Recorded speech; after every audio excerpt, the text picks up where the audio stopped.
Chapter 363. The carriage gradually moved forward. A black horse was pulling the carriage, and the bell on its neck jingled. The sound was exceptionally crisp on the road.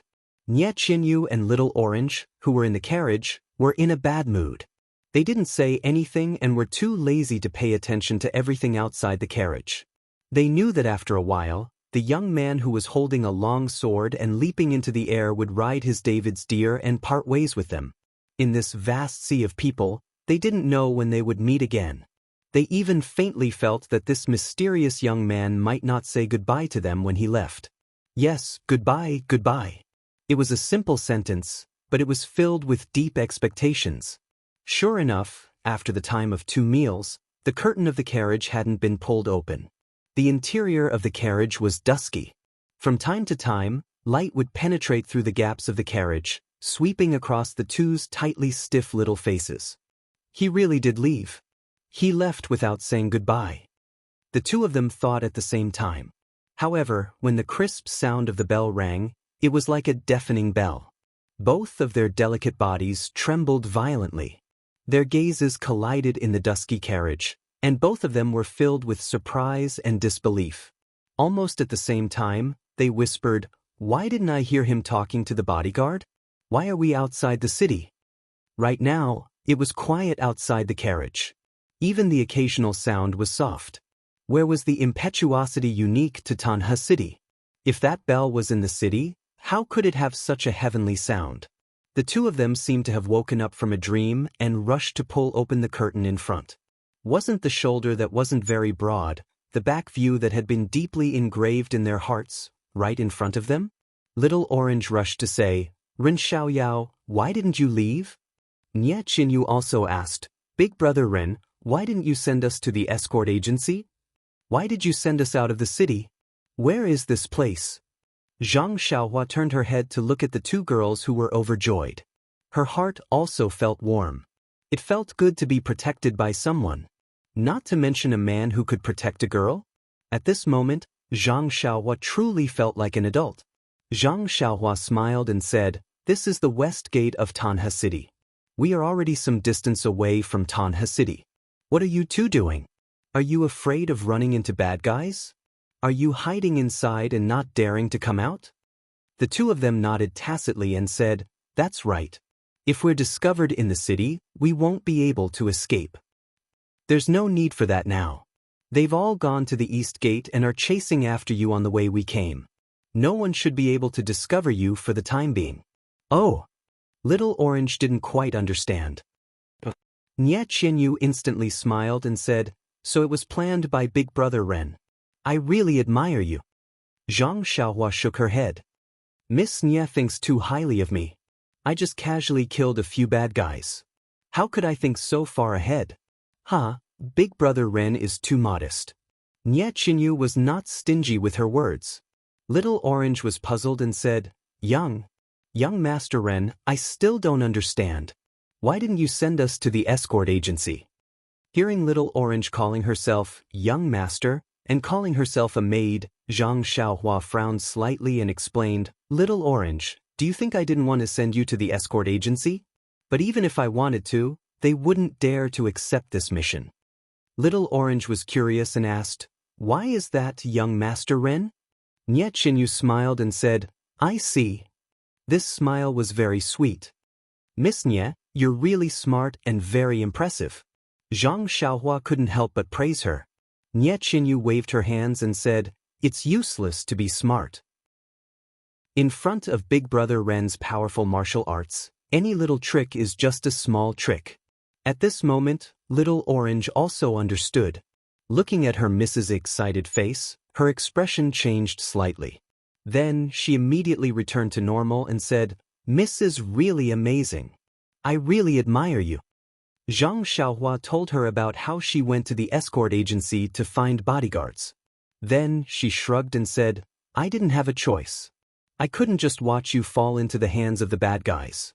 Moreover, if those people returned and couldn't find you, they might return to Tanha City. I had no choice but to bring you out first. Sigh, it seems like we have to wait until we reach the next town." Hearing this, Nie Qinyu and Little Orange's expressions turned ugly. They looked at each other and Nie Qinyu asked, "Big Brother Ren, can you tell me where you're going now?" Zhang Xiaohua thought for a while and said, "Miss Nie, can you tell me where Macho City is? Or do you know how to get to Macho City?" Zhang Xiaohua didn't know where Macho City was, let alone how to get there. When he was at the escort agency, although he wanted to ask, he was afraid of attracting attention. However, this Miss Nie in front of him was only 12 years old.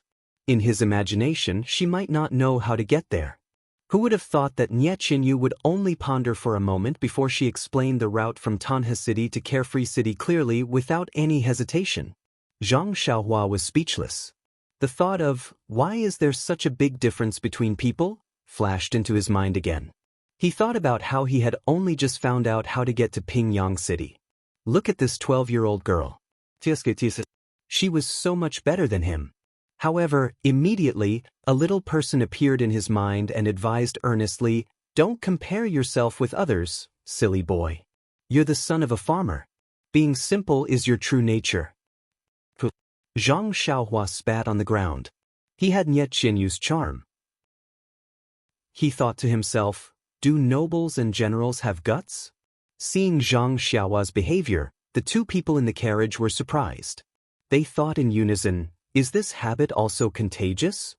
From Nie Qinyu's explanation, Zhang Xiaohua found out that Macho City was south of Tanha City. It was about a month's journey away. The Pingyang City that he requested was southwest of Tanha City. It was still very far from Macho City. The two routes were completely separated at Tanha City. Of course, all roads led to U City, but the most comfortable official road was like this. If Zhang Xiaohua wanted to return to Pingyang City, he would have to go through the west gate of Tanha City. There was an official road that passed by several cities before reaching Pingyang City.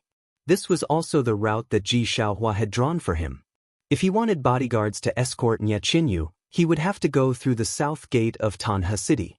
There was also an official road that led to Macho City. That was also the direction that the unknown gang was pursuing Nie Qinyu. Of course, Zhang Xiaohua still had a choice. In the first 10 days, there would be a famous escort company in a big city. It was not a bad idea to let them escort Nie Qinyu. However, this would delay Nie Qinyu's journey and take a lot of detours. Thinking of the detours, Zhang Xiaohua suddenly had a new idea. He stroked his chin and thought carefully about the possibilities. Behind him, Nie Qinyu and Little Orange saw that Zhang Xiaohua did not say anything after asking for the location of Macho City. They sat quietly in the carriage and looked at the passing scenery outside. However, they did not pay attention to anything. They only secretly prayed, will he change his mind? Will he send us to Rejuvenation Valley? After a while, Zhang Xiaohua said, Miss Nie, I have an idea. Do you think it will work? Nie Qinyu asked curiously, please speak, Brother Ren. Actually, I originally planned to hire bodyguards to escort you two back to Macho City in Tanha City. However, I did not expect that Fu Shun Escort Company would not accept the escort to the south. Therefore, I have no choice but to place my hopes on the next city. However, I cannot guarantee that there will be a suitable escort company in the next city. Moreover, I am not sure if the escort company will be like Fu Shun Escort Company and not dare to accept this escort. Moreover, to hand you two over to unfamiliar bodyguards, that I have decided that I can't bear it. Nonsense. You only realized it now. So you have been treating us like goods and letting people escort us. God has opened his eyes. You only realized it now. Nie Qinyu and Little Orange looked at each other. Their eyes were filled with joy and relief. Zhang Xiaohua continued to explain, the place I am going to is definitely not where you two can follow me. However, seeing Zhang Xiaohua dawdling, Little Orange became impatient and said, can't you finish your sentence in one sentence? Nie Qinyu hurriedly pulled Little Orange's sleeve with her uninjured left hand and said, Little Orange, let Brother Ren finish. Zhang Xiaohua chuckled and said, however, you two can follow me all the way there. After I am done with my business, I will send you back. How about that? Nie Qinyu and Little Orange could not believe their ears. Nie Qinyu hurriedly asked, Brother Ren, I have thought of this idea. However, the matter you are going to do must be extremely confidential and important. It will probably cause a sensation in the martial arts world. If we follow you, won't we affect you? That's why I don't dare to say it. Zhang Xiaohua scratched the few strands of mustache on his chin with his fingers and said with a smile, "It's fine. As long as you don't have to follow me when you reach a place.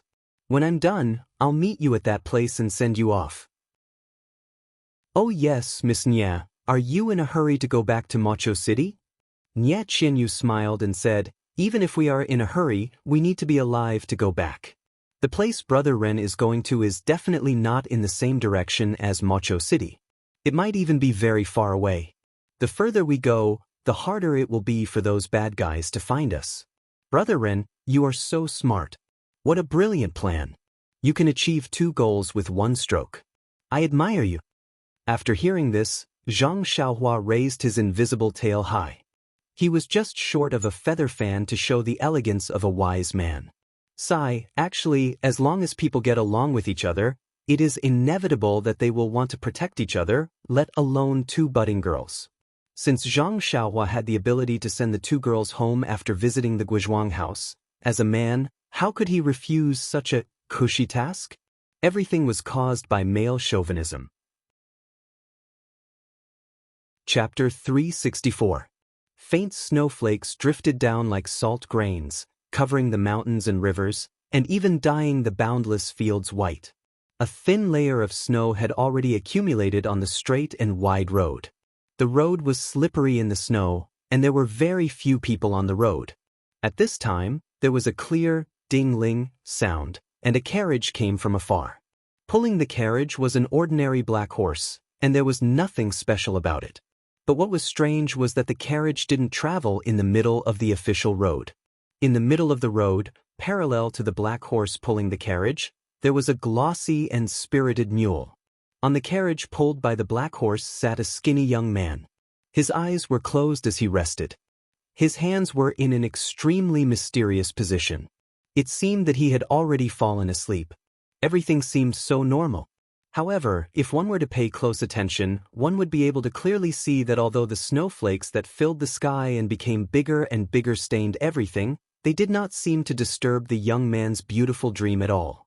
This was because there seemed to be a transparent cover around the young man's body. When the snowflakes landed on his body, it was as if they had landed on an abnormally smooth surface. They could not stay there and would slide to the side.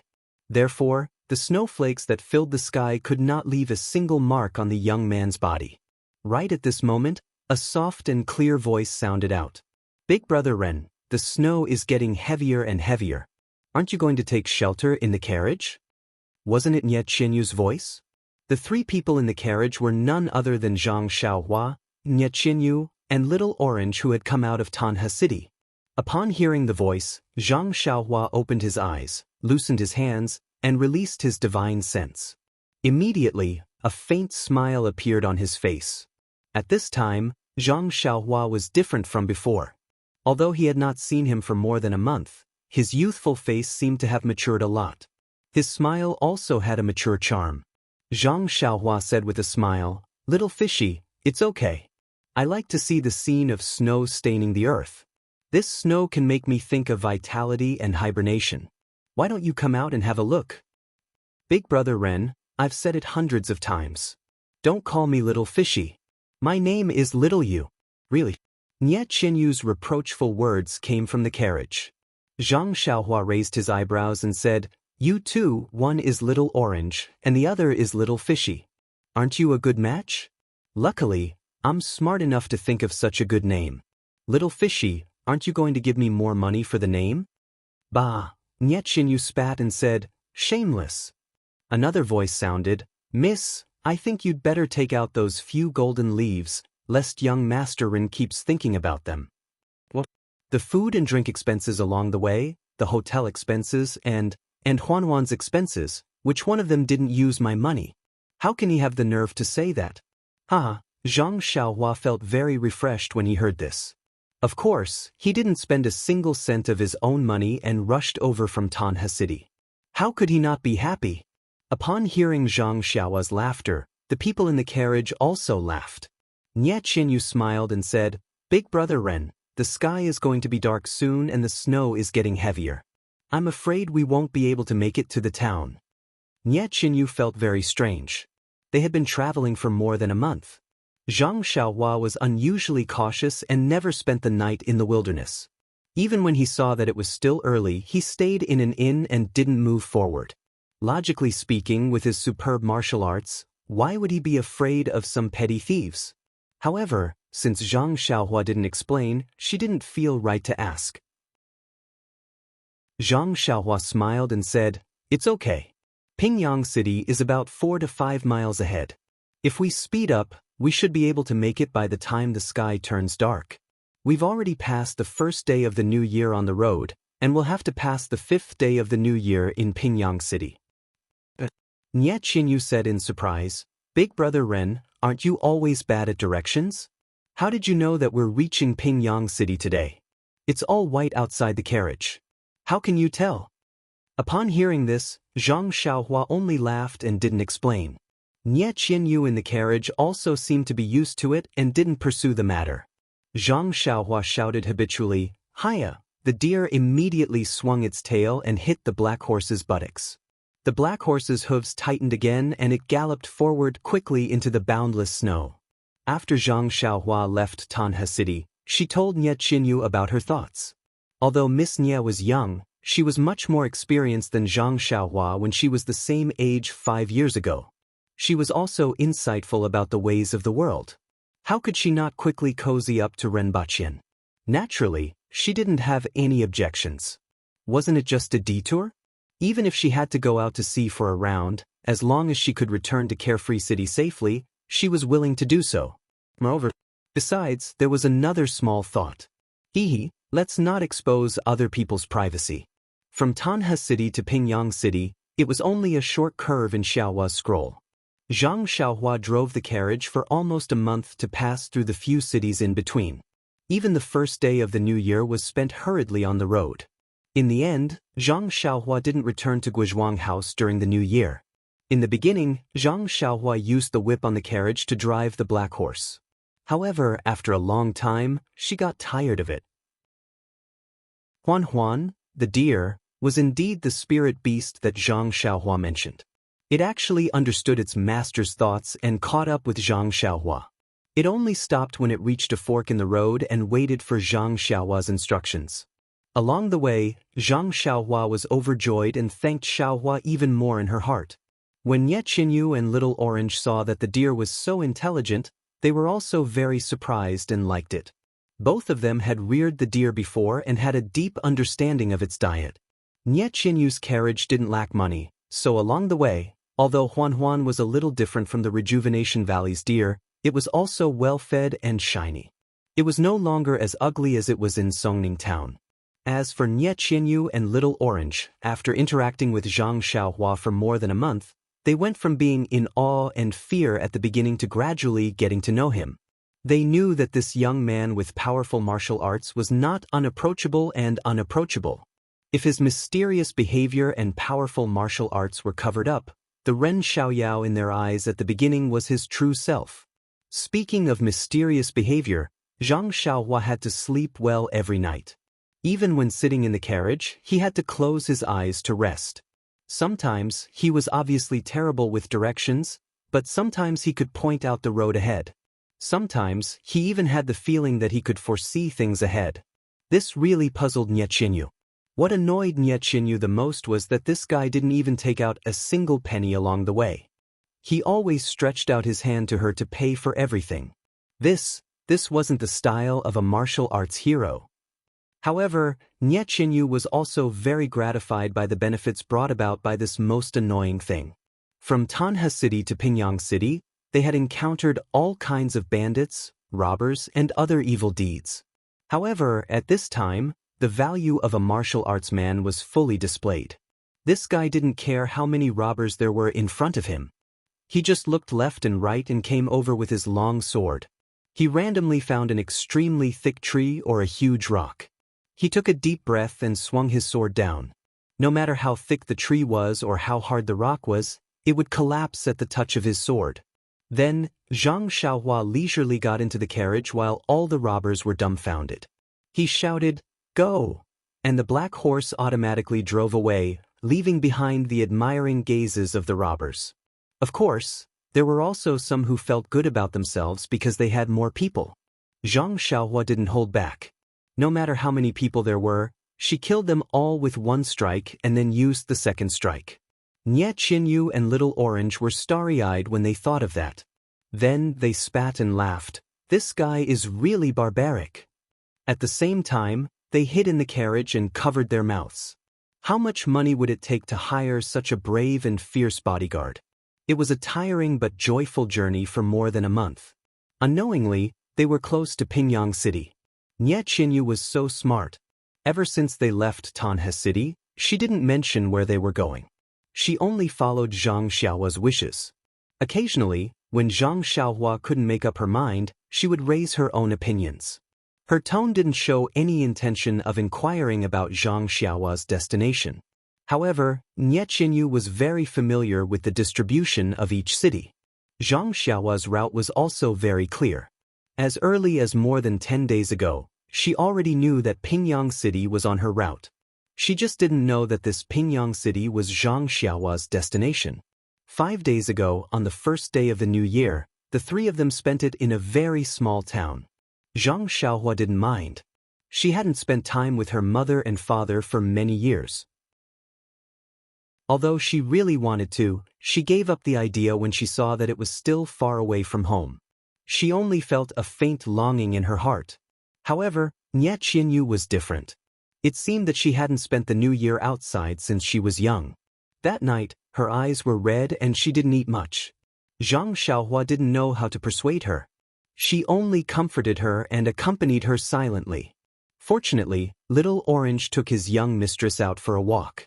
When they returned, although Nie Qinyu's eyes and face were red, she was in a good mood. It was just that she kept glancing at Zhang Xiaohua. She even toasted Zhang Xiaohua with a few cups of wine on a simple table. Chapter 365. Recalling how Nie Qinyu's eyes were as red as a rabbit's, Zhang Xiaohua couldn't help smiling. It was true that the saying, "Every festive season, one would think twice of one's loved ones." Even though Nie Qinyu usually behaved like an adult, it was only at this moment that Zhang Xiaohua realized that she was just a little girl who had just turned 12. Zhang Xiaohua had given Nie Qinyu the name Little Fish that day. He had wanted to call her Little Rabbit, but there were no similar words in her name. Therefore, he could only take a step back and call her Little Yu as Little Fish. Anyway, it was Nie Qinyu who asked him to call her Little Fish. What did it have to do with Zhang Xiaohua? At first, Nie Qinyu was very happy, thinking that Zhang Xiaohua finally called her by her nickname. However, after listening carefully, she realized that it was not her imagination. Therefore, she clung to Zhang Xiaohua and begged him to change it.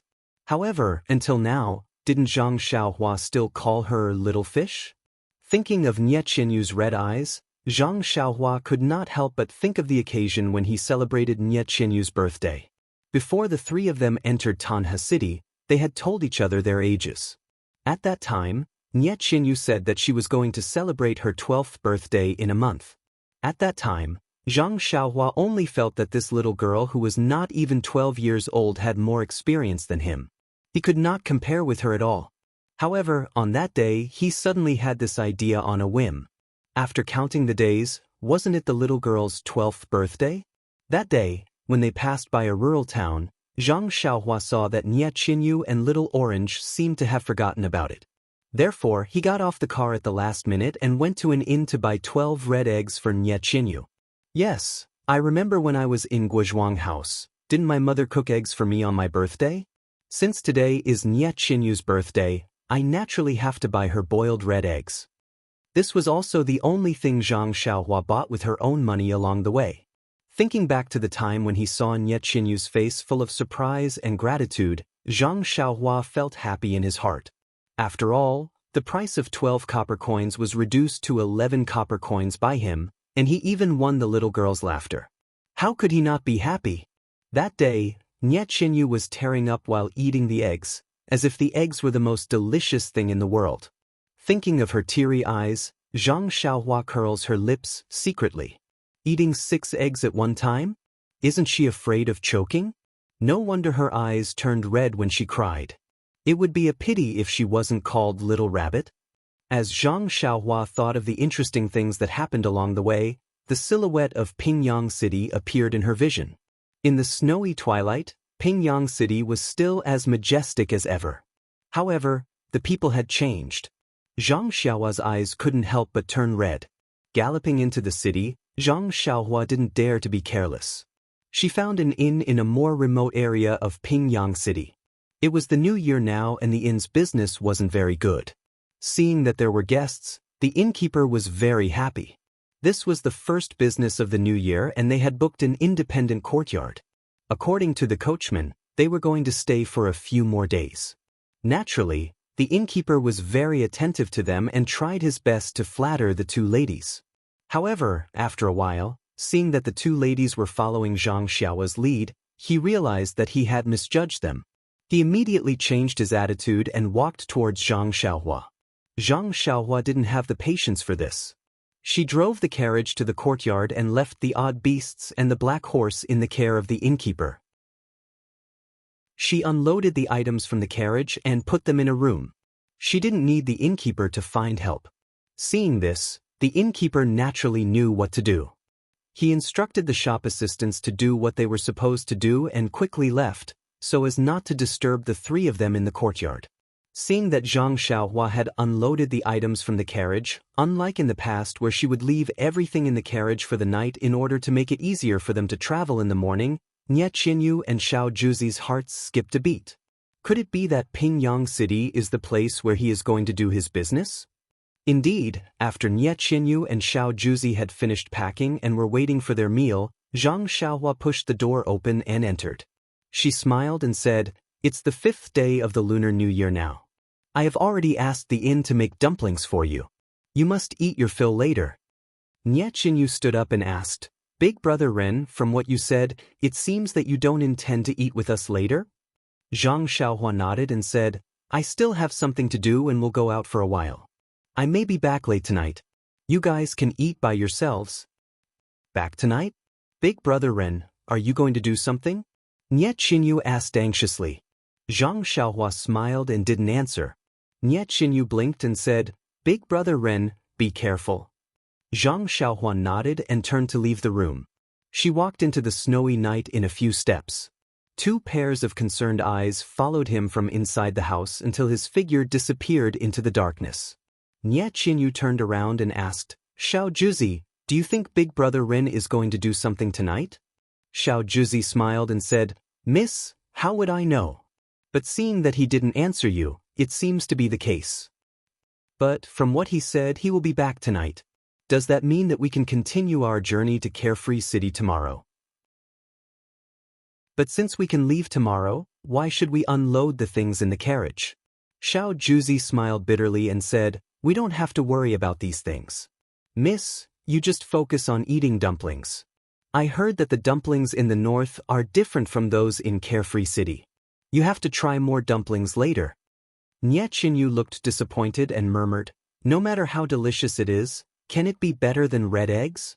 If Zhang Xiaohua was here, she would definitely refute her. Of course, braised pork is better than red eggs. Unfortunately, he was on the way to Misty Mountain Villa and didn't know about Nie Qinyu's girlish feelings. Yes, Zhang Xiaohua was walking to Misty Mountain Villa. The sky had already darkened, and the snow continued to fall endlessly. It had already covered the sun, and now it was no different from the night. There were few people on the streets, and they were all wearing new clothes and hiding in their houses to enjoy the rare New Year's atmosphere. Zhang Xiaohua did not intend to use the levitation technique or the earth escape technique, because his thoughts were now very chaotic. He was somewhat anxious to see the Misty Mountain Villa and the Huanxi Mountain Villa, but he was also somewhat afraid. This kind of contradictory mood could only be slowly calmed down by walking in the empty streets and alleys, and walking in the dark night. Zhang Xiaohua walked out of Pingyang City alone in the snow. The sky was also dark and there weren't many people in the city. Even if there were people hurriedly passing by in the snow, they wouldn't pay too much attention to him. Otherwise, Wouldn't it be shocking if he didn't have an umbrella in his hand and snow on his body? Walking on the even more spacious road outside the city, Zhang Xiaohua suddenly stopped. He seemed to have figured something out.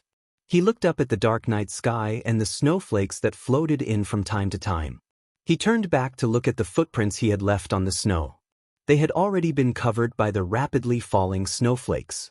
He then looked at the snow-white road in front of him that didn't have any traces. Zhang Xiaohua's lips curled into a smile. I've walked on the road behind me and left traces, but they won't last long. What kind of thing in this world can last long? It's just a matter of time. I haven't walked on the road ahead. It's up to me to decide what kind of traces I want to leave. They can be the same as the footprints behind me, or... At the thought of this, Zhang Xiaohua floated up and used the levitation technique. He leaped into the air and flew forward like a deity. I can also be different from before and not leave any traces on the road. Without destruction, there can be no construction. This must be the case. The Misty School has long been on the decline in the pugilistic world. It's a miracle that it has survived for so many years. In the pugilistic world, survival of the fittest is the most realistic thing. It's normal that the three sects would join forces to destroy it. Moreover, the Daoist temple and the incense cult actually allowed Hu Yuni to escape from Ethereal Peak with the descendants of the Misty School. This is an anomaly. Could it be that they let them go because they are all descendants of the Immortal Dao? Or, is there something else going on? The Misty School is now as broken as it can be. However, the foundation of Misty Heights is still there. It's just that it's been occupied by the Righteous Alliance. The two leaders of the Righteous Alliance have been crippled. I don't know what's going on now. They probably won't have any extra thoughts on Misty Heights. It's not impossible for the Misty School to rise again. If there is such a day, I believe the Ethereal sect will prosper once again. However, sect leader O has committed suicide. The Misty School has lost its backbone. Only 3 of the 6 Misty Tigers are left. 2 of them have been crippled. Hu Yuni is also seriously injured and his martial arts have been greatly reduced. The eldest disciple of the sect leader, Zhang Chengyue, has also committed suicide. Sigh, it's like a plate of loose sand now. Forget it. After I send little fishy home, I'll go to the incense cult and find second brother first. I'm also not a disciple of the Misty School. Why should I worry about this for no reason? Although Misty Heights was quite a distance away from Pingyang City, Zhang Xiaohua quickly arrived in front of the archway of Misty Heights with her levitation technique. Zhang Xiaohua stood in front of the straight road and couldn't help but think of the scene when she first came here. Sigh, things remain the same, but people have changed. In the darkness, the smooth road was covered with white snow and reflected white light. Zhang Xiaohua sighed and walked up. It was as if she wanted to relive the feelings of that day. Zhang Xiaohua slowly walked towards the archway of Misty Heights and released her divine sense. Perhaps it was because it was the new year or because it had been many years since the Misty School was destroyed, the Righteous Alliance's protection had already been lax. Tonight, there weren't any disciples of the Righteous Alliance guarding the archway. When Zhang Xiaohua's divine sense saw the 2 ancient words, Misty, on the archway, Zhang Xiaohua couldn't help but exclaim in surprise. Chapter 366. Zhang Xiaohua's divine sense felt that the word, Misty, on the archway of the Misty Mountain Villa was abnormal. He immediately floated towards the archway without touching the ground. When he reached the bottom of the archway, he stood with his hands behind his back and closed his eyes. He released his divine sense and carefully observed the archway that had been standing for 10,000 years. The fluttering snowflakes were still unable to touch his body. After a long while, Zhang Xiaohua suddenly opened his eyes and a trace of doubt flashed in his eyes. After thinking for a while, he floated to the top of the tall decorated archway and looked around in the deep night sky. After which, he used his qinggong and headed east. After walking for a long time, he arrived at a deserted area. Using his divine sense, he walked into an abandoned courtyard. He searched as he walked until he reached a wall. Only then did he stop and look up and down. After thinking for a while, his body rose again and continued to follow the misty mountain villa and head to another place. Just like this, Zhang Xiaohua walked around the outer area of the huge misty mountain villa in a short period of time. He would stop at a dilapidated rubbish dump, a new garden, and a half-old house. Every time he arrived at a place, Zhang Xiaohua would stop for a moment and release his divine sense to observe carefully. The confusion in his eyes gradually lessened. When he returned to the front of the decorated archway, the corners of his mouth had already revealed a trace of a slight smile. The Misty School is indeed a big sect that has been passed down for 10,000 years. This archway is actually the eye of the 6 directions annihilation formation. It's a pity that for some reason, the other 5 eyes of the formation have been destroyed and this protective formation did not have any effect. Otherwise, even if the Aromas sect, the Dalan Temple and the Alliance of Righteous Sects joined forces, they would not be able to break in. This so-called 6 directions annihilation formation is a top-killing formation in the records of Fire Dragon Immortal. It requires 6 people of the Immortal Dao to use different methods to attack the 6 eyes of the formation at the same time for it to be effective. The Qi of heaven and earth is scarce. Where can we find 6 people of the Immortal Dao? This formation should be indestructible. Oh, I forgot. Since the Qi of heaven and earth is scarce, where does the Qi of heaven and earth come from? If you have some primeval stones, that's fine, but does this Misty School not have enough primeval stones? However, look at the 5 abandoned array cores just now. They are all traces of man-made destruction. Some of them have been forcibly demolished to build houses and gardens. Some of them have even been turned into garbage dumps. Alas, man-made disasters are worse than natural disasters. This is the consequence of destroying the environment, forcibly demolishing and building, and illegal construction. Zhang Xiaohua looked at the misty mountain villa with countless lights in front of him. This time, he had come here to explore and see what was going on. Now that he had been delayed in front of the decorated archway, he had wasted too much time. Seeing that it was getting late, Zhang Xiaohua prepared to go back. However, when his eyes turned to the Huanxi mountain villa next to him, he had an idea. He jumped down from the decorated archway and landed on the ground. After he made a gesture with his hands, his figure suddenly disappeared. When he appeared again, he was already in front of the herb field of the Huanxi mountain villa. Zhang Xiaohua jumped out of the ground and looked around. He could not help but smile bitterly. He wanted to go to the small courtyard where he lived, but he ran to the herb field. At this time, the herb field had long been deserted, and the flat land was covered with thick snow. Thinking of this place where he had struggled in the past, Zhang Xiaohua had an idea. He did not know whether O Yen had found the reason why the herbs did not germinate.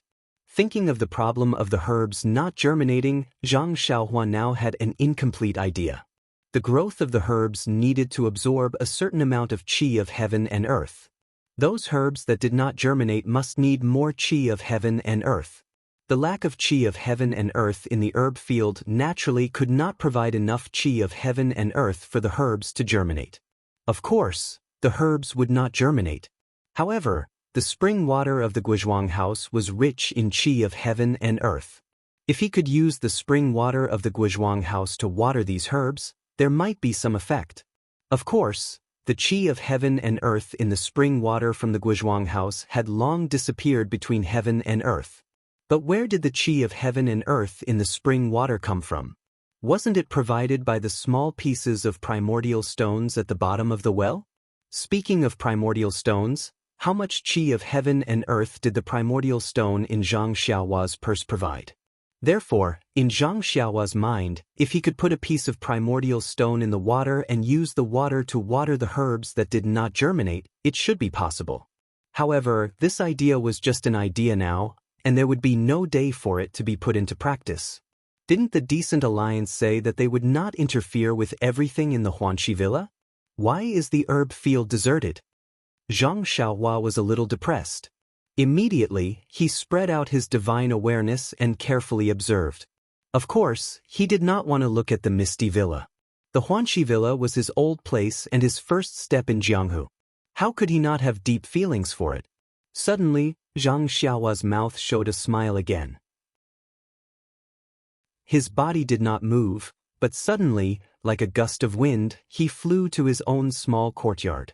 In Zhang Xiaohua's earliest hut, the barefoot brother Ma was still sitting on his messy kong, scratching his feet and drinking a little wine. From time to time, he would pick up a few peanuts from the plate on the kong and put them into his mouth. On the kong opposite him, the honest Lu Erhuan was sitting in a corner of the kong. Beside him were several young men in green clothes and hats. They were all staring at Ma Jing without blinking, as if they were listening to something. When Zhang Xiaohua passed by the hut in the small courtyard, she heard a few words floating from inside. "You don't know. That year, Brother Shi and I were working in the field, helping our manor lord O to plant rare medicinal herbs. Then we saw several big monks and several men from Jianghu descending from the sky. I was very shocked, but I couldn't ruin the prestige of our Huanxi mountain village. So I stepped out from the crowd and asked, 'Who are you?' Zhang Xiaohua looked at the hut in the small courtyard and said, 'You don't know. That year, Brother Shi and I were working in the field, helping our manor lord O plant rare medicinal herbs. Do you know how the monk answered?' The several people opposite him shook their heads and said in unison, 'We don't know.' Ma Jing let go of his feet, put the peanuts into his mouth and said, 'The monk said, "Brother, we are from the Huanxi villa. We are monks from the Dalin temple. We were ordered to come to Huanxi villa to check. Brother, please do us a favor.' At this time a boy asked, 'Brother Ma, that's not right. The monk called us benefactors. Why did he call us brother? You are not a monk.' Ma Jing was a little disapproving and said, 'Maybe I remembered wrongly. You think that since they were so polite, I naturally couldn't be rude, so I said, "Brother Ma, that's not right. I heard from Brother Shi that those people were very fierce at that time. When they came to our Huanxi villa, they searched everywhere and broke a lot of things. They also beat a lot of people. It is said that they were looking for some martial arts secret book?' Another person also said, 'Yes, it's the house I live in. It's said that it's been ransacked. I just don't know whether they found the martial arts secret book or not.' Ma Jing impatiently put his hand in front of his nose and said, 'Do you still want to hear it? If you don't want to hear it, I will go to sleep.' 'Yes, yes, of course we want to hear it. Didn't we all come to the villa later? We didn't have time to participate in the glorious history of the villa. We still have to rely on Brother Ma to tell us more about your glorious deeds. Now you know how to respect the old and love the young? Let me tell you, that martial arts secret book definitely wasn't found.' 'Brother Ma, we know. Brother Shi said that he didn't know. Won't it be clear if you use your brain to think? If they found the martial arts secret book at that time, would they still take our villa master O to preach the incense cult?' The servants said at once, 'Yes, Brother Ma is right. We have been in the villa for more than 2 years, but we have never seen the villa master. I heard that our villa master is a great beauty? Brother Ma, you must have seen the villa master.' Ma Jing was speechless. What kind of servants are these? They actually dare to talk about the villa master behind her back. However, Villa Master O is indeed a great beauty. Zhang Xiaohua stood on the roof and listened to the group of servants talking nonsense. She couldn't help but secretly laugh. No, now that she thought about it, O Yen was indeed very beautiful. At that time, she was young and didn't understand. She only felt that O Yen was as kind as a sister-in-law. The servants nowadays are really good. Each generation is better than the previous. Zhang Xiaohua thought so. Then, she used her divine sense to scan the inner courtyard and was ready to leave. However, she suddenly frowned as if she saw something. Her figure flew into the inner courtyard again. When she stopped again, it was the small courtyard where she was stopped when she first entered the inner courtyard. The small courtyard was silent. There was only a dim light coming from a small house. Zhang Xiaohua stood in the middle of the courtyard and thought for a moment. She walked to the door and reached out to knock on the door. A clear voice sounded from inside. 'Who is it?' 'Wasn't it Qiuju?' Zhang Xiaohua said in a low voice. 'Sister Qiuju, it's me. I'm Zhang Xiaohua.' 'Zhang Xiaohua?' Qiuju was obviously stunned. Then, as if she remembered something, she cried out in surprise. 'Zhang Xiaohua, it's you. Wait a moment.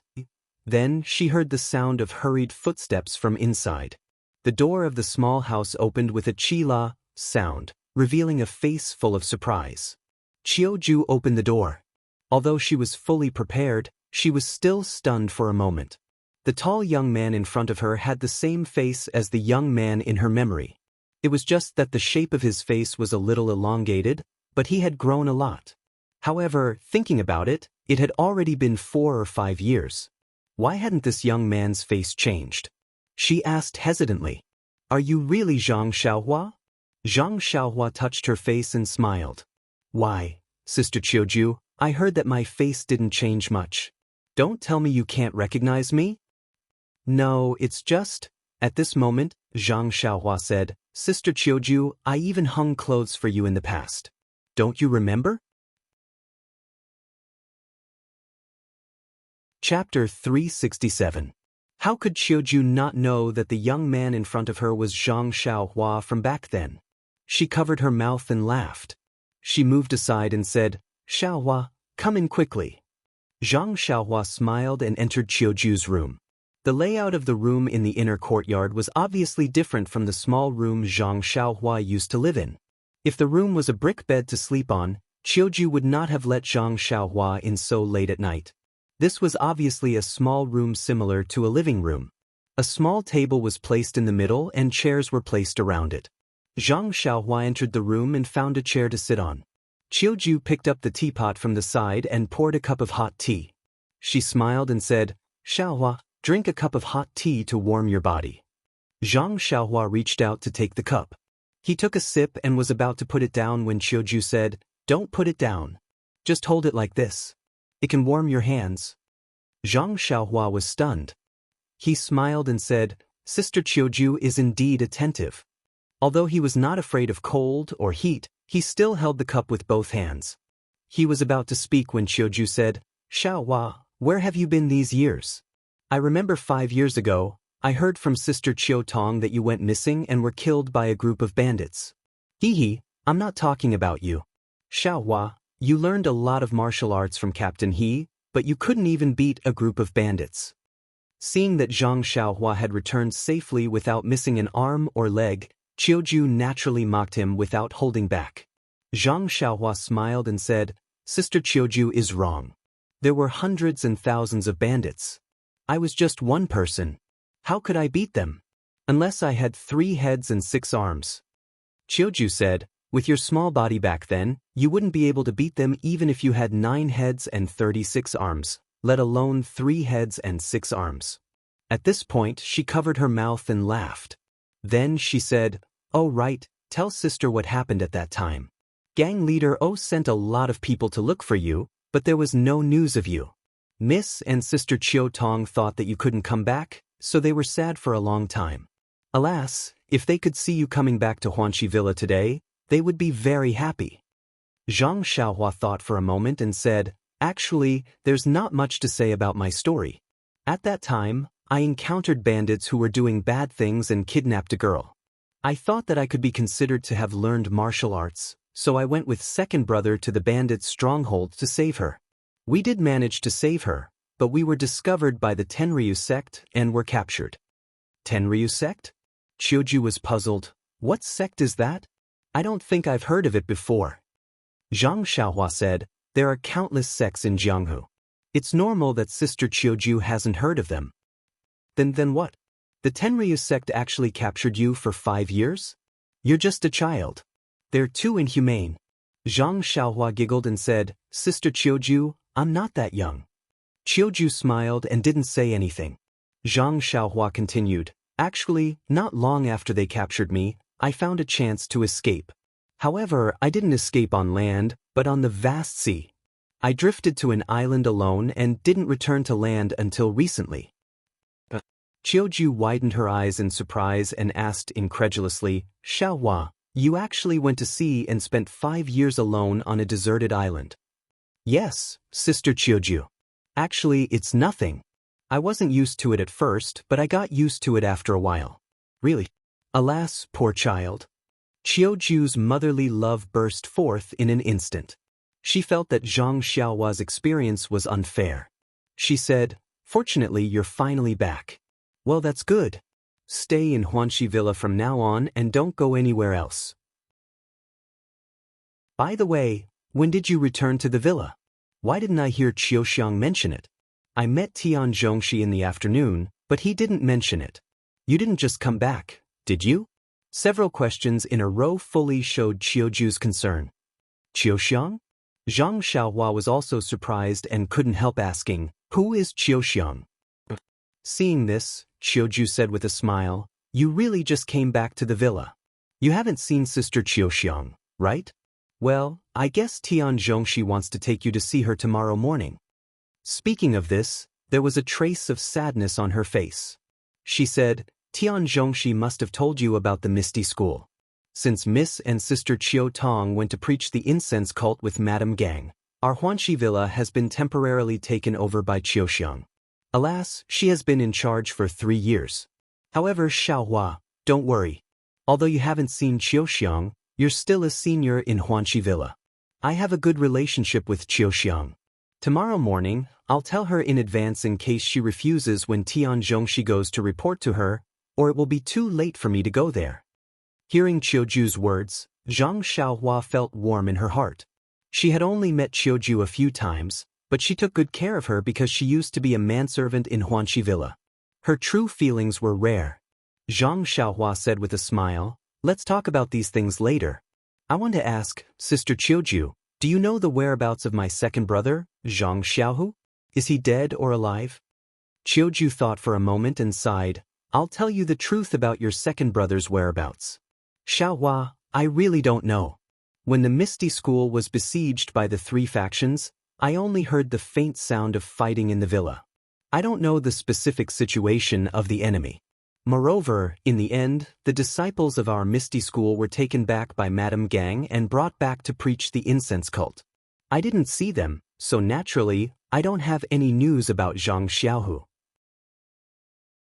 Hearing this, Zhang Xiaohua sighed and said, then what about the situation of Miss O and Sister Qiu Tong, and the current situation of our Huanxi Villa?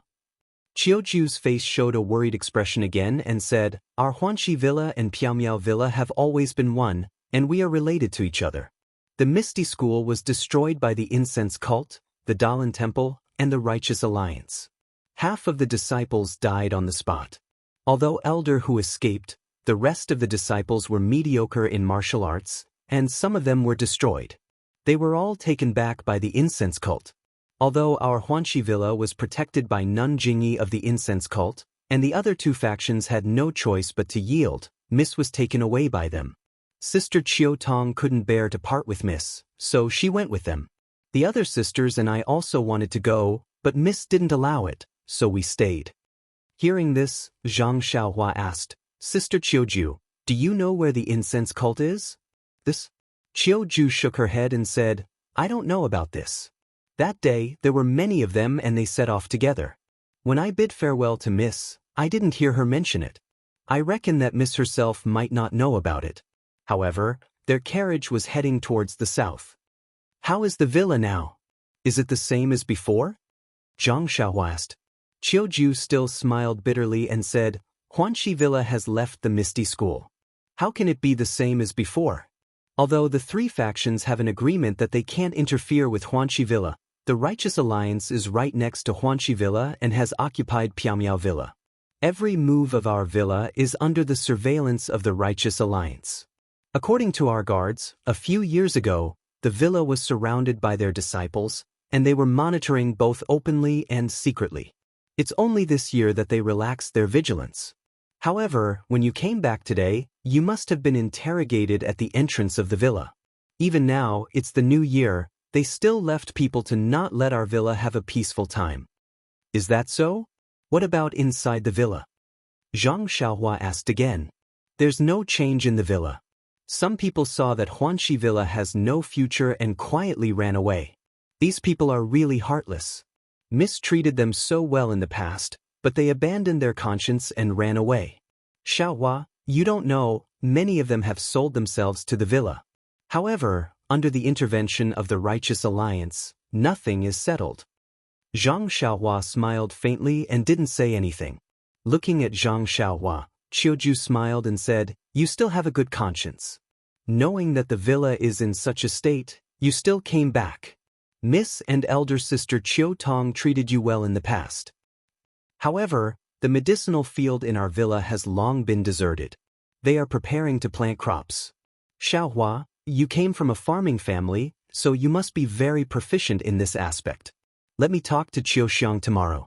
Why don't you be Tian Zhongshi's assistant? Zhang Xiaohua smiled faintly and said, that's right, elder sister Qiuju, where did elder Yu go? Oh, elder Yu. He naturally followed Miss to the incense cult. Although he is the steward of the villa, he still has to protect Mississippi. Elder sister Qiu Tong can only serve Mississippi. If it's protection, it can only be done by elder Yu. Oh, I see. Zhang Xiaohua touched her nose with her finger. There are a lot of changes in the villa. However, as long as you work hard like before, your livelihood will definitely not be a problem. Xiaohua, Miss and Qiu Tong are not here. If you have any problems, feel free to tell elder sister. Although elder sister is not Qiu Xiang, I can still speak for you. I definitely won't let you suffer. Hee, then I'll thank elder sister Qiuju first. Zhang Xiaohua smiled and said, however, I didn't come back to the villa this time. I haven't gone home to see my parents, and Qiuju smiled and said, you came to the villa before going home. Xiaohua, Miss really has good taste. It doesn't matter. I'll ask Tian Zhongshi to give you a month's leave. Go back and reunite with your parents. It won't be too late to go back to the villa. Zhang Xiaohua smiled bitterly and said, elder sister Qiuju, can you let me finish my words? Qiuju smiled and said, I haven't seen you for many years. I'm happy to see the old people in the villa. Alright, you say it. I won't interrupt. Zhang Xiaohua said, elder sister Qiuju, after I go home, I don't plan to go back to the villa. What? Qiuju's expression changed a little. Then she smiled bitterly and said, that's right. The villa is like this now. It's normal that you don't come back. It doesn't matter. Xiaohua, if you have time, just come back and see your old friends in the villa. Zhang Xiaohua said helplessly, elder sister, didn't you say that you won't interrupt? Only then did Qiuju stop interrupting. She didn't answer. Zhang Xiaohua smiled and said, I plan to go home to see my parents, and then go to find Miss and elder sister Qiu Tong. Qiuju couldn't help but interrupt again. She said in surprise, You really want to find them? Zhang Xiaohua said, I haven't seen them for so many years. I don't know if they are still alive in the world. Chapter 368. Miss really didn't misjudge you. Miss really didn't misjudge you. Qiuju couldn't help but repeat this sentence, which made Zhang Xiaohua blush a little. However, his heart was calm. Nonsense, I'm going to save second brother. Of course, I can also save O Yen and Qiu Tong. Qiuju is not wrong. But Qiuju immediately realized something and said, but the people of Chuanxiang cult are very good at martial arts. How can you see, miss? Well, if you say that you are a servant of Huanxi Manor, maybe they will let you in. But how can you go to Chuanxiang cult? Do you know where Chuanxiang cult is? Didn't you just ask me this question? Qiuju said a few, but, and asked a few more questions, which hit the nail on the head. Zhang Xiaohua said with a smile, when I came back this time, I happened to meet a disciple of the Misty School called Chu Yunfei. He said that when he went back, he would ask Elder Hu. If he knew the address of Chuanxiang cult, he would find a way to tell me. Then I would know how to get there. Was that so? Qiuju nodded and said, I really envy you, Xiaohua. If I were a man, I would also be like you and go see Mississippi, Zhang Xiaohua said. If Qiuju's sister was a man, Miss wouldn't dare to let you see her. Ha, Qiuju suddenly realized and covered her mouth to laugh. She had never been so happy in the past few years. Then Qiuju asked, Xiaohua, where do you live? I remember that your little house has been occupied by the new servant. I don't know where your things are. Zhang Xiaohua was still holding the teacup that was gradually losing its heat. She said, It's like this, Qiuju's sister. I'm not going back to the manor this time, so I didn't inform Brother Shi. Also, I have to go back later. Qiuju frowned and said, Then you are, Zhang Xiaohua said with a smile, Didn't Chiuju's sister just say that Captain He and I? Oh, right, where's Captain He? How is he? Zhang Xiaohua suddenly realized that she hadn't asked about this initiator yet.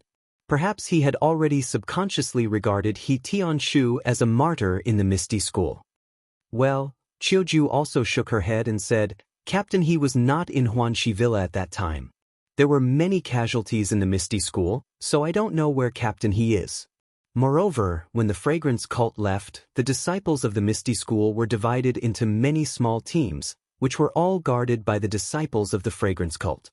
Zhang Xiaohua sighed and said, I hope Captain He is fine. Then she explained, didn't I learn martial arts from Captain He? Although I'm not as good as the real disciples of the Misty School, I've made some progress. Tonight, I came directly from outside the villa, so I didn't see Brother Shi and the others.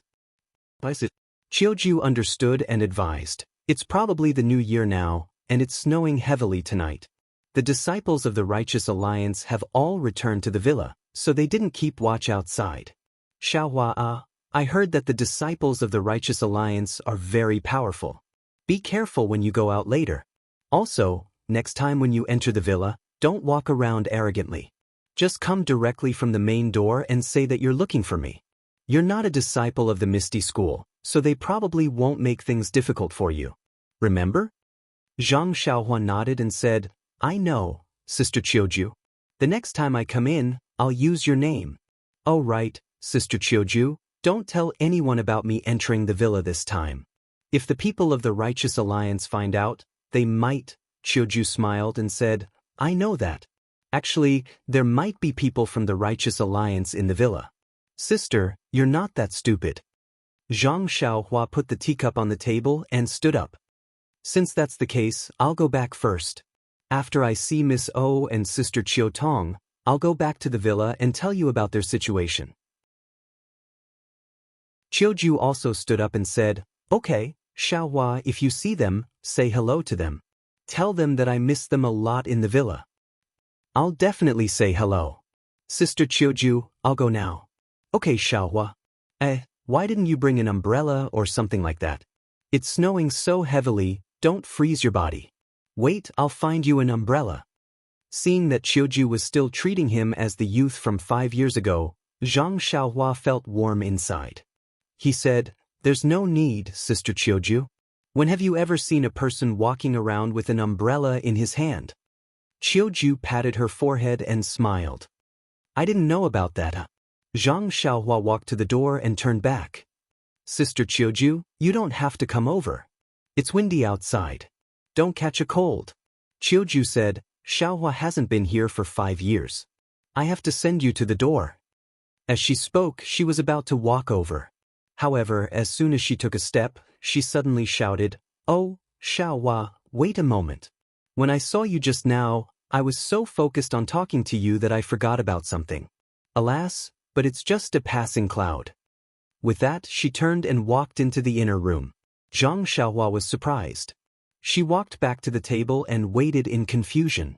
After a while, she saw Chiuju walk out with an envelope and a small paper box in her hands. As she walked, she blew the dust off the envelope and the box. Chiuju came to the table and put the envelope and the box on the table. She smiled and said, These 2 things belong to Chiu Tong. Take them and give them to her when you see her. Zhang Xiaohua was stunned. She said, Sister Chiuju, since they belong to Sister Chiu Tong, why didn't Sister Chiu Tong take them away that day? Didn't you say something passing cloud just now? Chiuju heard and smiled. These things were originally given to Chiu Tong by someone else. However, she left in a hurry that day and I forgot about it.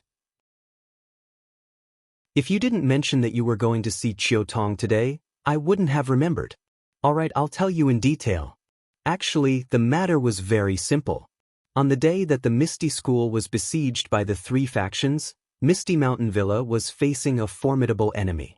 However, Huanxi Mountain Villa was no different from usual. Everyone in the villa was busy with their own matters.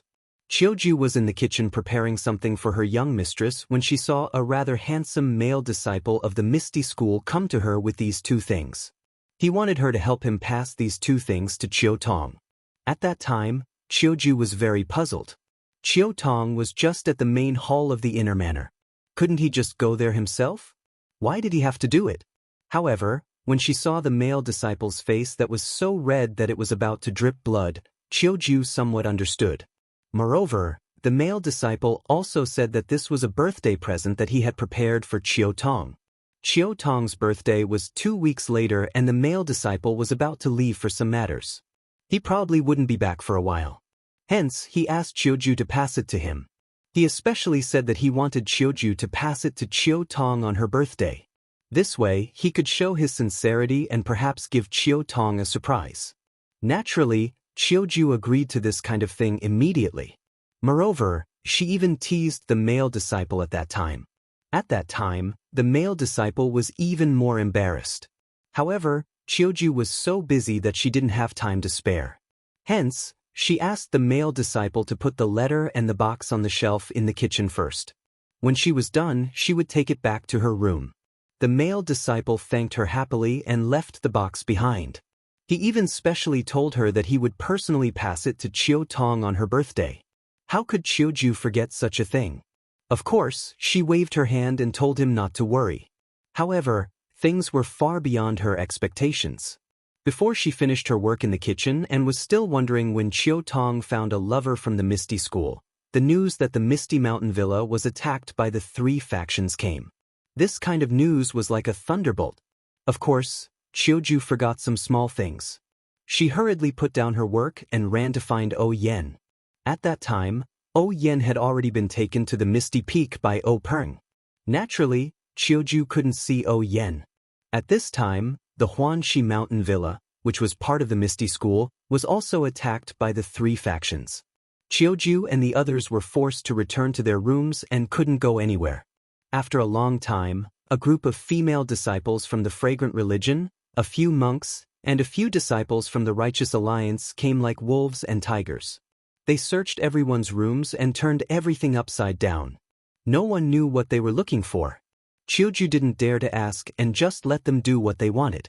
Later, she found out that they were looking for a martial arts secret manual. Chiu found it funny. There were many such things in the Misty Mountain Villa. She had never heard of it in the Huanxi Mountain Villa, let alone in the servants' rooms. What followed was a dark life. The Misty School was destroyed and Yen was brought back to the Fragrant Religion. Chiu Tong and Elder Yu also went with her. Chiu only saw Chiu Tong once when she was sending them off. How could she remember that a male disciple from the Misty School had secretly sent Chiu Tong a message? 2 weeks after Yen left, on Chiu Tong's birthday, Chiu suddenly remembered this matter. She quickly ran to the kitchen, which she hadn't seen for a long time, and found the letter and small paper box thrown crookedly in the middle of a pile of seasonings. Looking at the letter and small paper box, Chiu couldn't help but feel sad. Thinking back to that day, that male disciple must have known that he didn't have much of a chance of survival, so he mustered up the courage to confess to Chiu Tong.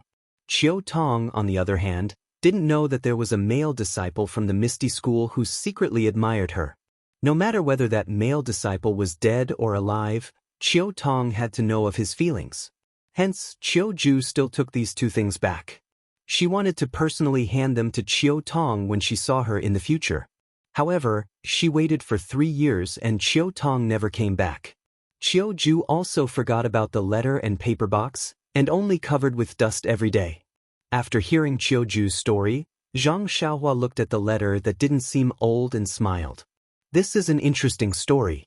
Don't worry, Big Sister Chiu. I will definitely personally hand these 2 things to Big Sister Chiu Tong. I just don't know the name of that Misty School disciple. Chapter 369. Chiu smiled. How would I know? I did ask him, but how could I tell Chiu Tong his name if I didn't know? That disciple said that Chiu Tong would know as long as she saw the letter. I thought about it and didn't ask any more. Is that so? Zhang Xiaohua smiled.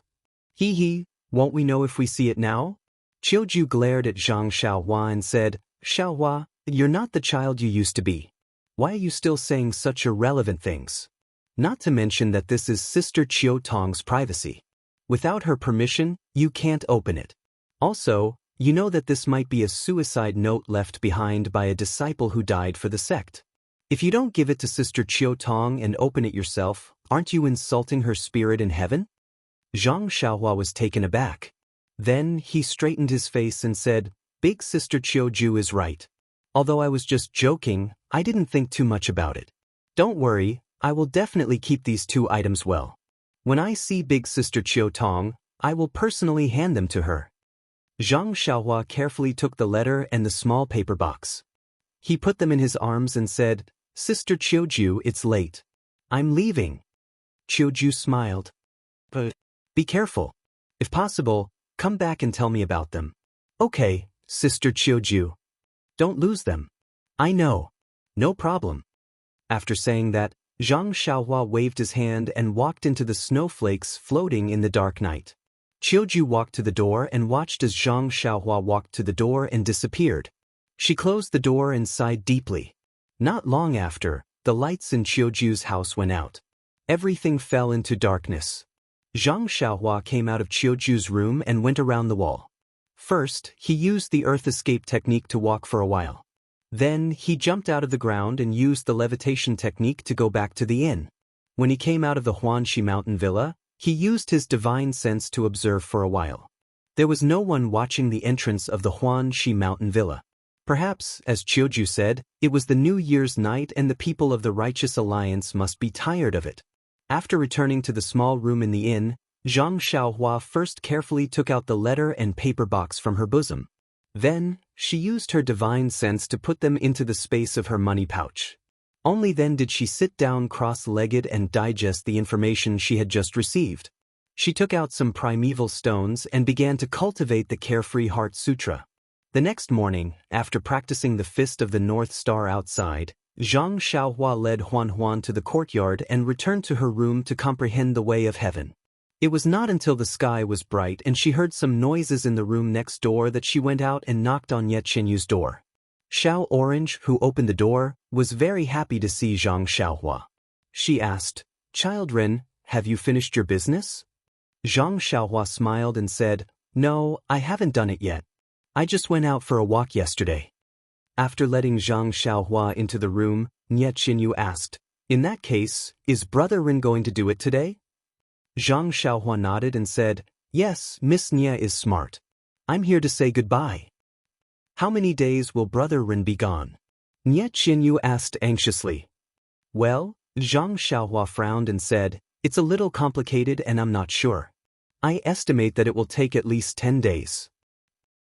So long? Nye Qinyu almost cried out. Seeing this, Zhang Xiaohua smiled bitterly and said, That can't be helped. Miss Nye, it's not a small matter. I underestimated 10 days, maybe 20 days. However, this Pingyang city is already very far away from Tanha City and Wuri City. Even if those people who are chasing after you sent a lot of men, they wouldn't have chased you all the way here. Unless they have divine foresight, then there's no other way. Even if they have great foresight, aren't they still fooled by Brother Ren? Nye Qinyu said with a smile. Zhang Xiaohua touched his nose and said, I'm just that amazing. Don't praise me like that. Bah! Nye Qinyu could not help but spit and blush. Child Ren, don't worry. I'll take care of Miss Nye here. Nothing will go wrong, Xiao Orange said tactfully. Suddenly, Zhang Xiaohua's heart skipped a beat. This plot seemed very familiar. It was like a phrase commonly used in romance novels. Zhang Xiaohua was embarrassed and said, Okay, I'll ride Huan to do something. You guys be careful. If there's nothing important, try not to go out. Oh, I forgot. Nothing will happen even if you go out. Why is that? Nye Qinyu was puzzled. Even if you go out, the bullies in the city won't be able to see you. What do you mean? Xiao Orange was puzzled. Zhang Xiaohua did not explain and said, Okay, I've already deposited a lot of money in the inn yesterday. It should be enough for a month. Okay, you guys stay here. I'll leave first. Oh yes, how did the dumplings taste yesterday? With that, he turned and left, as if he was afraid to stay here any longer. Sure enough, before he reached the door, Xiao Orange muttered, Child Ren is really strange. Yesterday's dumplings did taste good. Why did he only think of asking now? On the other side, Nie Qinyu seemed to have understood something. Her eyes were wide open and her soft voice was a little high-pitched. She shouted, "Ren Xiaoyao, how dare you say that we're not beautiful?" Zhang Xiaohua heard and did not stop moving. She laughed and said, "Miss Nie, you've wronged me. I didn't say that." Xiao Orange, who was beside her, also asked curiously, "When did Child Ren say that?" Nie Qinyu stomped her feet and said, "Didn't you just say that the bullies in the city look down on us? Didn't you understand?" Ren Xiaoyao. Xiao Orange did not call him Child Ren anymore. What nonsense. A girl's face was the most precious thing.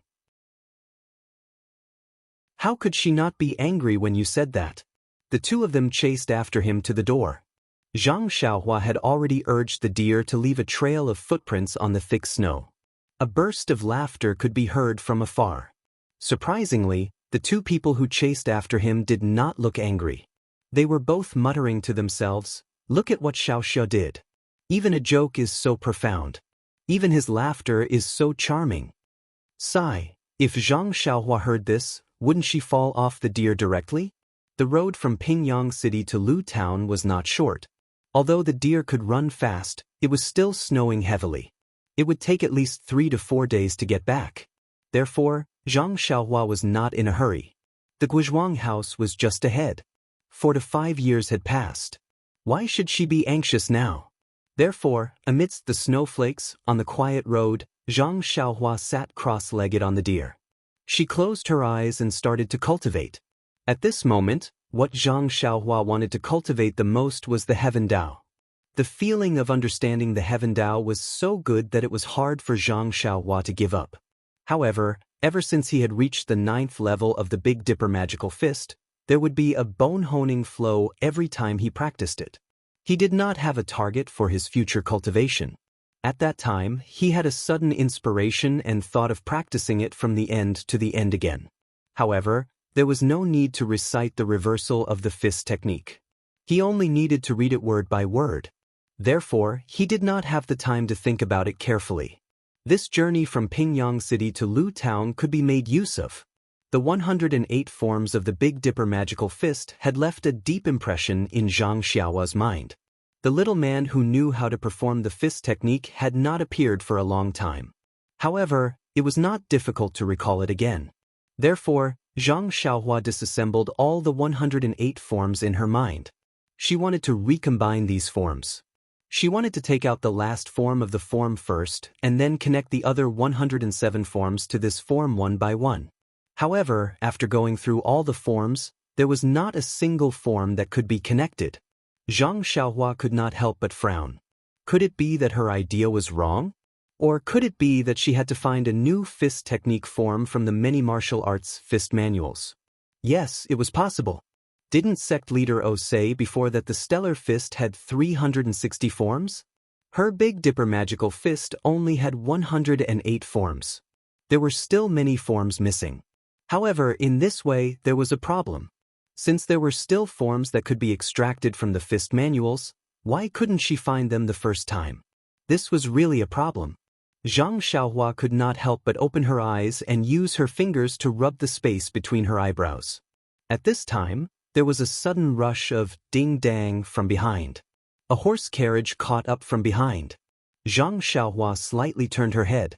There was a small triangular flag on the carriage with the word "Fast" written on it. Zhang Xiaohua smiled and patted Huan's head.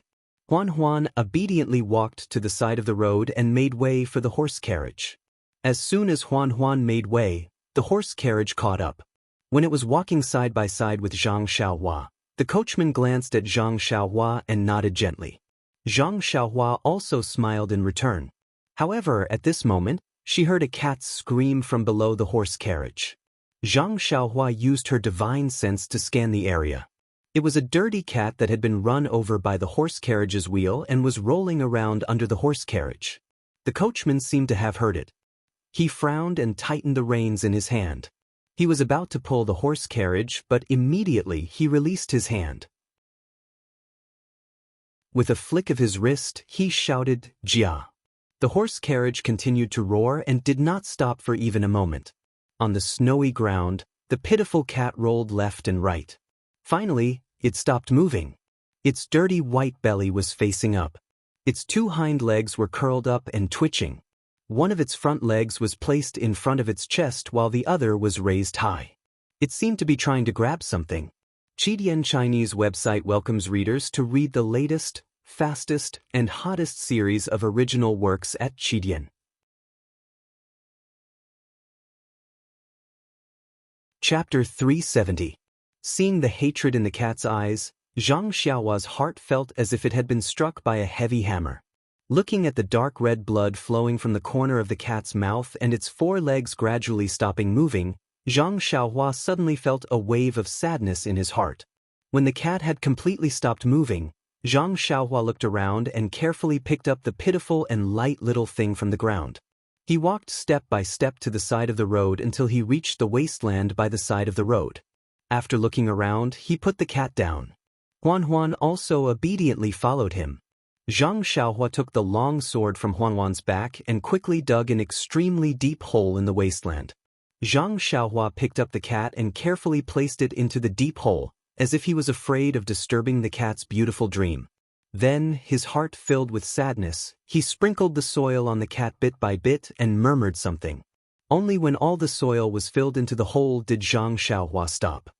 He clapped his hands and looked at the dark clouds in the sky. He sighed, "Life is so fragile." To be honest, ever since Zhang Xiaohua started practicing qi, he had been decisive in killing. Countless lives had been taken by his hands. Perhaps his killing methods were too nimble and he had never seen more blood. Moreover, the people he killed were all detestable people, so he didn't feel too burdened in his heart. But today, he suddenly saw an innocent cat being run over by a carriage. This ordinary incident that couldn't be more ordinary on a normal day actually aroused his compassion. If it was said to be the backlash of his killing intent from before, it was reasonable. Life, death. Zhang Xiaohua stood with his hands in his sleeves. He looked up at the sky and murmured these two words over and over again. In an instant, the entire world seemed to be stagnant and the snowflakes also stopped in the air. Zhang Xiaohua's mind once again felt the call of the heavens. At this moment, his consciousness left his body like before and gradually, slowly rose up. This time, Zhang Xiaohua had the previous experience and didn't deliberately or anxiously rise up. Instead, he slowly controlled the speed of his consciousness and spread it out to understand the feeling of the entire world. But soon after, Zhang Xiaohua discovered that his comprehension this time was different from the last time. This time, what he saw through his consciousness was not the various states of the world, but the life and death of the world. As Zhang Xiaohua's consciousness rose and strengthened, from the death of the cat at the beginning, to the birth and death of the surrounding villages, normal deaths, abnormal deaths, countless positive, negative, and positive emotions filled his consciousness. Time and space also seemed to have lost their effect at this time. Zhang Xiaohua also saw the battle between the disciples of the Misty School and the disciples of the three sects in the Misty Mountain Villa. Countless disciples howled in pain. He also saw Peng commit suicide on the Misty Peak and Yang Rupiang face death calmly. Soon after, his consciousness saw even further. He saw himself brandishing his flying sword and wantonly killing more than 10 gang members of an unknown sect. He also saw himself wielding a small sword and killing 3 disciples of the Righteous Alliance. He also saw himself leaping high like a god and killing 5 unknown disciples with a long sword. He even saw himself following Yanxing and killing the masked old man in black. Zhang Xiaohua's consciousness soared even higher, and even more battles in the Jianghu were reflected in his mind.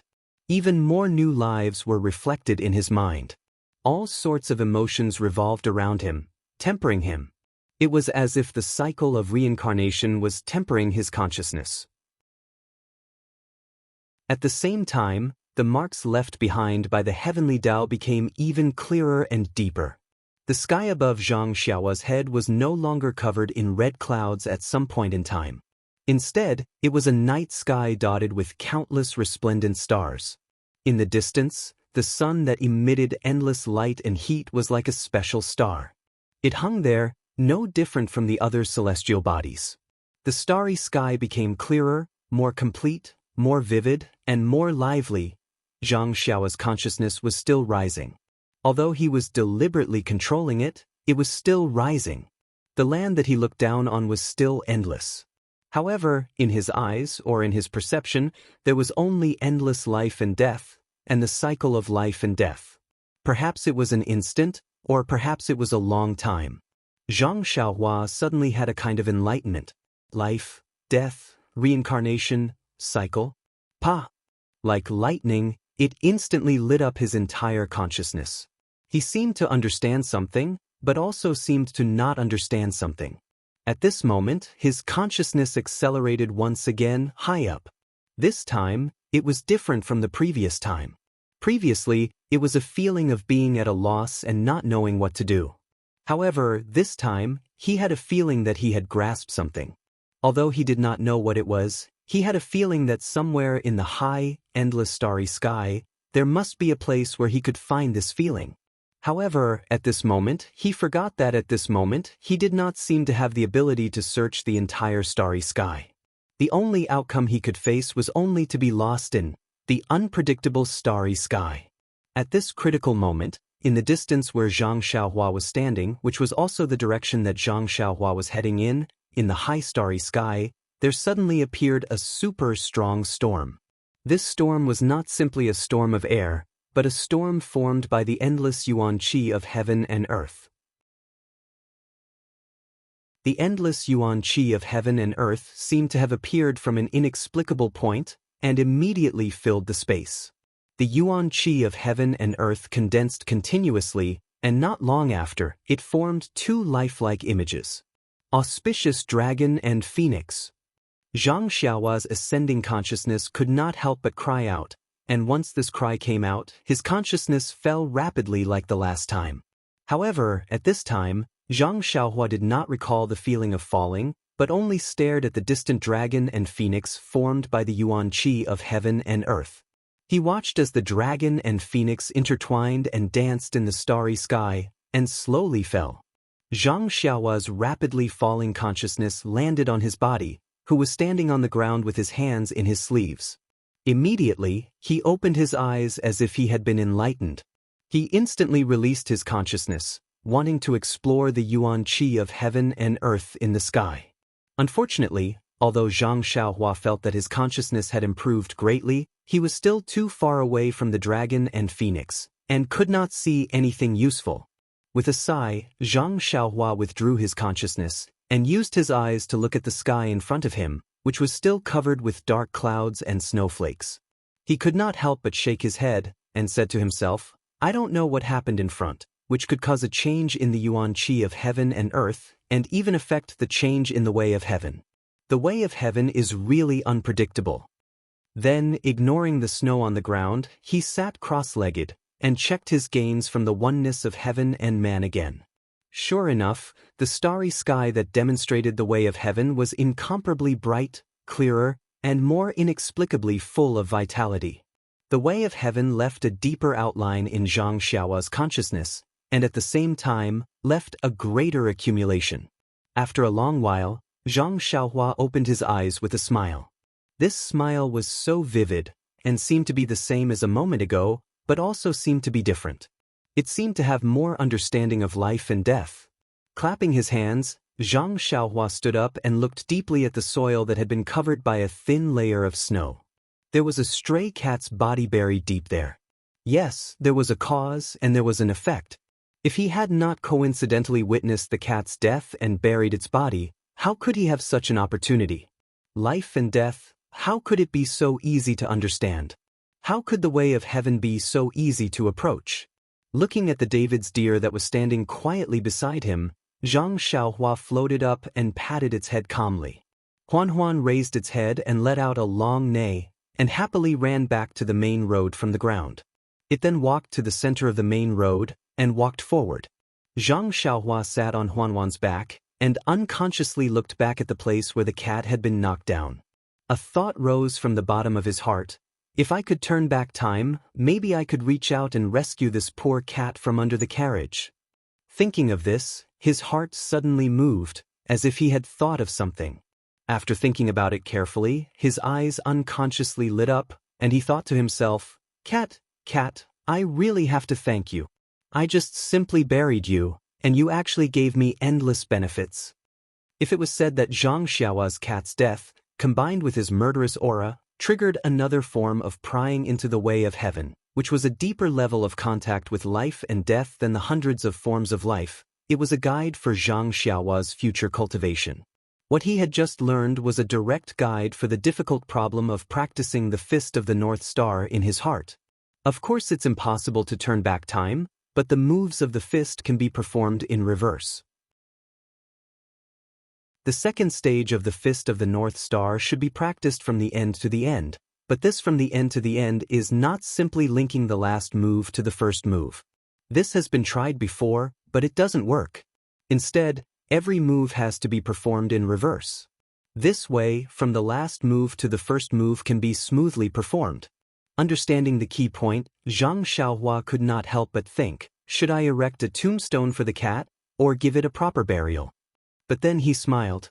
Separation of life and death was just a part of the way of heaven. Anything that did not break away from the way of heaven must go through this process. Sometimes the death was lighter than a goose feather, sometimes the death was heavier than Mount Tai. To him, the cat's death was heavier than Mount Tai, but to the coachman, the cat's death was lighter than a goose feather. The cat did not care about the ceremony after its death, but he cared about the value of the cat's death. Instead of giving the cat an unimportant ceremony, it was better to keep the cat's death in his heart, as a warning to himself. Death was actually very simple, as long as he pointed his flying sword, a drop of blood. Death was also very complicated, perhaps he might not be able to comprehend it in his lifetime.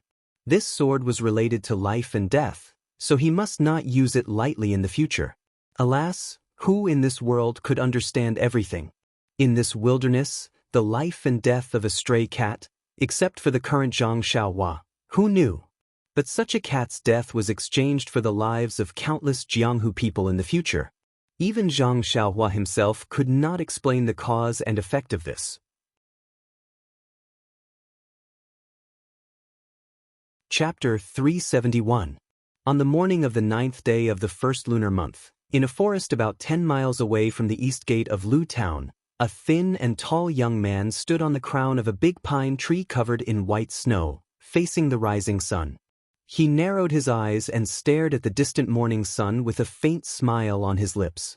After a few breaths, he jumped down from the tree and started practicing his punching skills on the flat, snowy ground. After he finished practicing a set of boxing, he did not stop. He continued with a set of boxing that was similar to the previous one. If a martial arts master could identify it carefully, he would be able to see that the last set of boxing was simply the reverse of the previous set of boxing. This young man was naturally Zhang Xiaohua, who was walking towards the Guozhuang house. Since he entered the realm of oneness of heaven and men a few days ago, he had glimpsed a corner of the rules of life and death in the way of heaven. Zhang Xiaohua's cultivation seemed to have entered another realm. However, when he carefully checked his mental cultivation, he only took a big step forward. It was not the qualitative leap that he had imagined. However, Zhang Xiaohua knew very well that he must have made great progress in an aspect that he did not know about. It was the improvement in his daily understanding of the way of heaven. Since he did not understand what it was, he knew how to practice it. That was enough. On the other hand, the death of the stray cat had awakened the direction of upgrading the Fist of the North Star. Therefore, while Zhang Xiaohua continued to understand the way of heaven, he put his mind on the reversal of the Fist of the North Star. After 2 days of pondering and thinking, he finally understood all the 108 moves of the Fist of the North Star. Last night, Zhang Xiaohua tried it before he went to sleep. It was indeed effective. The inexplicable flow appeared from his right foot. With the moves of the Fist of the North Star, it was in the opposite direction from before. It tempered the bones one by one until it reached the bones of his left foot. As a matter of fact, Zhang Xiaohua suppressed his excitement and performed the Big Dipper magical fist technique 18 times. His bones were tempered 18 times. Zhang Xiaohua stopped and summoned the David's deer. He flew up and patted Huan's head. Huan's 4 hooves danced in the air as it flew toward Lu Town. Zhang Xiaohua sat cross-legged on Huan's back. She closed her eyes and thought, Northern Dipper Divine Fist and Reverse Northern Dipper Divine Fist are both Northern Dipper Divine Fist. Wouldn't it be too troublesome to call them Northern Dipper Divine Fist? However, if that's the case, then the Misty School's Fist of the North Star manual will be incomplete. Thinking of the Misty School, Zhang Xiaohua couldn't help but feel sad for her second brother. Maybe I have to go home quickly and ask if my second brother has brought any news back home. If he hasn't, then I'll have to go to the Fragrant Cult. The Fragrant Cult is in the south. Sending Nye Qinyu there won't be any delay. Zhang Xiaohua looked ahead and thought slowly. Suddenly, the expression in Zhang Xiaohua's eyes changed. It turned out that in the sky not far away to the right, high up in the sky, a pure white cloud had suddenly been blown away. Zhang Xiaohua frowned and immediately released his divine sense.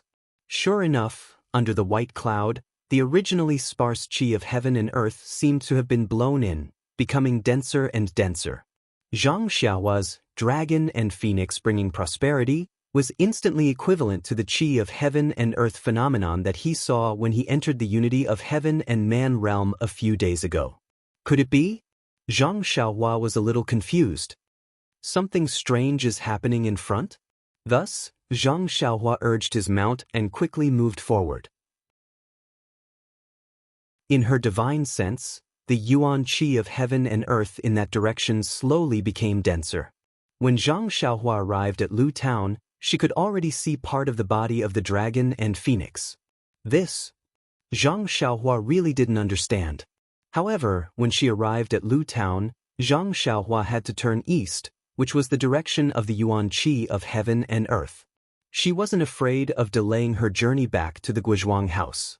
Zhang Xiaohua tried to release her divine sense to observe the changes in the yuan qi of heaven and earth while urging the David's deer to rush to the Guizhuang house. At this time, the David's deer, Huan, also seemed to feel a trace of change in the yuan qi of heaven and earth. It was a little uneasy and was a little bit afraid to go forward. Zhang Xiaohua frowned and gently stroked Huan's neck to comfort her. But the more she went forward, the more anxious Huan became, as if she was extremely afraid of the things in front of her. At this time, Zhang Xiaohua's divine sense had already observed that the yuan qi of heaven and earth had revealed more than half of its body. Isn't the Guizhuang house directly below the yuan qi of heaven and earth? Thinking of the yuan qi of heaven and earth, she naturally thought of the spring water that was rich in the yuan qi of heaven and earth at home. She didn't think too much. The change in the yuan qi must be related to her home. Zhang Xiaohua didn't dare to be negligent. She patted the head of the David's deer and floated up. She went straight to the dead trees in the snow by the roadside and flew straight to the Guizhuang house. The David's deer, Huan, slowed down and strolled forward slowly. The David's deer could smell the yuan qi on Zhang Xiaohua's body, so Zhang Xiaohua was not afraid that Huan couldn't find her. Zhang Xiaohua's levitation technique was fast and she moved forward in a straight line. Not long after, she could clearly see everything in the Guizhuang house with her divine sense. At this time, Zhang Xiaohua couldn't care less about observing the changes in the yuan qi of heaven and earth. Instead, she looked greedily at her own small courtyard. In the past 5 years, the small courtyard of the Zhang family had changed a lot. The original mud hut had been overturned and changed into a big bluestone house. The low mud wall had disappeared and was replaced by a very high bluestone wall. The low fence gate had also been replaced by the gate of a decent big family. At this time, there seemed to be no one in the small courtyard. There were several bluestone houses of the same size with the same gate. Zhang Kai, Mr. Lu Kai, and an old man who looked familiar to Zhang Xiaohua were anxiously talking about something. What surprised Zhang Xiaohua the most was that the east house of the courtyard was emitting a red light. Zhang Xiaohua's divine sense couldn't penetrate it. At this time, a person came out of the house. Wasn't it the girl she saved in Shizue Mountain, Li Yinfeng? She looked panicked and said something to the old man in the courtyard who Zhang Xiaohua was not familiar with. Then she hurried back to the house. The old man turned around and said something to Zhang Kai and others. At this time, Zhang Xiaohua suddenly remembered that this was Li Yinfeng's father, old shopkeeper Li. What?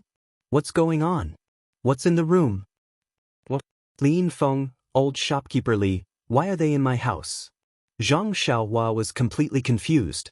Looking at the dragon and phoenix yuan qi in the sky that couldn't be seen with the naked eye, Zhang Xiaohua forcefully circulated the qi in her body and sped up the levitation technique. A shadow appeared and Zhang Xiaohua flew towards the Guizhuang house.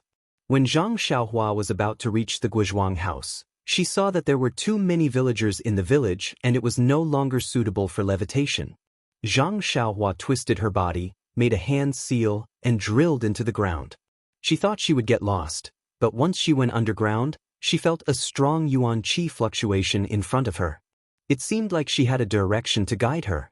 Zhang Xiaohua activated the earth elemental escape and went there. When she got close, Zhang Xiaohua jumped out from the ground. When she looked up, she saw that it was the small courtyard where her father and Mr. Lu were. She was standing behind them. Zhang Xiaohua's eyes were filled with tears. Finally, she didn't go in the wrong direction. At this time, Mr. Lu said, "Lu Kai, go out and see Xiaolong. Why isn't he back yet? It's just looking for a midwife. Why is it taking so long? I think Qian won't be able to hold on for much longer." When these words entered her ears, Zhang Xiaohua suddenly understood. So her little nephew was about to come into the world. At the same time, she released her divine sense. Seeing that the dragon and phoenix in the sky had stopped above her small courtyard, Zhang Xiaohua couldn't help but be shocked. What kind of battle formation was this? Beside them, old shopkeeper Li comforted, "Brother Lu, don't worry. Sister-in-law Zhang and my wife are both inside. Although they aren't specialized midwives, they have a lot of experience. My wife has been vegetarian and praying to Buddha for the past few years. She has also helped a lot of people deliver babies for a living. There won't be too big of a problem." But Mr. Lu only started, but he couldn't finish his words. He could only look at Zhang Kai. Both of them smiled bitterly. "That's right, your wife has helped a lot of people deliver babies, but they were all normal babies. The unborn baby in this house had stayed in his mother's stomach for 5 years. This morning, he suddenly had abdominal pain and knew it wasn't good. He could only ask Zhang Xiaolong to go out and look for a midwife." This situation naturally couldn't be directly told to old shopkeeper Li. Lu Kai listened to his father's orders and nodded. "Father, don't worry. A mother relies on her son, little sister will definitely be fine. I'll go out and take a look. Jin Feng is with Xiaolong, so there won't be too much of a delay." After saying this, he turned around and walked out of the small courtyard. But when he turned around, he saw Zhang Xiaohua who had just walked behind them. He couldn't help calling out, "Xiaolong, why are you alone? Where's the midwife?" "Xiaolong?" When everyone heard this, they all turned around. Zhang Xiaohua had 3 brothers. Zhang Xiaolong's face was long and thin, while Zhang Xiaohu had a round face. When Zhang Xiaohua was young, she had a 60% resemblance to her second brother. As for Zhang Xiaohua, she was already very tall. Although her face was still the same as when she left home, her face was elongated. Therefore, with a single glance, she was 80% similar to Zhang Xiaolong, only she was a lot younger. Lu Kai and old shopkeeper Li first found it strange that Zhang Xiaohua came back alone without a midwife, so they looked behind him. Mr. Lu was also curious, but then he frowned. He was very confused, as if he already felt that this wasn't his usual son-in-law. But who was this strange young man? For a moment, he was stunned. Only Zhang Kai turned around and knew that it wasn't Zhang Xiaolong. But he was also confused for a moment, then he was pleasantly surprised. His eyes couldn't hide the excitement as he anxiously took a step forward. Reaching out his hand, he trembled as he probed, "Xiaohua? Are you Xiaohua?" Even though Zhang Xiaohua had just experienced the trials of life and death, she still couldn't resist the affection of father and son in this world. She took a few steps forward and held Zhang Kai's trembling hand with both hands, saying, "Father, it's me. I'm Xiaohua. I'm back." Hearing this, everyone's eyes in the courtyard lit up. Lu Kai and old shopkeeper Li's gaze also attracted from the still-closed courtyard door to this young man who looked very similar to Zhang Xiaolong. Chidian Chinese website welcomes readers to read the latest, fastest, and hottest serial works at Chidian Originals.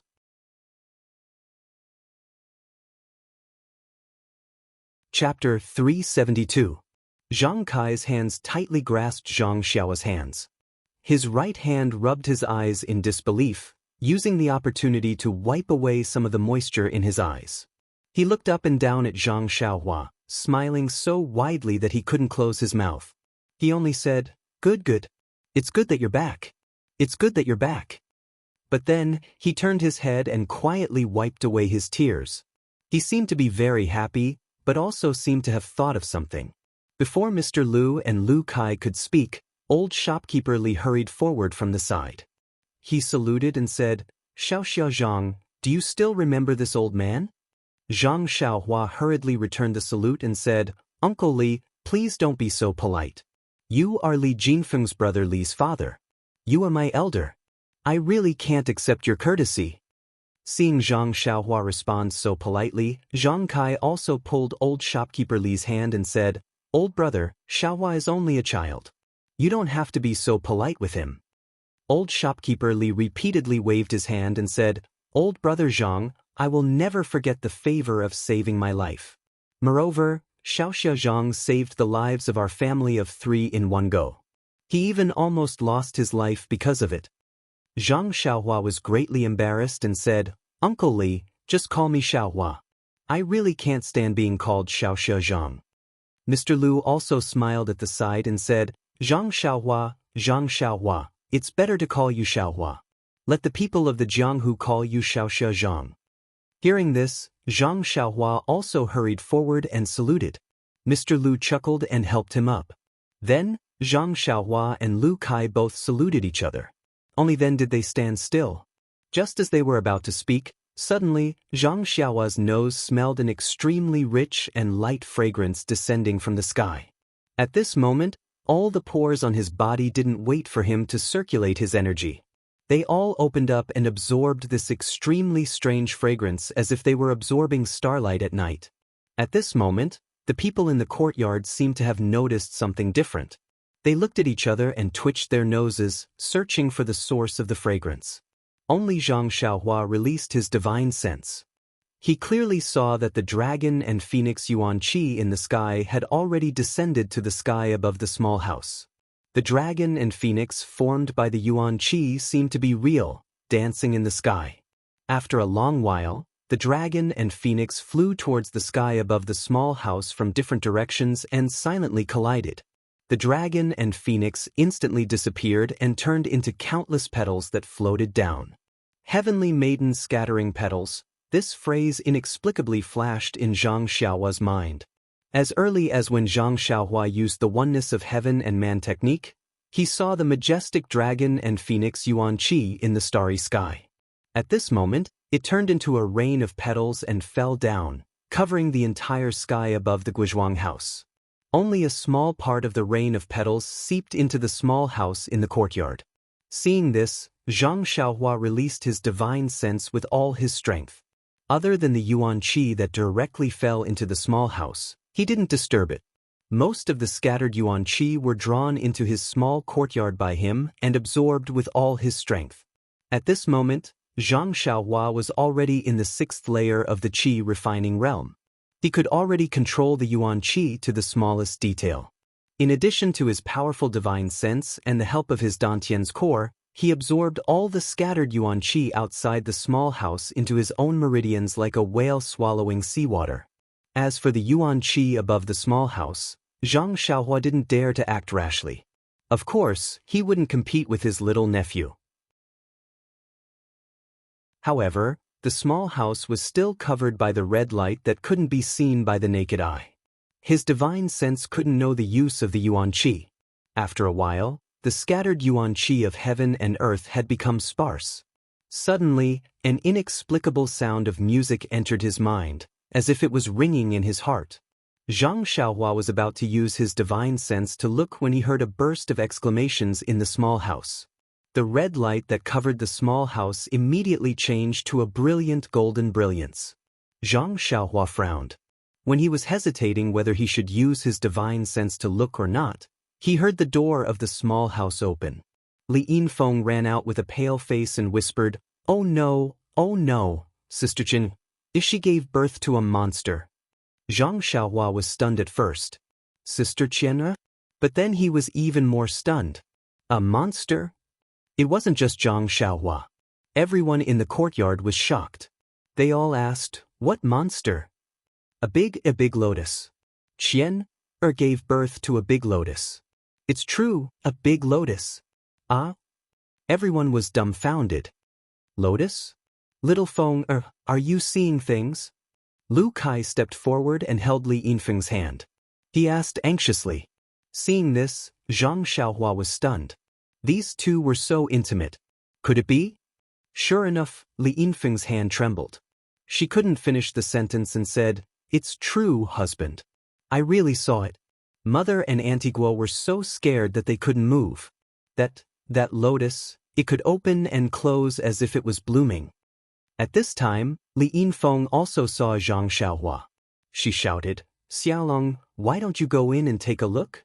Zhang Xiaohua rubbed her nose. She was very embarrassed. Sister-in-law was giving birth.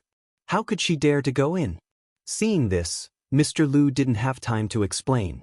He said to Li Yinfeng, Little Feng, you're brave. We can't go in. You should go in and take a look. Don't cause any big trouble. Li Yinfeng was a little puzzled. She looked at Zhang Xiaohua and nodded, okay, father. She was about to go in. At this time, Zhang Xiaohua saw through her divine sense that the door of the small house was shining with a golden light. It was as if something was about to come out. Zhang Xiaohua didn't dare to be careless. She quickly took out the small sword and looked at the door nervously. Sure enough, when the golden light appeared in the small courtyard, Zhang Xiaohua saw her mother holding a big round ball and walking out. The ball was wrapped in a layer of flowing golden light. It was like flowing water that kept flowing. From time to time, it emitted a golden light that couldn't be seen by the naked eye. When Zhang Xiaohua looked with her eyes, she saw that the golden light was imitating the shape of a lotus flower. As the light radiated, it imitated the opening and closing of a lotus flower. At this time, Guosufei's face was pale. She bit her lips and her hands were trembling. Step by step, she slowly walked to the center of the small courtyard. Except for Zhang Xiaohua, who was still standing on the spot with the small sword in her hand, the others all took a few steps back in fear. Their faces were filled with nervousness and fear. Everyone's retreat naturally made Zhang Xiaohua stand out. Although Guosufei's eyes were blurred and frightened, when she saw Zhang Xiaohua, she was pleasantly surprised. She called out, Xiaohua? Although her voice was low, Zhang Xiaohua heard it clearly. She replied with tears in her eyes, Mother, I'm back. Guosufei nodded, hinting her to step back a bit. But Zhang Xiaohua shook her head and said, Mother, it's okay. Then she looked around and said, Mother, put it on this stone table. Guosufei still shook her head, but her eyes were looking at the door of the small courtyard. How could Zhang Xiaohua not know her mother's intention? She walked straight over and said, Mother, it's okay. Let me see. How could Guosufei let her get close? She took a few steps back and said with a trembling voice, Xiaohua, you stay away, stay away. Zhang Xiaohua stopped and said, Mother, you've forgotten. That year, I was the one who saw that eldest sister-in-law was pregnant. Guosufei was stunned. Zhang Xiaohua continued, Give this to me. I'll see what's going on. Guosufei asked, Is it really okay? Zhang Xiaohua smiled and said, It's okay. Mother, it's just my nephew or niece. What's there to be afraid of? After saying that, she took a few steps forward and took the lotus from Guosufei's hand. Seeing this, Guosufei could only comply. But she still followed behind Zhang Xiaohua, feeling extremely worried. The lotus that the ball turned into was very similar. It also felt like a lotus in her hand. Zhang Xiaohua walked to the side of the stone table and placed the lotus on it. She looked at it with her eyes. It was just like a real lotus. She couldn't see any abnormalities. It was just that the lotus kept opening and closing, which made people feel strange. Zhang Xiaohua immediately released her divine sense and carefully observed the ball. As soon as she released her divine sense, Zhang Xiaohua was shocked. What kind of ball was this? This was clearly a mysterious array formed by countless golden talismans that looked like tadpoles. Those countless golden talismans seemed to be alive. They were colluding together and constantly rotating in the air like flowing water. When Zhang Xiaohua immersed her divine sense into one of the tadpole-like talismans, she was shocked to find that this talisman was also formed by countless talismans. Those tiny talismans were also like tadpoles, intertwined together. Zhang Xiaohua couldn't help but be tongue-tied. This was far beyond her imagination. It was far beyond the array and prohibition that she knew. She could only vaguely feel that the entire ball array seemed to have existed since the beginning. It was not something that could be formed by human strength. It was also not something that could be broken by human strength. As for those tiny talismans, Zhang Xiaohua simply used his divine sense to know that the intricate structure of the talismans was millions of times more powerful than the array formation that she had obtained from Fire Dragon Immortal on the deserted island. Yes, perhaps even more. But this difference was not something that Zhang Xiaohua could understand. What should I do? The child is probably in this array. If I can't break this array, the child will not be able to come out. But this array, I think no one in the world can break it. What is going on? Sister-in-law only drank the spring water that was rich in vitality. I only gave her a small vitality stone. How could it give birth to such a strange thing? Moreover, it is protected by this innate array?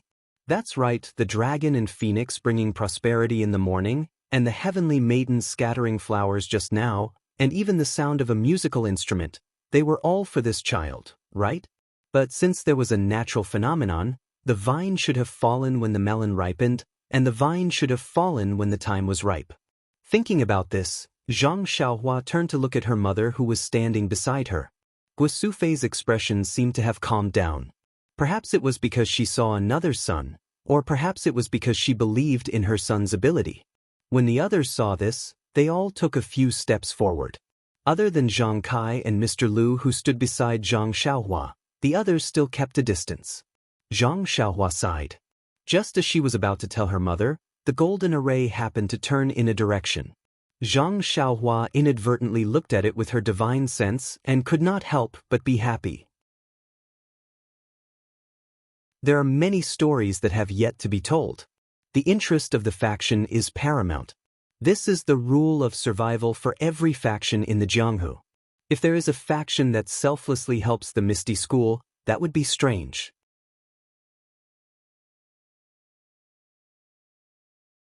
Chapter 373.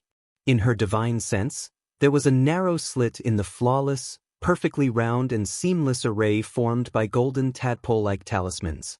A strange fragrance came out from that narrow slit. Zhang Xiaohua was overjoyed. Her divine sense immediately probed into the slit.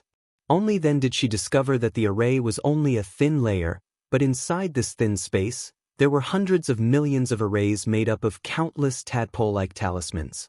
That array was actually made up of hundreds of millions of layers of arrays. However, Zhang Xiaohua was deeply aware that this array was definitely not as simple as adding one layer after another. Inside the spherical array, there was dense purple qi, and inside the purple qi was a chubby male baby. His eyes and mouth were tightly closed, and he had a solemn look. Zhang Xiaohua didn't have time to think about other things for the time being. She first raised her head and said to Guosufei with a smile, "Mother, congratulations, it's a boy. But wait a moment, I'll see how to get him out." Guosufei was overjoyed. The fear in her eyes disappeared and was replaced by a look of ecstasy. The people around were also happy and wanted to look forward. Zhang Xiaohua waved her hand and said, "Mother, you and father should all step back. I don't want any accidents to happen. I want to take a careful look first and think of a good idea." Guosufei quickly nodded and stepped back with the others, keeping a certain distance. When the others were far away, Zhang Xiaohua carefully looked at the mysterious innate array again. The slit of the sphere seemed to be natural, and the tadpole-like talismans beside the slit seemed to have no connection at all. However, Zhang Xiaohua knew that the slit was definitely not there originally. The original array must be perfectly round without any slit, and the slit must be the inevitable result of the array's operation to a certain stage. Zhang Xiaohua touched her chin with her hand and pondered. She thought that her little nephew was definitely not born at full term. Looking at the size of the slit, it was much earlier. If he was born at full term, he would definitely be in human form, and not a fetus protected by the array. Alas, it had been 5 years, and it was just a small slit. If he was born at full term, who knew how many years it would take? Fortunately, there was a little clue and a direction to break through, so Zhang Xiaohua carefully observed the tadpoles on both sides of the slit. The flowing tadpoles seemed to show signs of separation, but there was a faintly discernible force that firmly bound them together. Seeing this, Zhang Xiaohua's heart skipped a beat. She continued to look in the direction of the slit. As expected, in the array of the sphere, along the slit, the energy of the array was obviously weaker than the surrounding energy. Zhang Xiaohua naturally understood that this was where the array would be divided into 2 halves. Only by starting from here could the array be divided into 2 halves. However, did Zhang Xiaohua have the ability to do so? Thinking of this, Zhang Xiaohua tightened his grip on the small sword. He knew that at this moment, only his small sword could help him. However, it was hard to say if it would be effective. After all, he had only used the small sword to break through ordinary restrictions and arrays, such as the small box that contained the Carefree Heart Sutra and the cave that was sealed by Fire Dragon Venerable. However, he had no confidence in breaking through this array. Zhang Xiaohua held the small sword with his left hand and wanted to take out the vitality stones from his pocket. However, he laughed bitterly in his heart. Previously, when he used the small sword with his left hand, the energy used by the small sword did not seem to be the vital energy in his meridians. Even if he took out the crouching ox stone from his money bag, it would probably be useless. Therefore, Zhang Xiaohua hesitated. However, just in case, Zhang Xiaohua still took out a piece and placed it in his hand. Then, he used his divine sense to lock onto the slit and raised the small sword in his hand slightly. At this moment he heard Guosufei's surprised voice. "Xiaohua, what are you doing?" Zhang Xiaohua could only turn around and explain, "Mother, the child is in this sphere. I have to cut it open." "Sphere? Isn't this a big lotus flower?" "Oh yes, mother. You have to cut open the lotus seed pod of this lotus flower." "But, Xiaohua, you won't hurt the child inside, right?" Yes, Guosufei had not seen her little grandson yet. How could she let Zhang Xiaohua use this small dagger-like thing to harm her little grandson? Even the lotus flower outside would not be able to do so. Zhang Xiaohua smiled and said, "Don't worry, mother. I definitely won't. I'm confident." "That's for sure. There won't be any problems. I don't know what the dense purple qi in the sphere array is, but it seems to have some incredible vitality. As long as I have the protection of the purple qi, I won't be hurt by the sphere array. How can I hurt the child inside?" Zhang Xiaohua thought to himself. "However, Xiaohua, you must be careful. You must not hurt the child. Especially the child's penis." What? Zhang Xiaohua almost fell over. However, it was understandable. Things that could carry on the family line were naturally very precious. Zhang Xiaohua took a deep breath and slowly raised her left hand again. At this time, another person spoke. It was Zhang Kai. He said, "Xiaohua." What's wrong, father?" Zhang Xiaohua was stunned. "That you must be careful. Especially the last thing your mother said just now." Zhang Xiaohua was speechless. She smiled and said, "I know, father. I know what to do." Then he looked around again. Everyone looked at each other and quietly waited for instructions. When no one spoke, he said, "Then I'll start." Zhang Xiaohua turned around again. She stretched out her left hand and raised the small sword. She used her divine sense to firmly lock onto the crack on the round ball. When the crack rotated to the top, Zhang Xiaohua took a deep breath. Her left hand moved like lightning and directly cut towards the bottom of the crack. Sure enough, as Zhang Xiaohua used the sword in her left hand, An inexplicable heat flow appeared somewhere on her left arm. It flowed along the small sword's arm and along the small sword's arm. When the small sword pierced into the crack, the heat flow also reached the small sword in time. There was no strong reaction, nor was there any glaring brilliance. When the small sword and the tadpole talisman came in contact, it immediately produced an incomparably huge suction force. It sucked away all the heat flow on Zhang Xiaohua's left arm. At the same time, the tadpoles that had absorbed the energy seemed to have eaten something full. They swam to the sides, and the crack naturally stretched down a little. Zhang Xiaohua was overjoyed. However, this nameless heat flow was not controlled by him, so he could not activate it. Fortunately, the heat flow in his left arm did not. Instead, it was produced from somewhere and continued to travel up his arm. Therefore, as the heat flow in his left arm continued to enter, the crack also became longer and longer. If there was enough heat flow in Zhang Xiaohua's body, the crack would be completely pulled open sooner or later. Unfortunately, even Zhang Xiaohua himself did not know how much heat flow there was. He could only slowly pray in his heart. Unfortunately, the heavens had always been against people's wishes. Not long after, Zhang Xiaohua felt that the heat flow in his left arm was much smaller. He knew that things were not good. He hurriedly absorbed the vitality from the vitality stone in his right hand. However, when the vitality entered his body, it only filled his meridians and did not change the intensity of the heat flow in the slightest. What should I do now? The crack on the round ball formation is not big enough. I can't reach out and carry the child out. Just as he was thinking, there was no more heat flow in his left arm. The small sword could no longer cut it. However, at this moment, something abnormal happened. The purple gas in the round ball formation seemed to be attracted by something. It flowed along the tip of the small sword into Zhang Xiaohua's left arm. It also formed a warm flow. It followed another path up his left arm until it disappeared. After a moment, another warm flow was produced. It flowed from the original path to the small sword. The tadpole-like talisman was expelled by this warm flow. It was like boiling water pouring on snow, separating into two sides. Zhang Xiaohua was ecstatic. There was a lot of purple gas in the round ball. It had already formed a cycle with the warm flow in his left arm. Presumably, it would not be long before the crack was large enough. While cutting open the formation effortlessly, Zhang Xiaohua pondered.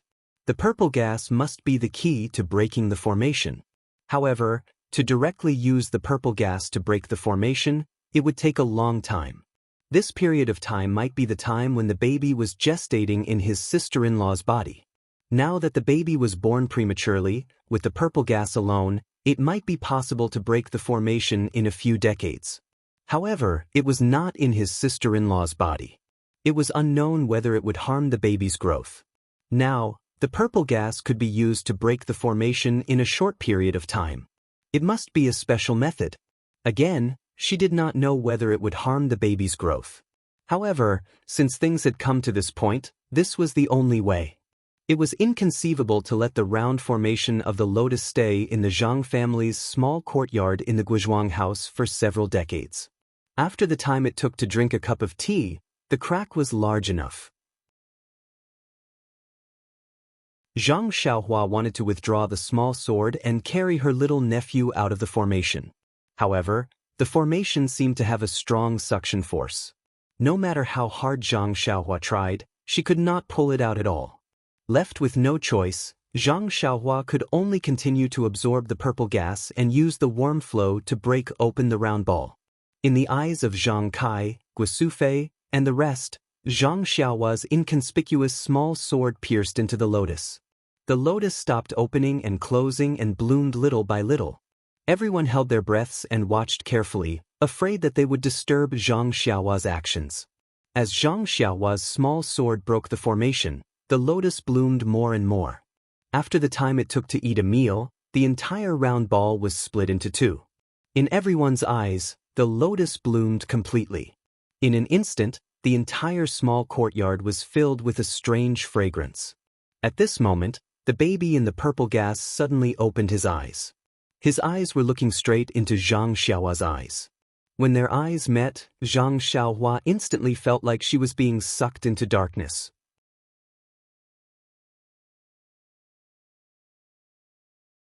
Chapter 374. It was just absolute darkness. Not only was he unable to see, even his heart was a ball of darkness. However, in this place where there was no light, Zhang Xiaohua felt very safe.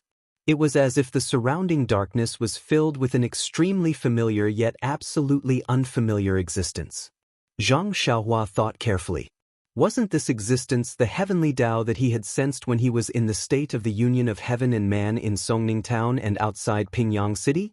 Zhang Xiaohua wanted to move his hand, but he did not have any intuition. Zhang Xiaohua wanted to blink, but he did not have any intuition either. It was as if he was just a consciousness without any form. After an unknown period of time, an instant, perhaps 10,000 years, or even longer, Zhang Xiaohua did not seem to have any sense of time. At a point extremely far away or extremely near, there was a sudden change. First, it vibrated continuously, emitting a mysterious wave that instantly spread throughout the entire space. That point turned from endless darkness to transparency, then red, orange, yellow, green, cyan, blue, all the way to purple. Every color evolved into a wave that spread throughout the entire space. Finally, the purple wave lasted for the longest time, and the wave was also the most intense. The entire space was actually filled with the same dense purple qi as the spherical array formation. Zhang Xiaohua was greatly shocked. What was going on? Why did he see something? Then, an even more puzzling change appeared. After the purple color passed, the entire space stopped vibrating. There was only silence for a moment. All the colors that were mentioned just now appeared at that point, and the entire space was filled with the 7 types of fluctuations. At this moment, that point suddenly lit up, and a ray of white light flashed from there. In an instant, the white light filled the entire space, and the chaotic fluctuations in the space changed into a more mysterious vibration at the same time. The sudden appearance of the light made Zhang Xiaohua a little dizzy. He subconsciously wanted to cover it with his hand, but before his feeling could reach his arm, there was a complete change at that point. That invisible point suddenly collapsed, and then like an explosion, it expanded infinitely in an instant. In the blink of an eye, it exceeded Zhang Xiaohua's perception. The space that was just a single material was immediately filled with light and other inexplicable things. Where did this light come from? Zhang Xiaohua thought to herself. This state of chaos did not last for long. The heavenly Tao that Zhang Xiaohua was familiar with filled the entire space. In the blink of an eye, the space evolved into earth, fire, wind, and thunder. Endless matter and countless miracles were completed in an instant before Zhang Xiaohua's eyes. Following that, countless planets appeared. Each planet emitted boundless starlight. On these planets, life appeared. Some of these life forms lived in a daze, while others had the ability to move mountains and fill seas. Zhang Xiaohua was dumbfounded, completely dumbfounded. Even with his cultivation level of the 6th layer, he couldn't understand what was happening in front of him. What on earth was this? With his limited knowledge, he could only make a hazy guess. Was this life? However, he immediately thought of something. What was death? In the instant that he thought about it, the things in the space seemed to have passed through countless years. The fluctuations of the entire space slowly became chaotic. Countless planets shrank and collapsed, and then the entire space collapsed. After that, this collapse slowly shrank again, as if it was the reverse of the explosion and expansion just now.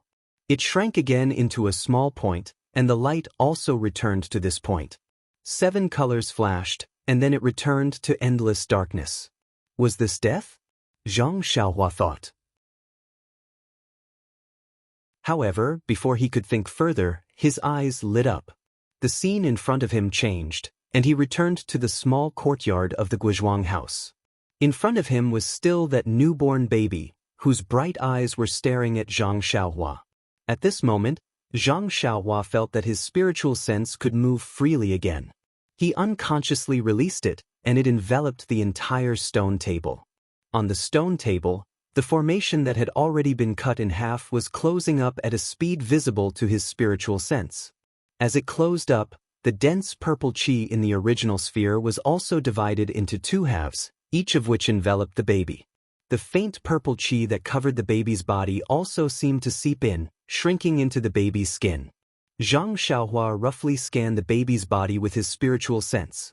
He couldn't help but be shocked again. There were actually countless meridians in the baby's body, all of which were absorbing the purple qi outside the body. The meridians that he cultivated from the Carefree Heart Sutra were shockingly among them. At this moment, no matter how stupid Zhang Xiaohua was, he knew that a great opportunity was in front of him. He didn't dare to be careless and immediately scanned the baby's body with his spiritual sense. At this moment, the baby's body also seemed to be transparent, as if there was no obstruction that blocked his spiritual sense. Zhang Xiaohua frantically memorized. In just a few breaths of time, the thin purple qi on the baby's body was completely absorbed. In an instant, the baby's meridians flickered a few times before disappearing. No matter how Zhang Xiaohua scanned, he found nothing. However, a faint smile appeared on Zhang Xiaohua's lips. Just as Zhang Xiaohua was about to withdraw his spiritual sense, the two halves of the formation on the stone table had already closed up, forming two spheres of the same size that emitted a golden brilliance. Just like the complete spherical formation from before, countless tadpole-like glyphs flowed with brilliant light. Just as Zhang Xiaohua's spiritual sense focused on the two spheres, the spheres seemed to sense something and suddenly flew up from the stone table, flying towards Zhang Xiaohua's forehead. However, just as they flew halfway, one of the spheres suddenly changed direction. With a turn, it directly entered the baby's forehead on the stone table. The remaining sphere didn't change at all. When it approached Zhang Xiaohua's forehead, it turned into a ray of golden light and shot into it. The golden light entered Zhang Xiaohua's forehead and went straight into the Naiwen Palace of the Upper Dantian. In the Naiwen Palace, the essence of elixir that Zhang Xiaohua had painstakingly cultivated was slowly rotating. The golden light rotated in the Naiwen Palace and immediately covered the essence of elixir with a layer of golden light. However, the golden light didn't stay in the Naiwen Palace for long. After leaving the Naiwen Palace, it went straight to a mysterious place behind the head. Once it entered, there was no more sound. It wasn't the first time Zhang Xiaohua sensed that mysterious place. Back when he was on the deserted island, when the refining elixir heart with jade blood technique reached its end, Zhang Xiaohua's Naiwen Palace was about to be scorched by the internal fire. However, after the golden light entered, Zhang Xiaohua couldn't find any trace of it. Zhang Xiaohua sensed that the golden light entered a mysterious place behind the head and was very surprised. Before he could think about it, the baby on the stone table changed again. The golden light entered the Naiwen Palace between the eyebrows. In an instant, the baby's body shone with golden light and a golden shadow stood up from the baby's body. It looked like an adult. The adult baby pointed one hand to the sky and the other to the ground. There was a benevolent smile on the corner of his mouth. Zhang Xiaohua was stunned. What did this mean? When the shadow finished laughing, it first expanded and then rapidly shrank. It also entered the Naiwen Palace between the eyebrows and disappeared. At this time, the baby, in Zhang Xiaohua's mind, didn't have any abnormalities. It was the same as any ordinary person that he saw on a daily basis. There wasn't even the slightest fluctuation of the qi of heaven and earth. However, Zhang Xiaohua stood there in a daze. His mind didn't dare to relax for a moment. Today's encounter was really too magical. Everything was unimaginable. Perhaps, in the next moment, there would be a miracle that had never been seen before. Even if now this baby who was still sleeping soundly with his eyes closed immediately grew up and called him uncle with a smile, or could immediately fly into the sky, he would believe it without hesitation. However, at this moment, Zhang Xiaohua suddenly felt that someone was pulling his sleeve. Could it be the hand of Tian Dao? He felt a sweep of his divine sense. How was it the heavenly Dao? It was just his mother carefully tugging at him. Zhang Xiaohua hurriedly retracted his mind and asked, "Mother, what's the matter?" Guosufei was ecstatic and asked with a trembling voice, "Xiao, is the child well? Can I hold him? This way, I don't want my good grandson to freeze." After all, it's still winter. This child who has just been born can't be frozen at all. Zhang Xiaohua was startled and turned his head to look. Of course, there was nothing on the stone table. There was only a white and fat naked baby sleeping soundly with his eyes closed. It made people feel pain and pity for him. Zhang Xiaohua thought to himself, "Mother, don't worry. Even if I freeze, your good grandson won't have the slightest problem." However, he still didn't feel at ease and asked, "Mother, what did you see just now?" "What did I see?" Guo Sufei was startled and immediately said proudly, "Xiaohua, you've really grown up. Where did you learn the sword? It's so powerful that you could split the lotus with just one strike. It's really much more powerful than Butcher Lu's butcher's knife. And you just stood there without moving after splitting the lotus. We didn't dare to disturb you, but isn't the child still young? He can't catch a cold. Look, can I carry him back to the house?" From what his mother said, from the time he split the lotus to her pulling his sleeve, it was only a very short period of time. However, in this very short period of time, he encountered something that others would never be able to understand in their entire lives. Zhang Xiaohua looked at the small sword in his left hand and smiled bitterly. He put it in his arms and said, "Of course you can. Mother, quickly carry the child back to the house." When Guo Sufei heard this, she was overjoyed. She hurried forward and carefully held the baby in her arms. However, the moment the baby touched Guo Sufei, he immediately opened his mouth and cried loudly. The cry was very loud and clear, echoing throughout the small courtyard. At this moment, a surprised voice sounded, "Ah? Mother, the child has been born? Is Xianxian okay?" Zhang Xiaohua turned around and saw that the door of the small courtyard had just been pushed open. A young man who was as tall as him was running towards the direction of the crying baby with a face full of surprise. That young and thin face looked 80% similar to Zhang Xiao's. Wasn't he Zhang Xiaohua's eldest brother, Zhang Xiaolong? Behind Zhang Xiaolong was an old woman with a depressed face. There was no need to look. Just by looking at her, one could tell that this was a midwife who didn't make it in time.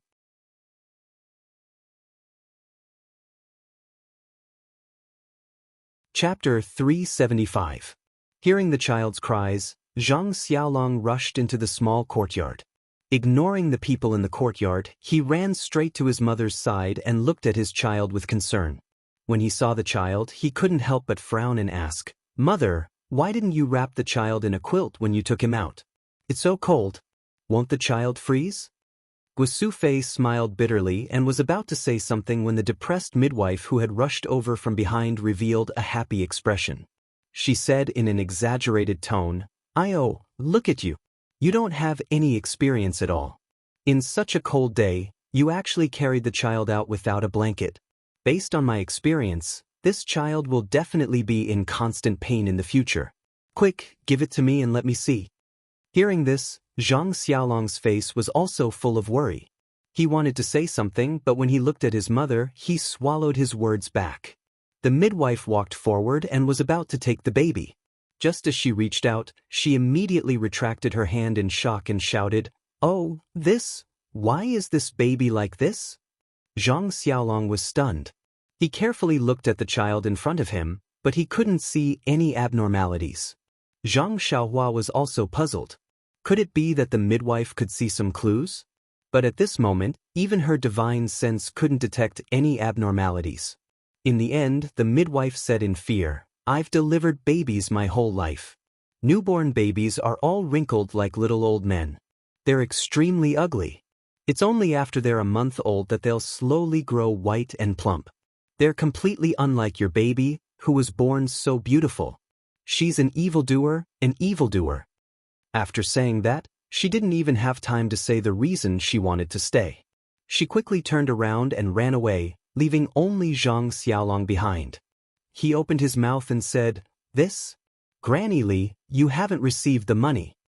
But seeing the speed at which the old granny ran out of the small courtyard, he muttered to himself, "This old granny actually ran so fast. So it turns out that she was dawdling at home, taking a dump and peeing, and only saying that she couldn't walk. It was just to get more money from me." At this time, another figure that Zhang Xiaohua was very familiar with limped into the small courtyard. Wasn't that young master Li Jinfeng? Li Jinfeng shouted, Xiaolong, what's going on? Granny Li had brought the child out so quickly? Even so, you should at least leave some food for him. Wouldn't it be extremely rude to just let him go like this? At this moment, Zhang Xiaolong had no time to explain to him. He hurriedly said to Guosufei, Mother, quickly carry the child into the house. It's warm inside. Guosufei seemed to wake up from a dream. She quickly ran into the house with the baby in her arms. At this time, Zhang Xiaohua's face was a little gloomy. She reached out and took out the small sword. She frowned and thought for a while. Then she slowly put it back into her clothes. She seemed to have made her own decision. Other people in the small courtyard, such as Zhang Kai and Mr. Liu, looked at what was happening in front of them as if they were watching a play. They had no chance to interrupt. When Guosufei carried the child into the house, they also seemed to wake up from a dream.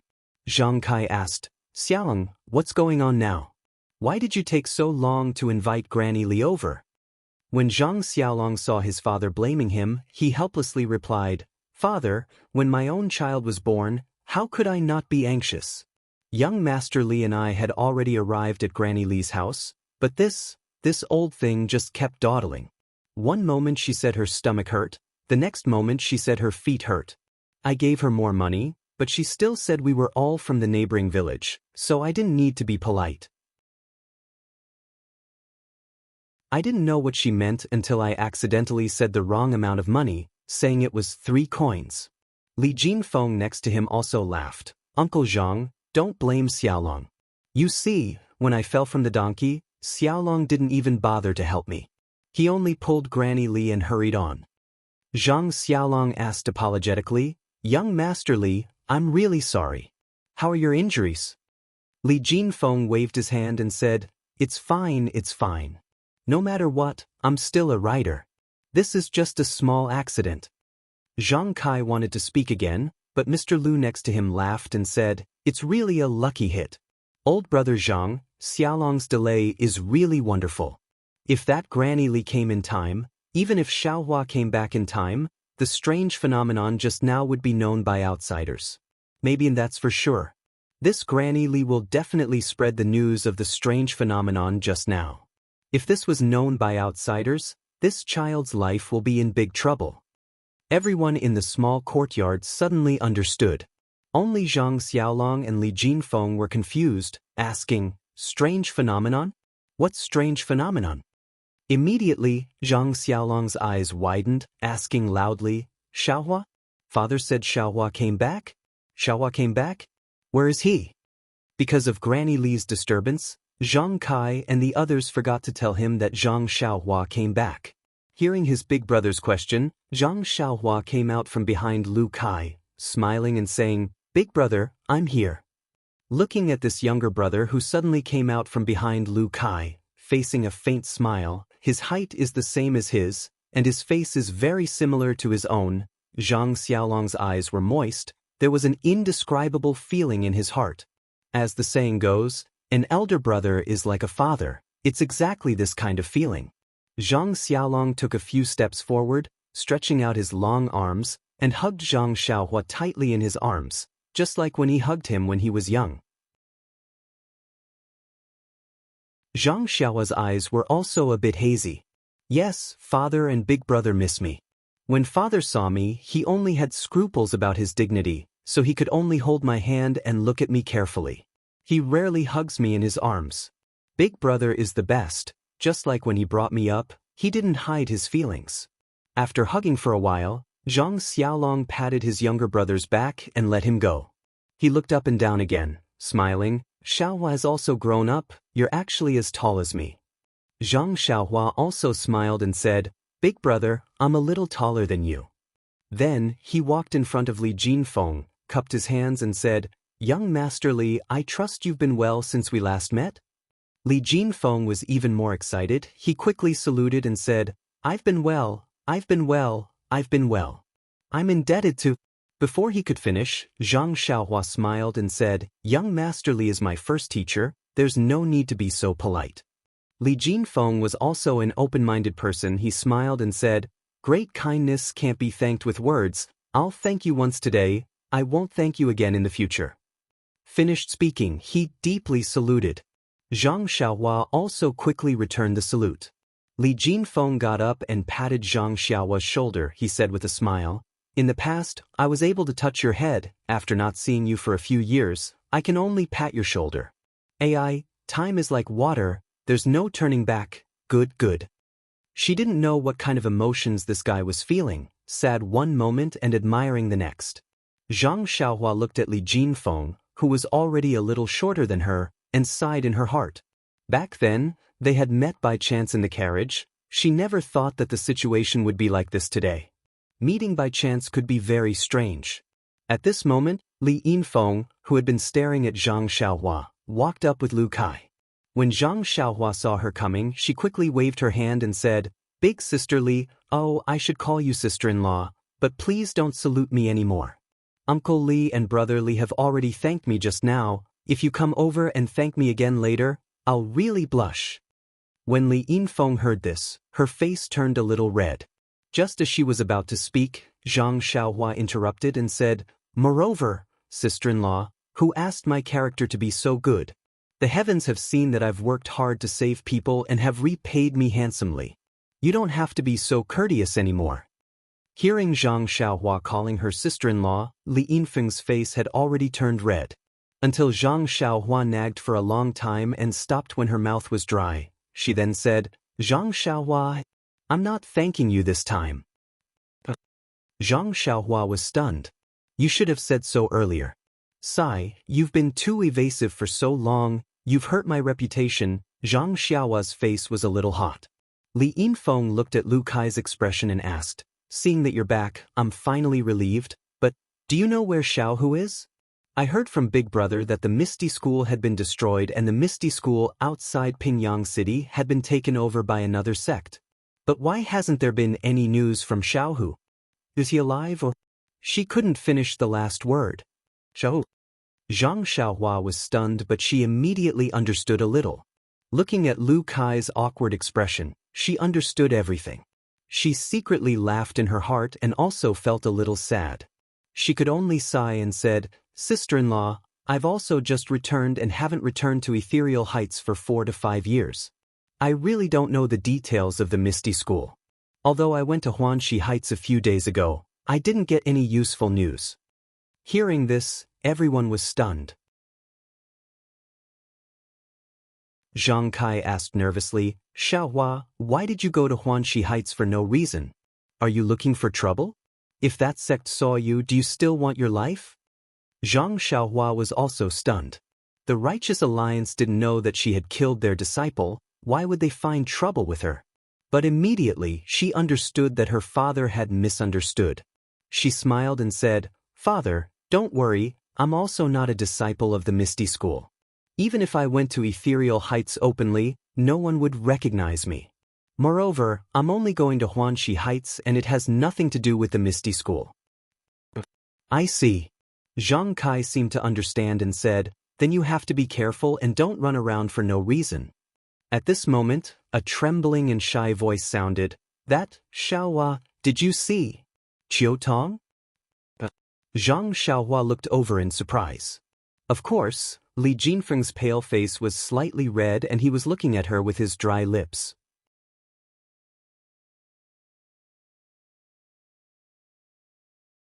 Chapter 376.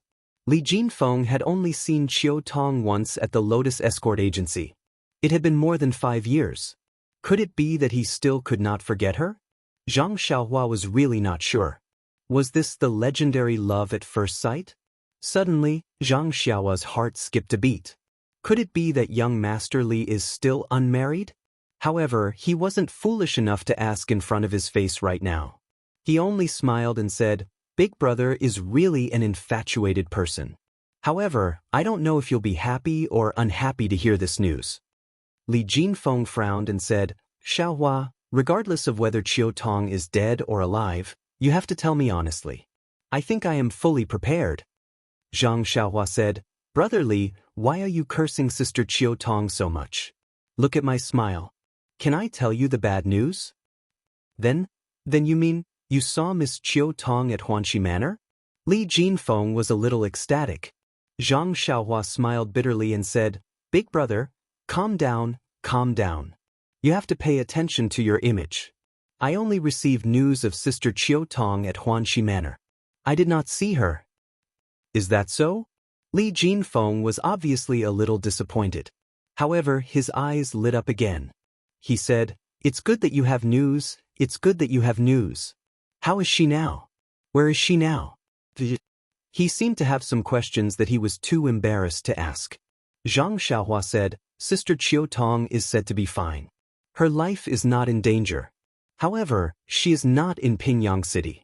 I don't know where she is and I don't know the details. I knew it. Li Jinfeng's face lit up. He said, She is only the manager of Huanxi Manor. She has nothing to do with the Misty School. How could she be in trouble for no reason? Looking at Li Jinfeng's reaction, old shopkeeper Li, who was standing a little far away, secretly sighed. His eyes turned away, as if he expected better from Li Jinfeng. That's right. Brother Zhang already has a grandson.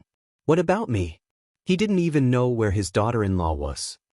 If I had known earlier, I wouldn't have let this brat go to Pingyang City back then. I should have found him a child bride earlier. That was what old Li thought. Li Yinfeng didn't get any definite news about Zhang Xiaohu, so she still looked a little sad. Lu Kai walked up to her and reached out to hold her hand. Li Yinfeng turned her head and saw the concern in Lu Kai's eyes. She held Lu Kai's hand and nodded. Seeing that everyone was done with their questions, Zhang Xiaolong asked another question. Xiaohua, where have you been all these years? Why didn't you send a message back? Father and mother were worried to death. They thought you... Zhang Xiaohua smiled bitterly and said, Big brother, it's not that I didn't want to send a message. It's that no one could send a message to me. Zhang Xiaolong was stunned and said, You were caught and sent to jail? Zhang Xiaohua rolled her eyes and said, Big brother, do I have to go to that extent? It's a long story. Zhang Xiaohua was about to explain when Zhang Kai said, All right, Xiaohua, let's not talk about it. You must be tired from the journey. Go back to your room and rest. Also, Mr. Lu, Brother Li, we can't keep standing in this courtyard.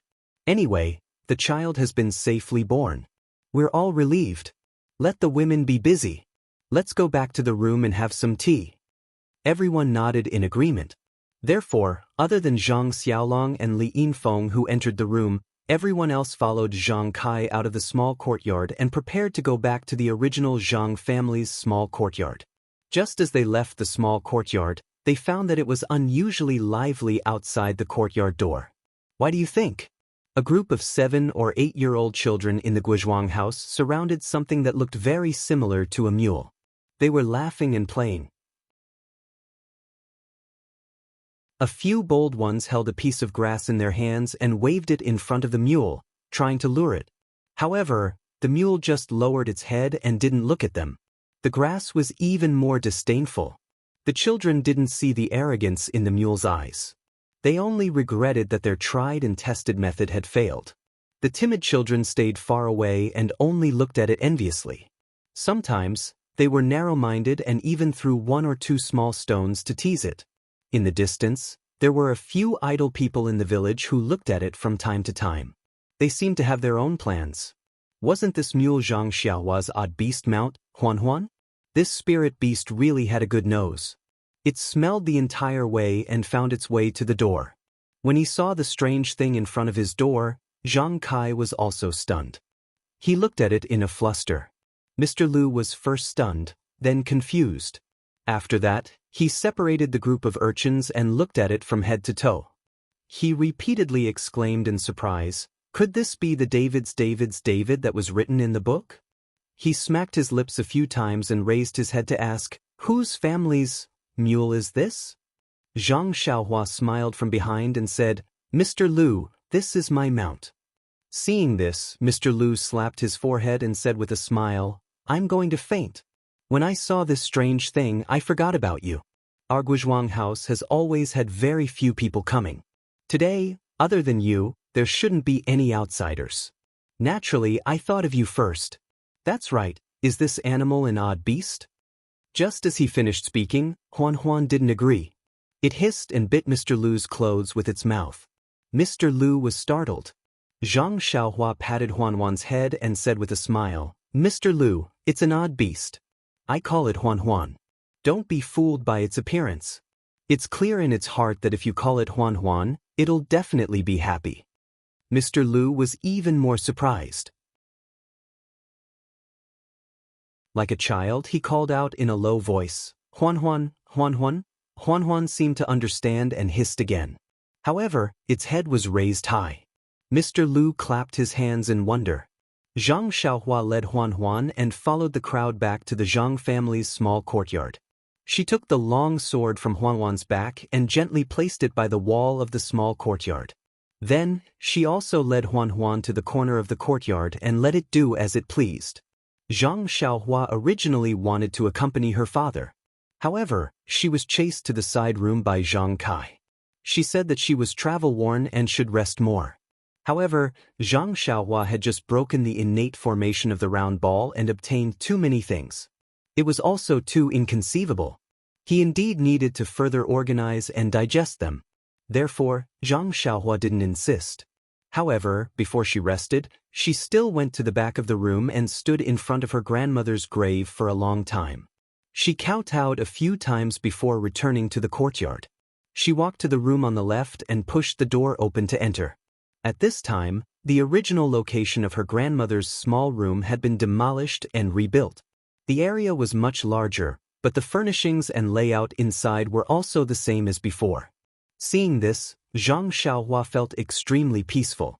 She floated onto the Kong bed and sat cross-legged, closing her eyes to meditate. In the small room, Zhang Xiaohua sat there quietly. He was as solemn as a mountain, but his heart wasn't as peaceful as it usually was when he cultivated. To be honest, the birth of his little nephew had shocked him far too much. In the past, when he was still in the Guizhuang house, he felt that knowing martial arts was incomparably powerful. When he learned martial arts and discovered that he cultivated the path of immortality, he felt that the path of immortality was even more admirable. Then, when he reached the 6th layer, he felt that the legendary foundation establishment was incomparably mysterious. However, when he sensed the way of the heavens when he became one with the world, he felt that foundation establishment was nothing more than that. However, in such a short period of time in the eyes of everyone in the small courtyard today, the evolution of the way of the heavens in a single instant or 100 million years in his consciousness had given him a completely new understanding. 100 million years. These weren't just two words. When Zhang Xiaohua broke free from his consciousness and saw the people in the small courtyard under the sunlight, he felt as if a lifetime had passed. Yes, he was no longer the Zhang Xiaohua from a moment ago. However, as a 6th layer Qi practitioner, Zhang Xiaohua really didn't know what exactly was different. It was to the extent that the evolution of the way of the heavens had left a deep impression in his mind. His imprint of the way of the heavens that was as bright as the starry sky already had a past, present, and future, but he still couldn't directly obtain any benefits from it. It was as if he had banknotes worth 10,000 taels of gold, but he couldn't find a bank to exchange them for money. If he had to blame something, he could only blame his cultivation for being too low. As a result, although Zhang Xiaohua didn't understand the meaning of what he saw, he still carefully engraved it deeply into his memory. He didn't understand it now, but there would be a time when he would understand it. As long as he had banknotes, he wouldn't have to worry about not finding a place to spend them. Secondly, what shocked Zhang Xiaohua the most was the meridians in his little nephew's body that he saw when he absorbed the dense purple qi. Although Zhang Xiaohua hadn't cultivated the last 12 layers of the Carefree Heart Sutra, he still remembered all the meridians and cultivation techniques. All these meridians added together were only a drop in the ocean in the body of an infant. At that time, Zhang Xiaohua had only tried his best to memorize it. Now that he thought about it, a question surfaced in his mind. Is it because the meridians in little nephew's body are different from normal people's? Or is it because all normal people have this many meridians? It's just that no one has discovered it yet? But based on the fact that every layer of the Carefree Heart Sutra could open up new meridians, everyone should have this many meridians. As long as there was a suitable cultivation technique, all the meridians would be opened up. What kind of cultivation level would that be? Furthermore, from Zhang Xiao's memory, those complicated meridians were actually like the circular orbits of the heavenly Tao. No wonder some ancient people said, "One person, one world." Could it be that this was the principle? Thinking of this, Zhang Xiao's lips curled into a proud smile. That's right, how could he not smile? Although he didn't know the specific cultivation technique for each meridian, this fellow actually peeked into the secrets of heaven and firmly recorded the countless meridians in his mind. He wouldn't forget it even in this lifetime.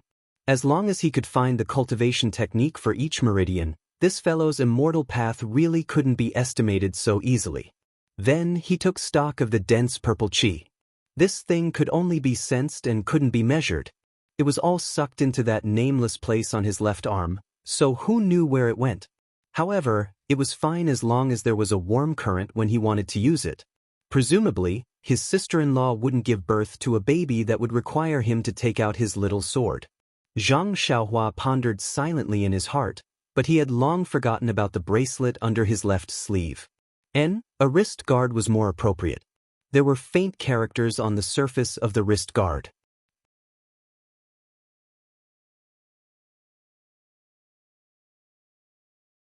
Chapter 377. Although Zhang Xiaohua had gained a lot, he realized that he did not understand the most time-consuming and energy-consuming part of the evolution of the heavenly Tao. His meridians that were as bright as stars did not respond to the cultivation method. He did not know the specific effects of the dense purple qi and did not know where it was hidden in his body. All that was left was the golden light formed by the innate formation. Thinking about the formation, Zhang Xiaohua was excited. Yes, ever since he obtained the immortal fire dragon's jade slip on restriction and formation on the deserted island, he had always been interested in it. During his daily practice, he would always find time to study it. Just now, when his divine sense scanned through one of the talismans, he felt that the essence of the formation was far more profound than what was recorded in the immortal fire dragon's records. With his current cultivation, it was almost impossible for him to understand it. Therefore, when the golden light with half of the dense purple qi shot into the back of his head, he did not panic. This was the same as the meridians and the dense purple qi. As long as it was in his body, there would be a day when he would be able to get it out. And what he wanted to check the most, which was also the most likely to be useful, was the thin layer of golden formation on the essence of herbalism in his Naiwan palace. However, when Zhang Xiaohua was full of anticipation and nervousness as he immersed his divine sense into the essence of herbalism in his Naiwan palace, he almost vomited blood. What do you think? The tiny essence of herbalism was surrounded by a thin layer of golden formation. This formation was made up of 365 golden tadpole-shaped talismans. Each tadpole was connected by a mysterious force. A total of 365 tadpoles were connected together, just like the complete version of the golden formation that he saw previously. It was airtight and difficult to penetrate. When Zhang Xiaohua immersed his divine sense into a single talisman, he did not have time to understand it.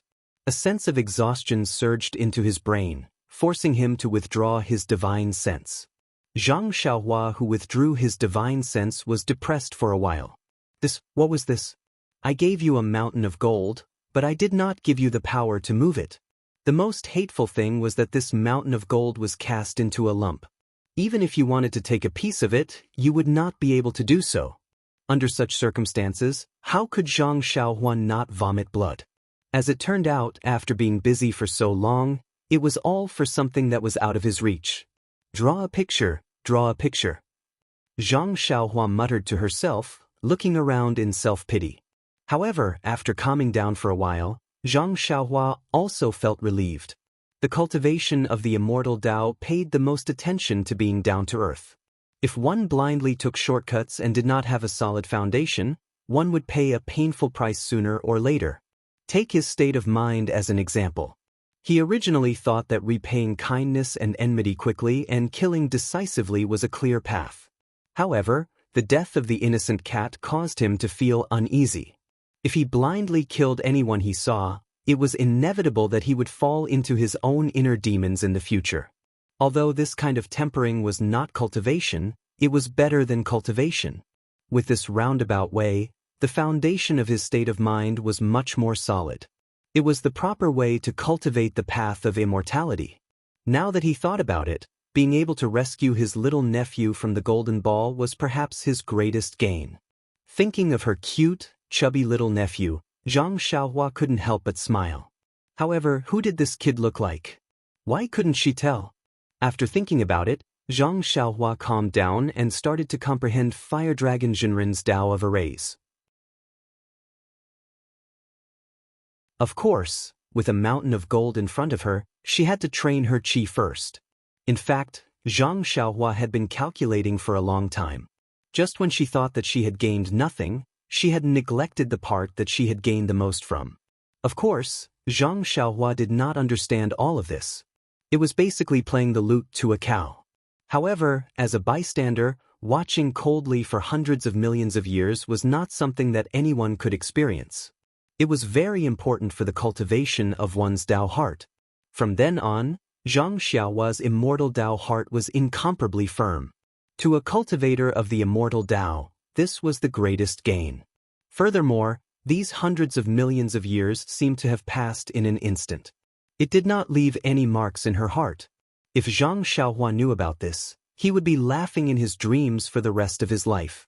It was a pity that Zhang Xiaohua was destined to have no dreams. There was only a mysterious twinkle in her eyes.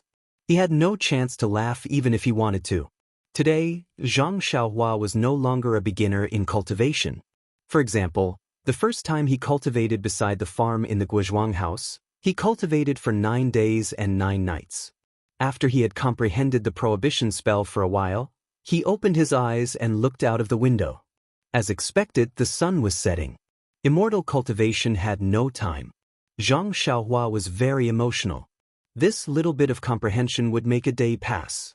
Zhang Xiaohua walked out of the house and saw a strange scene. The snow in the clean courtyard had been cleared.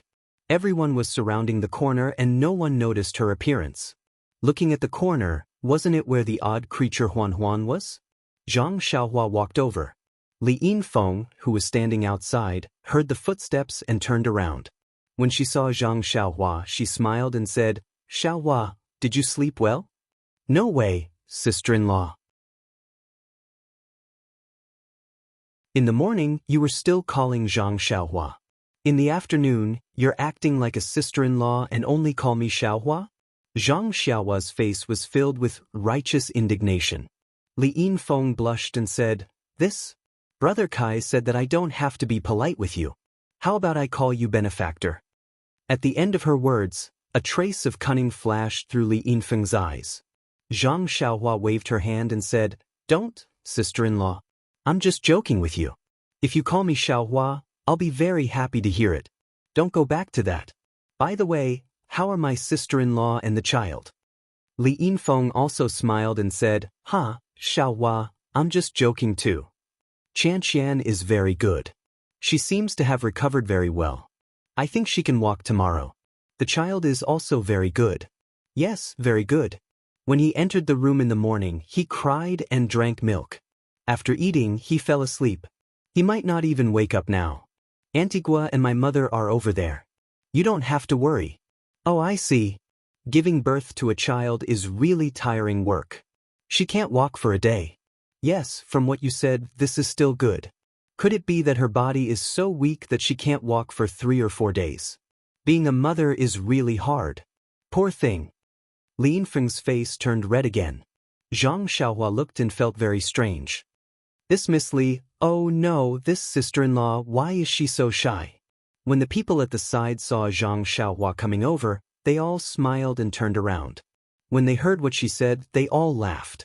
Only Mr. Lu said, "Xiaohua, where did you get this David's from?" According to the ancient books, some of the most famous immortals in the ancient times rode on the David's deer. Zhang Xiaohua shrugged and said, "Mr. Lu, I've only heard about it. My David's deer was given to me by a kid named Xiaohua." "She's also called Xiaohua?" Everyone in the courtyard was interested. Seeing that they were eager to hear the story, Zhang Xiaohua said, "Father, Mr. Lu, Uncle Li, let's wait for Mother and the others to come and I'll tell them together. This story is quite long. I can't tell it twice, right?" Zhang Kai laughed and said, "You little brat, you're actually keeping your father in suspense. Well, after dinner we'll light up the lamp and tell you." At this time, Zhang Xiaohua saw that everyone was looking at Huan Huan. In front of the David's deer, there was a huge bathtub full of water. Huan Huan was stretching her neck and drinking. Zhang Xiaohua frowned slightly. This David's deer had been in his hands for a long time, but he had never seen it drink like this. When he swept it with his divine sense, he immediately understood. Wasn't this the spring water that his family drank? Could it be that this David's deer actually liked things that were rich in vitality? Oh, no wonder in Songning town, this thing came to me as soon as it saw me. So it was because it smelled vitality. I thought I had a good character. A shake of my tiger body attracted spiritual beasts to me. Zhang Xiaohua laughed and said, "It can only drink water there? If it doesn't eat grass, it will starve to death." After saying this, he suddenly remembered that Nye Qianyu had said that the David's deer liked to eat grass with dew. Thus, he patted Huan Huan's head and poured out the basket of grass. He took away the bathtub with one hand and poured some water on the grass, saying, "Eat the grass, or I won't let you drink the water." The David's deer felt extremely wronged. It hissed on the ground and obediently ate the grass. It looked at Zhang Xiaohua anxiously as she threw the bathtub aside. Zhang Kai looked at his son and said, "Did you sleep well?" "Yes, very well. Father, I haven't slept on the Kong at home for a long time. It really smells good." "That's good. I was afraid that you would be used to it and couldn't sleep when you came back. In the future, you can sleep in that room." Zhang Xiaohua frowned. What did father mean? Could it be? Zhang Kai said, "Let's go, Xiaohua. Let's invite Mr. Lu and your Uncle Li into the room and look at the mule. Oh, the David's deer has been drinking water for a long time. I'm also thirsty. Let's go in and have tea. You must have walked all the way and are already hungry and thirsty.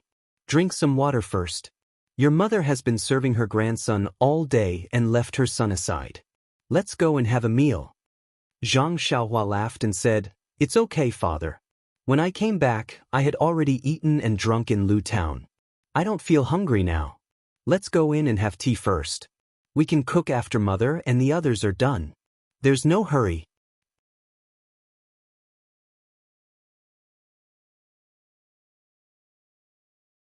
Chapter 378. Although Zhang Xiaohua said there was no hurry, how could Zhang Kai bear to let his son, who had just come back from a life-and-death situation, starve? Before she drank a few mouthfuls of tea, Guo Sufei and Li Jinfeng's mother came back from the side. When Auntie Li saw Zhang Xiaohua, she thanked her again. Zhang Xiaohua was speechless. She just did a good deed and was thanked 3 or 4 times in a row. Thinking about it, she blushed with shame. Li Yinfeng was sent to the small courtyard next door to take care of the children. The 2 elders were busy in the kitchen. At this time, the Zhang family was no longer the poor Zhang family 5 years ago. Because of the arrival of Lu Kai and his wife and Li Jinfeng's family of 4, the Zhang family had already prepared enough ingredients. Before the sky was completely dark, they had already prepared a table full of sumptuous dishes. The bright central room, the huge table and the hustle and bustle of the house made Zhang Xiaohua feel a little strange, but she also felt very warm. Time can change a lot, but it can't change family and friendship. The only thing that made Zhang Xiaohua jealous was that her mother only hurriedly put the red braised pork in front of her and watched her eat the biggest piece. Then she wiped the tears in her eyes and went to take care of her little grandson who had just been born. Alas, it seems that the focus of this family has shifted from me to that little guy. Zhang Xiaohua thought in loneliness. Although Li Yinfeng and Auntie Li also had to go next door to take care of the children, they were guests after all. Zhang Kai insisted that they eat here first. Not long after, Zhang Xiaolong also came. Although the central room was big, it was still crowded. Lu Kai said with a smile, "Xiaohua, we originally planned to go to my father's backyard to eat, but in order to welcome you, we have to suffer. Later, you have to drink 2 more cups." Zhang Xiaohua didn't speak. Zhang Kai next to her said, Xiaohua is still a child. Why drink wine? Lu Kai, you can drink more. Zhang Xiaolong said with a smile, Dad, our Xiaohua is no longer a child. Don't you see that she is taller than me? Counting her age, she is already 18 years old. She is still in the prime of her youth. Zhang Kai was speechless for a while. Mr. Lu advised, Old brother Zhang, it's your family's fortune for the child to come back safely after growing up. Don't think too much about it. Tonight you must have a good time, a good time. Let's have a good time. Let's drink. Anyway, they will leave our protection. Even if you worry, they may not be grateful. Zhang Kai also wiped the corners of his eyes and revealed a smile. The wine was brewed by the Zhang family using spring water and their own crops. There was a slight vitality in drinking it. However, the spiciness was not something that Zhang Xiaohua could handle. After drinking 1 cup, he didn't want to drink anymore. He only took tea to deal with it. Everyone knew that it was his first time drinking wine, so they didn't try to persuade him. After all, even if Zhang Xiaohua didn't know the quality of the wine, it couldn't be said that everyone present who had drunk wine before didn't know the quality. If Zhang Xiaohua didn't drink, then others could drink more. Lu Kai had drunk it before, so he wasn't surprised. This was the first time the Li family had drunk this kind of wine. Although it didn't have the mellow fragrance of fine wine, it had a unique flavor in the mouth. Even Auntie Li drank a few cups. During the meal, everyone was happy and tipsy. Although Zhang Xiaohua hadn't eaten for a long time, he ate a lot with Zhang Xiaolong. Zhang Xiaolong also kept picking food and meat for him, scolding him for eating so little and being so thin. Zhang Xiaohua didn't explain and ate everything that his elder brother picked for him. Only then did Zhang Xiaolong feel happy. When Auntie Li was almost done eating, she went to replace Guosufei and Li Yinfeng. Zhang Xiaohua also quickly got up. The smell of wine was really unpleasant. Seeing this, Zhang Xiaolong also followed. It was said that in many places, pregnant women wouldn't see outsiders for a few days after giving birth. However, Zhang Xiaohua was her husband's brother, whom she hadn't seen for many years. Guzhuang House didn't have too many rules.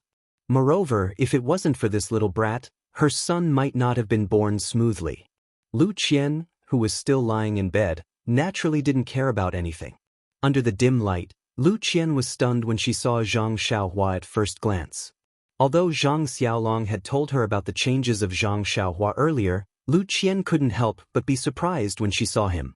Was this still the child who cried in her arms that year? After Zhang Xiaohua bowed deeply, he carefully observed his sister-in-law whom he hadn't seen for many years. Lu Qian didn't change much from 5 years ago. She was slightly plump, and her eyebrows were full of the demeanor of a mature woman. Zhang Xiaohua was a little puzzled. She didn't look weak at all. Seeing Zhang Xiaolong go to the side to take care of the child, Lu Qian smiled and said to Zhang Xiaohua, Xiaohua, I haven't seen you for a few years. You have grown up. Your elder brother has already told me about what happened today.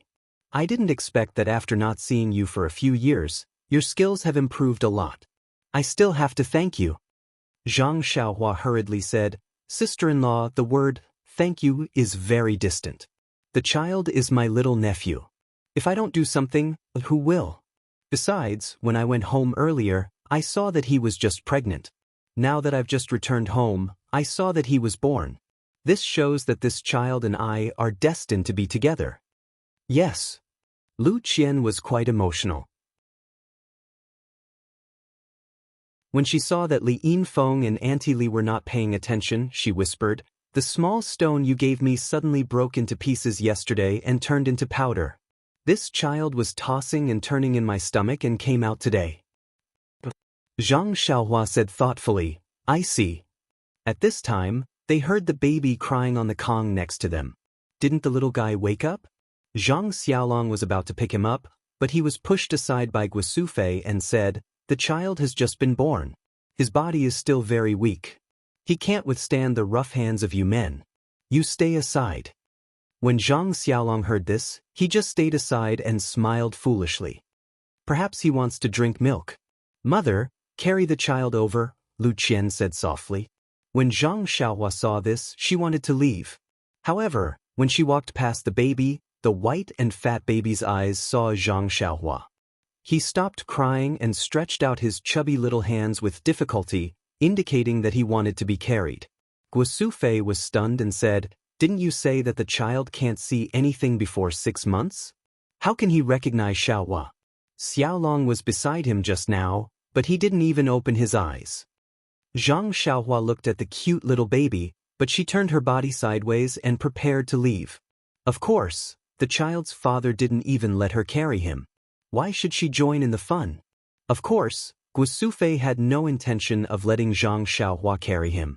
She also stopped in her tracks and walked towards Lu Qian. However, the baby refused to accept it. He opened his mouth and cried. Guo Sufei didn't understand. She only thought that the child was hungry and carried him to Lu Qian.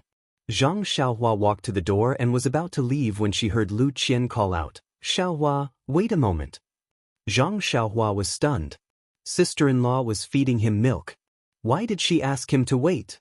However, when he heard the rustling of clothes, he didn't dare to turn around. However, the baby's cries didn't stop, and he didn't hear the baby drinking milk. After a while, he heard Lu Qian say, "Xiaohua, it seems that this child is really fated to be with you. Carry him." What? Guo Sufei called out, "Xiaohua hasn't carried a child before. If he falls or gets hurt, it won't be good. Mother, look at the child. He doesn't drink milk at all. His 2 hands and feet are messing around. That's his obedient appearance from before. It must be because he saw Xiaohua just now." This. Guo Sufei didn't know what to say. Zhang Xiaolong said at the side, "Maybe he wants to smell his father's scent. Come, let father carry him." Sigh, this guy wanted to carry him just now, but he was stopped by his mother. Now, he took the opportunity to enjoy it. Unfortunately, his son didn't give him any face at all. Just as he carried him in his arms, his butt stuck out. Zhang Xiaolong's chest became hot. It was the child's urine. Zhang Xiaohua's face bloomed. Seeing that his son was still crying, Zhang Xiaolong called out, "Xiaohua, come over quickly. Quickly carry your little nephew." Zhang Xiaohua turned around helplessly and stole a glance. Her sister-in-law had already tidied up her clothes. Only then did she walk over slowly. Sure enough, as Zhang Xiaohua walked over, the baby's crying lessened. His round, sparkling eyes looked at her quietly. Zhang Xiaohua was helpless. She stretched out her hands as if she wanted to hold something. Zhang Xiaolong didn't care so much. He reached out and put the child in her hands. Then, he turned around and looked for clothes to change. Zhang Xiaohua's 2 hands, and her whole body, were extremely stiff. She held the baby and didn't dare to move. Yes, her hands were tens of thousands of pounds of strength. If she accidentally touched some parts of the child's body, it would be terrible. The baby was very relaxed in Zhang Xiaohua's arms. His small mouth was open and he laughed, revealing his toothless gums. It was quite cute. Zhang Xiaohua complained in her heart. She usually looked at the baby with a cute smile. Why did it feel so uncomfortable to carry him? She didn't dare to move. It was 100 times worse than fighting with others. Zhang Xiaohua hurriedly shouted, "Mother, come and save me. Take him away." But Guo Sufei just smiled and tidied up the diapers on the Kong bed. Lu Qian said, "Since the child likes you so much, you should carry him more. In the future, he will learn martial arts from you. Now, you should cultivate your feelings."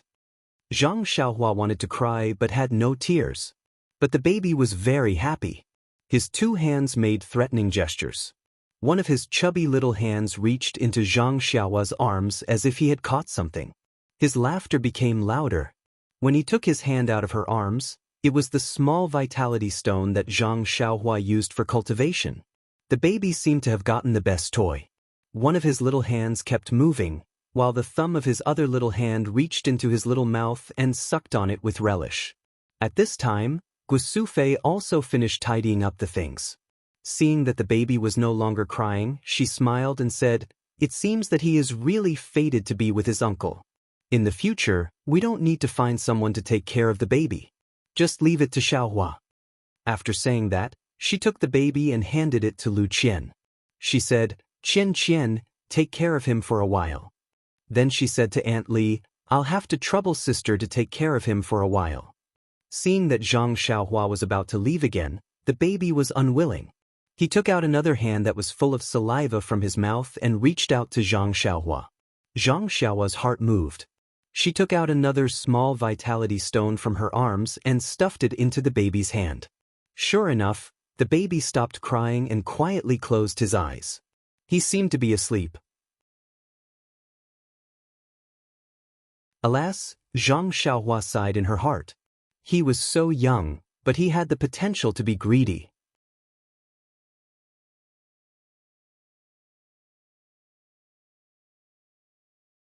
Chapter 379. After the meal, Guosufei was not in a hurry to go to Luqian. She had not seen her son since he came back in the morning. Of course, she wanted to take this opportunity to see more and ask more questions. The others were also sitting in the chairs, drinking tea leisurely and waiting for the story to start. Yes, the Guizhuang house was not well informed. Even Lu Zhen was not that good. Zhang Xiaohua disappeared for 4 to 5 years. What happened must be unusual. Now that he came back safe and sound, everyone's worries were gone. Naturally, they wanted to know the details. Well, let's just treat it as a story. Guosufei was still sitting next to her son. Although Zhang Xiaohua was taller than her, in her eyes, there was not much difference between him and the little grandson in her arms. Seeing that everyone in the living room was serious, Zhang Xiaohua smiled bitterly. He thought for a while and told them everything that happened after he broke up with his second brother, Zhang Xiaohu. Of course, he still talked about the spring and autumn annals. He ignored the way of the immortals and only talked about the secret books of the Wulin seniors. However, when he talked about the way back, Zhang Xiaohua hesitated and deliberately skipped the matter of Nie Qinyu. He was afraid that his family would be worried if they heard that there were people from Jianghu chasing after him. In the past 5 years, Zhang Xiaohua had indeed experienced many twists and turns. He had been on the brink of death several times. When she heard that her son had been captured and wanted to be killed, that he had fallen into the sea and was almost eaten by the fishes, and that he had been living alone on a deserted island for 4 years, Guosufei's tears had long since fallen. She held her youngest son's hand tightly and refused to let go. She murmured, "Son, poor son. He can only eat sweet potatoes all day. He can't even eat braised pork. Just you wait, son. Mother will make more for you. Don't worry, son. You still have a lot of money from last time. From now on, Mother will make braised pork for you every day and raise you to be as tall and mighty as your brother. Son, from today onwards, you are not allowed to take even half a step out of the Guizhuang house. Mother will watch over you every day." The others had thought that Zhang Xiaohua had only gone missing and that she might not encounter anything life-threatening now that she had returned. Therefore, they listened to the story with an appreciative heart. However, the story was so difficult and far exceeded their expectations. Their expressions became more and more serious until they heard that Zhang Xiaohua had met a child called Xiaohuaji in Songning town and obtained the David's deer from him. Only then did they relax. They even laughed when they heard that Zhang Xiaohua had exchanged a large sack of copper coins for the David's deer. Guosufei blamed her son and said, "Xiaohua, that Xiaohua's family is so poor. Why didn't you leave more money for them?" When Zhang Kai heard this, he scolded, "Woman, your hair is long but your knowledge is short. Didn't you see that Xiaohua didn't even dare to give them money and wanted to exchange it for copper coins for them to spend slowly? You gave them 5 taels of silver and they dared to spend it? Wouldn't they have been remembered by others?" Guosufei glared at him and said, "I'm short of knowledge. Humph, my sons are each stronger than the other." Zhang Kai also glared at her and said, "Aren't they my sons?" When Zhang Xiaohua saw this, she hurriedly told them about her trip to Huanxi Mountain Villa. The 2 elders immediately became spirited. However, Zhang Xiaohua only said, "We don't know whether second brother is dead or alive. Perhaps he is at the headquarters of the fragrance cult." Alas! The 2 elders sighed at the same time. Perhaps they were still regretting in their hearts. Why did they let their 2 sons walk out of the Guizhuang house that year? As if she knew what her father and mother were thinking, Zhang Xiaohua smiled and said, "Everyone has their own path. This is something that others can't interfere with. Since second brother and I have chosen this path, we will walk to the end without any regrets. Doesn't eldest brother also have his own path? Now that he has a child, the child also has his own path. Perhaps his path is different from ours. There are many paths in this world. It only depends on which path you want to take. Perhaps it is your own choice. Perhaps it is God's arrangement. Don't mother and father also have their own paths? Zhang Xiaohua's words were very profound, but they were easy to understand. Mr. Lu, Lu Kai, and Li Jinfeng all showed a surprised expression. However, Zhang Kai, Guo Sufei, and Zhang Xiaolong were thoughtful. Zhang Xiaohua's experience in the past 5 years was very long, and the story was also very long. Looking at the sky, Zhang Xiaohua smiled and said, "Mother, let's stop here for tonight. It's already late and I think I'll fall asleep soon." "Xiaohua, are you still sleeping well? Is it the same even on a deserted island?" Guo Sufei asked with concern. "Yes, mother. I always go to bed on time." "Hee, that's good. Being able to sleep and eat is a good body." Zhang Xiaohua smiled and said, "Mother, I am not that. You don't have to describe your handsome son like that." "Ah." Guo Sufei covered her mouth and laughed. Her previous gloominess was swept away. Guo Sufei only needed to tidy up a little before letting Zhang Xiaohua go.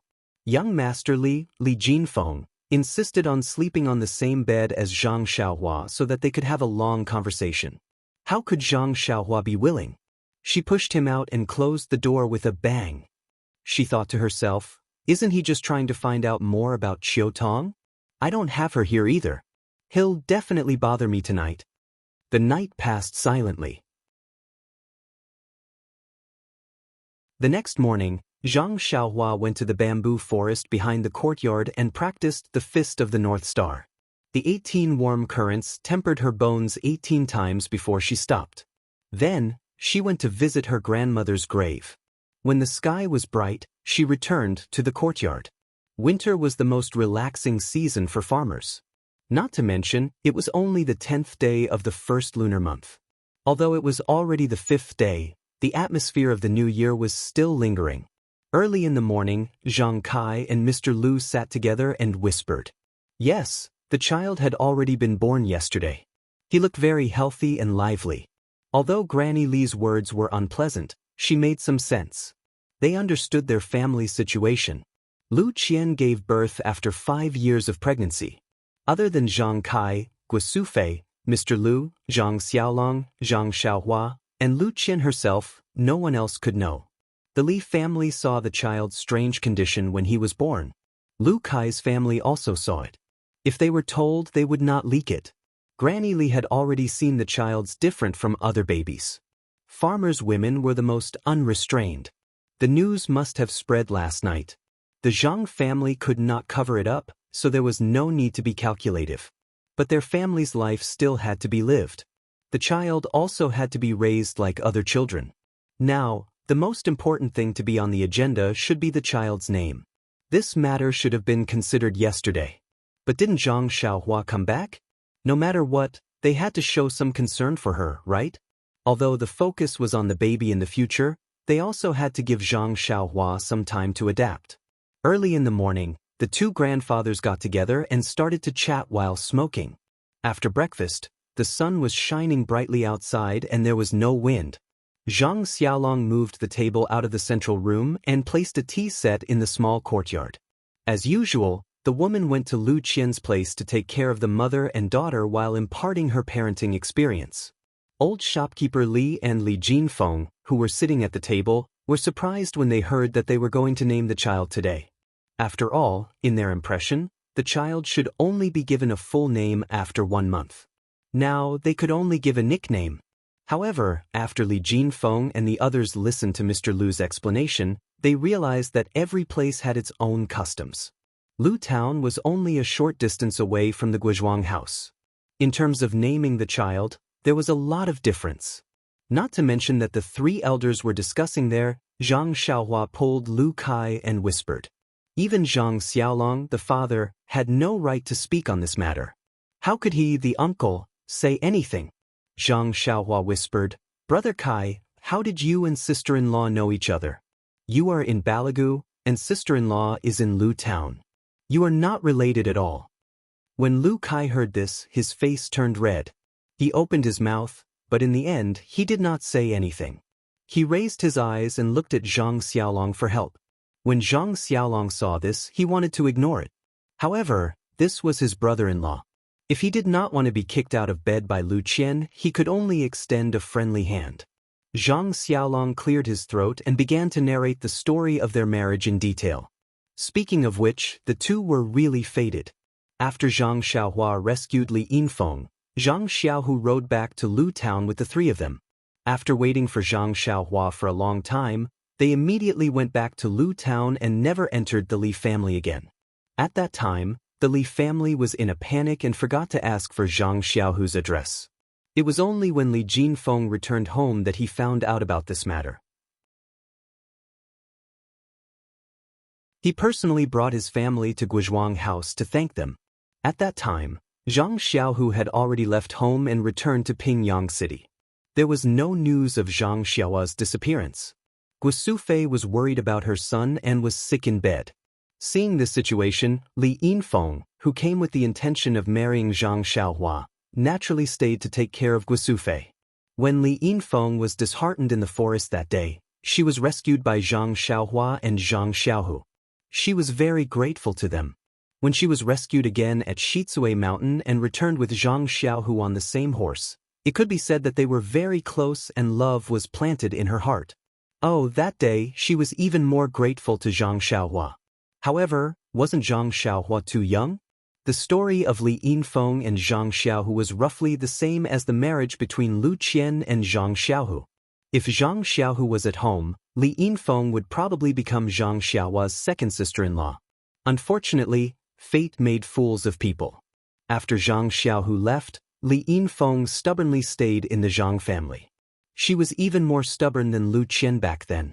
At that time, Guisufei had already treated Li Yinfeng as her daughter-in-law. Later, when the Misty School was destroyed, Li Jinfeng, who was nearby in Pingyang City, received the news and hurried back to Lu Town. He passed the news to Zhang Kai and Guisufei.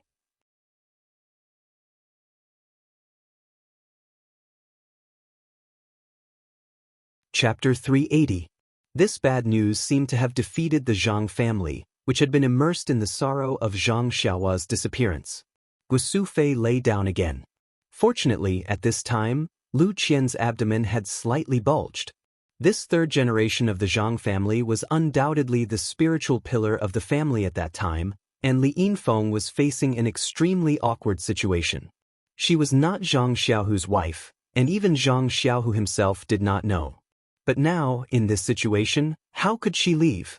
Moreover, she had lived in the Guizhuang house for a long time, and the people in the Guizhuang house all called her the daughter-in-law of the Zhang family. How could she marry again? Even if she could find a suitable person, how could she explain it to him?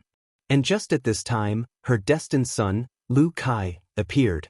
Lu Kai just came to visit the Zhang family with Lu Tufu, and was immediately attracted by the faint sadness between Li Yinfeng's brows. When he heard about Li Yinfeng's situation, he was very sympathetic and begged his sister to find an opportunity to express her magnanimity to the person. Lu Qian received this difficult task and was very embarrassed. Li Yinfeng was a good girl, pure as ice and jade. She was naturally willing to be her sister-in-law, but after all, she was now using the name of Zhang Xiaolong's second brother's wife. Lu Qian could not tear down her husband's family. She could only discuss with Zhang Xiaolong, and Zhang Xiaolong had no choice but to ask his mother. Guisufei was still sick, but she was not confused. Li Yinfeng had taken care of the Zhang family for a long time, and now there was no news of Zhang Xiaohu. Even if he was alive, they did not know when he would come back. Moreover, they did not know the meaning of Zhang Xiaohu's side, and did not know whether Zhang Xiaohu was willing, so Guisufei also agreed reasonably. But when Li Yinfeng heard this, she did not have any expression. Nonsense, she had stayed in the Zhang family for such a long time. You can change a girl's mind with just a few words, isn't it inappropriate for others to see it? Fortunately, Mr. Lu had a room in the Guizhuang house. Lu Kai lived there in the name of serving his father. Mr. Lu curled his lips. How could he not know his son's thoughts? Cursing was cursing, and supporting was supporting. Thus, Lu Kai had the advantage of being in a favorable position. Lu Kai was cultured and refined. He was a gentleman who studied and was quite similar to Li Jinfeng. Most women's first impression of their husbands would be based on their fathers and brothers. Lu Kai and Li Yinfeng had similar interests and were indeed more suitable than Zhang Xiaohu. Therefore, after a while, they fell in love with each other. Hearing this, Zhang Xiaohua laughed loudly, making Lu Kai's face turn red. Zhang Xiaohua cupped her hands and said, "Here, I thank Big Brother Kai on behalf of Second Brother." Lu Kai hurriedly returned the salute and said, "Why is that?" Zhang Xiaohua told him some of the things that happened between Zhang Xiaohu and Chang'e a few years ago and said, "I think I can understand what happened to sister-in-law. Even if my second brother is here, he will have the same idea. We don't expect anything in return for saving people. What's more, she's young Master Li's relative. We can't just stand by and watch. If we make sister-in-law misunderstand us and waste her youth, we don't want to see that. Moreover, you see, my second brother already has a wife. Brother Kai can understand sister-in-law's pain and save her from danger, which is also a great help to my second brother. If I don't thank you, who should I thank?" Hearing this, Lu Kai's face turned red. This was a huge knot in his heart. Now that it was solved by Zhang Xiaohua, how could he not feel relieved? He smiled and cupped his hands again, then ran out of the small courtyard. Alas, in Li Jinfeng's words, that speed was ungentlemanly. Not long after, Lu Kai came back with Li Yinfeng, whose face was red. The two of them saluted Zhang Xiaohua again, making Zhang Xiaohua at a loss. She didn't know what they were up to. Li Yinfeng said shyly, "Xiaohua, if you can see Xiaohu, you have to tell him about my feelings. Lu Kai and I are at home praying that he and Chang'e can get married in the end." Get married in the end? Zhang Xiaohua smiled bitterly. The Misty School was destroyed. Second brother and Changjian were nowhere to be found. No one knew if they were dead or alive. It was hard to say if second brother could meet Changjian and build a relationship with her. However, Zhang Xiaohua still hurriedly returned the salute and said, "I also congratulate you on behalf of second brother. I hope you can live in harmony and have a child soon." Li Yinfeng's face was even redder. While the younger generation was discussing love, the older generation was also concerned. However, love was the most complicated thing. If they interfered a little, there might be a lot of twists and turns. Zhang Kai also didn't understand Zhang Xiaohu's thoughts, so he didn't dare to interrupt. It was only when he heard Zhang Xiaohua say that his son already had someone he liked outside that he became both sad and happy. He was worried about his missing son. Now that they were talking, the atmosphere became more lively. The three old people's thoughts were basically the same.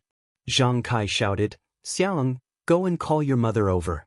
Also, the child, Mr. Lu hurriedly stopped him and said, "It's better to let the in-laws come over. The child caught a cold outside yesterday. Today, before the full moon, it's better not to go out." Zhang Kai smiled and said, "Okay, then Xiaolong, call your mother over." After a while, Guosufei came back with a smile on her face. Although there was still no news of her second son, Zhang Xiaohu, the return of her missing youngest son and the birth of her long-awaited grandson gave her great comfort. Moreover, this little grandson was smarter than the other children in the village. How could Guosufei not be happy? Today was the day that his precious grandson would be named. For farmers, names were the first step into this world. The quality of a name directly determined the child's life. Thinking back to the names his father had given his three children, they were so wonderful. Little Dragon, Little Tiger, and Little Flower. Looking at his family situation now, it was something that he had never dreamed of before. It was all thanks to his father's foresight that he had found such good names that reflected the spirit of a dragon horse. Waiting for Guosufei to sit down, Zhang Kai fiddled with his goatee, tapped his pipe and said, "Brother Lu, why don't you say it? You are a knowledgeable person. Your sister-in-law trusts you very much." Mr. Lu waved his hand and said, "Brother Zhang, don't laugh at me. This is the right of a brother. Others can't take it away. Guosufei also said, Father of the child, hurry up and say it. If it doesn't work, we can ask the in-laws to change it. Zhang Kai narrowed his eyes and said, The name I gave the child is called. Zhang Kai deliberately dragged out his voice. Zhang Jian. Jian, it means solid. It means that the child is as strong as a rock. In the future, he will also grow strong. Mr. Lu added, The child must also have a strong will and grow strong like a towering tree. Good. Everyone applauded. The older the ginger, the spicier it is. The word, strong, reflected everyone's thoughts. Guosufei was also happy. She immediately wanted to stand up and tell Lu Qian the good news. However, Mr. Lu said, Sister-in-law, don't be anxious. Guosufei was stunned and said, Is there anything else? Since it's a name, why don't we name it together today? There's a name. Guosufei was stunned. Zhang Kai, Zhang Xiaolong and Zhang Xiaohua were also stunned. Only Lu Kai and Li Jinfeng smiled and said, Mr. Lu really loves the house and its crow. Zhang Jian has just been born and you want to give him a courtesy name? Mr. Lu smiled and said, That's right. Since it's already been named, then it's better to give it to him. Later, sister-in-law, you still have to think of a nickname for the child. Courtesy name? Zhang Xiaolong and Zhang Xiaohua looked at each other. After Li Jinfeng's explanation, the two of them finally understood. It turned out that the literati in the big cities, in addition to their original names, would be specially bestowed with a courtesy name by their family elders when they reached adulthood. It was a symbol of status. Lu Kai and Li Jinfeng did not have a courtesy name. Therefore, Mr. Lu giving Zhang Jian a courtesy name was a little ahead of schedule. However, this courtesy name was to be used after he came of age. It was understandable for the elders to give him a name now. After all, outsiders would not know. Old Li smiled and said, Mr. Lu is keeping it a secret. Why didn't you say so earlier? Please tell us, Mr. Lu, so that we can consider it together. Mr. Lu took a sip of tea and said with a smile, I thought about it for a long time last night. I feel that Jian was born with a vision. In the future, he will not be an ordinary person. Outstanding people are all proud and aloof. This is not good for life. Therefore, I want to give Jian a courtesy name. He will treat others kindly and treat others as his friends. This kind of person will be able to achieve great things. What do you think? Zhang Yuyu. Li Jinfeng and Lu Kai thought for a while and both of them agreed. The name Zhang Jian could be heard from the Zhang family, but as for this Zhang Yuyu, to be honest, Zhang Kai and Guosufei really couldn't tell what it was. However, since the courtesy name was something of a scholar, it was naturally better for the scholar to say it. Zhang Kai and Guosufei also agreed. However, when it came to Guosufei's turn to come up with a nickname for the child, she frowned. After a long time, she said, In-law, what do you think of Goshing, Erden, Dumbo, and Gubili? Mr. Lu's expression changed and he said with a smile, Sister-in-law, since you already have a genteel courtesy name, it is not good to use a peasant's nickname. Think about it again. Guosufei thought for a long time and said, Forget it. Let's give it to you. Why don't I ask Xianxian and see what she thinks?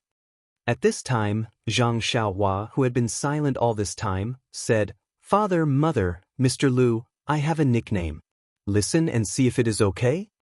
Zhang Kai was about to scold her when Mr. Lu smiled and said, It's okay. You say it. Xiaohua, now that you have been outside for several years, you have a lot of experience. This nickname may not be bad. If it is not okay, then let Xianxian decide. Zhang Xiaohua thought for a while and said, Let's give Jian a nickname, Byron. What do you think?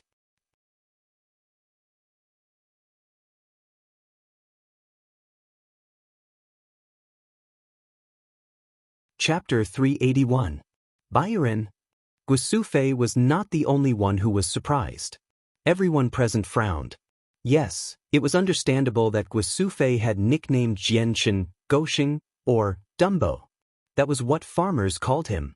But Byron was not even close to a nickname.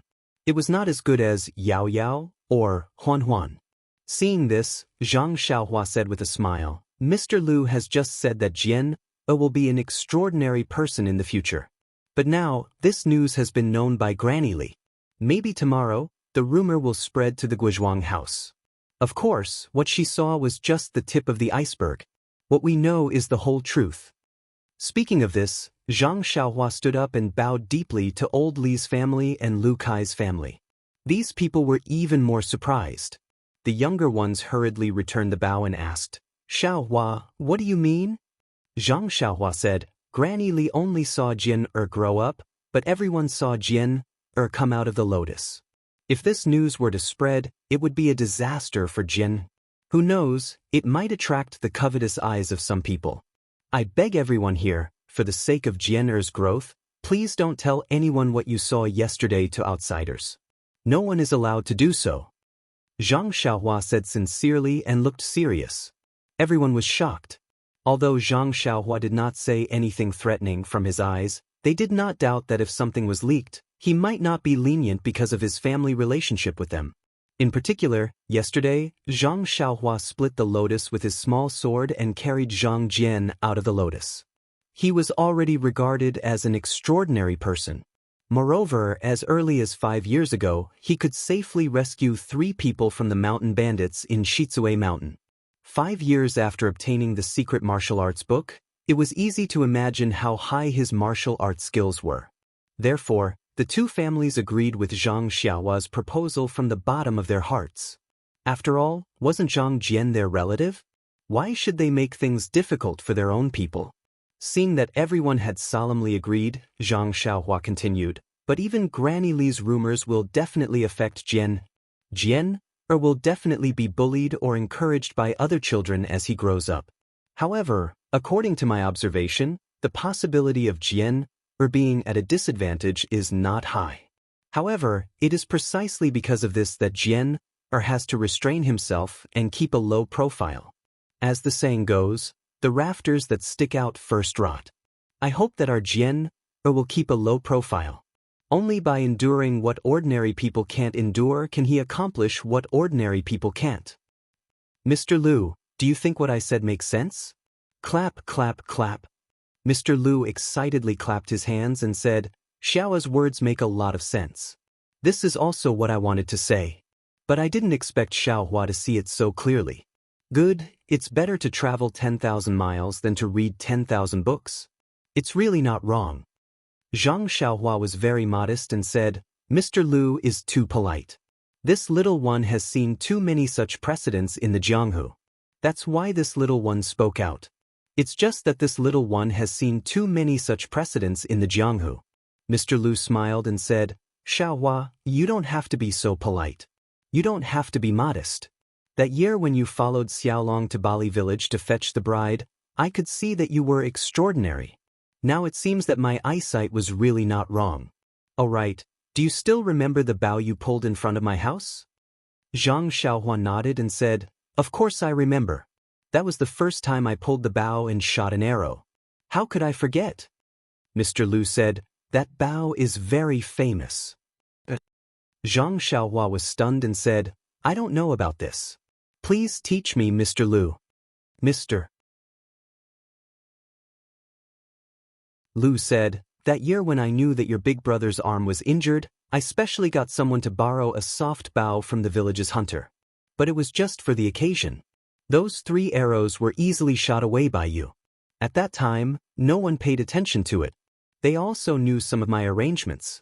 But after a few days, the hunter came back from hunting outside the mountains and apologized to me, saying that he had spoiled my happy occasion. This made me very surprised.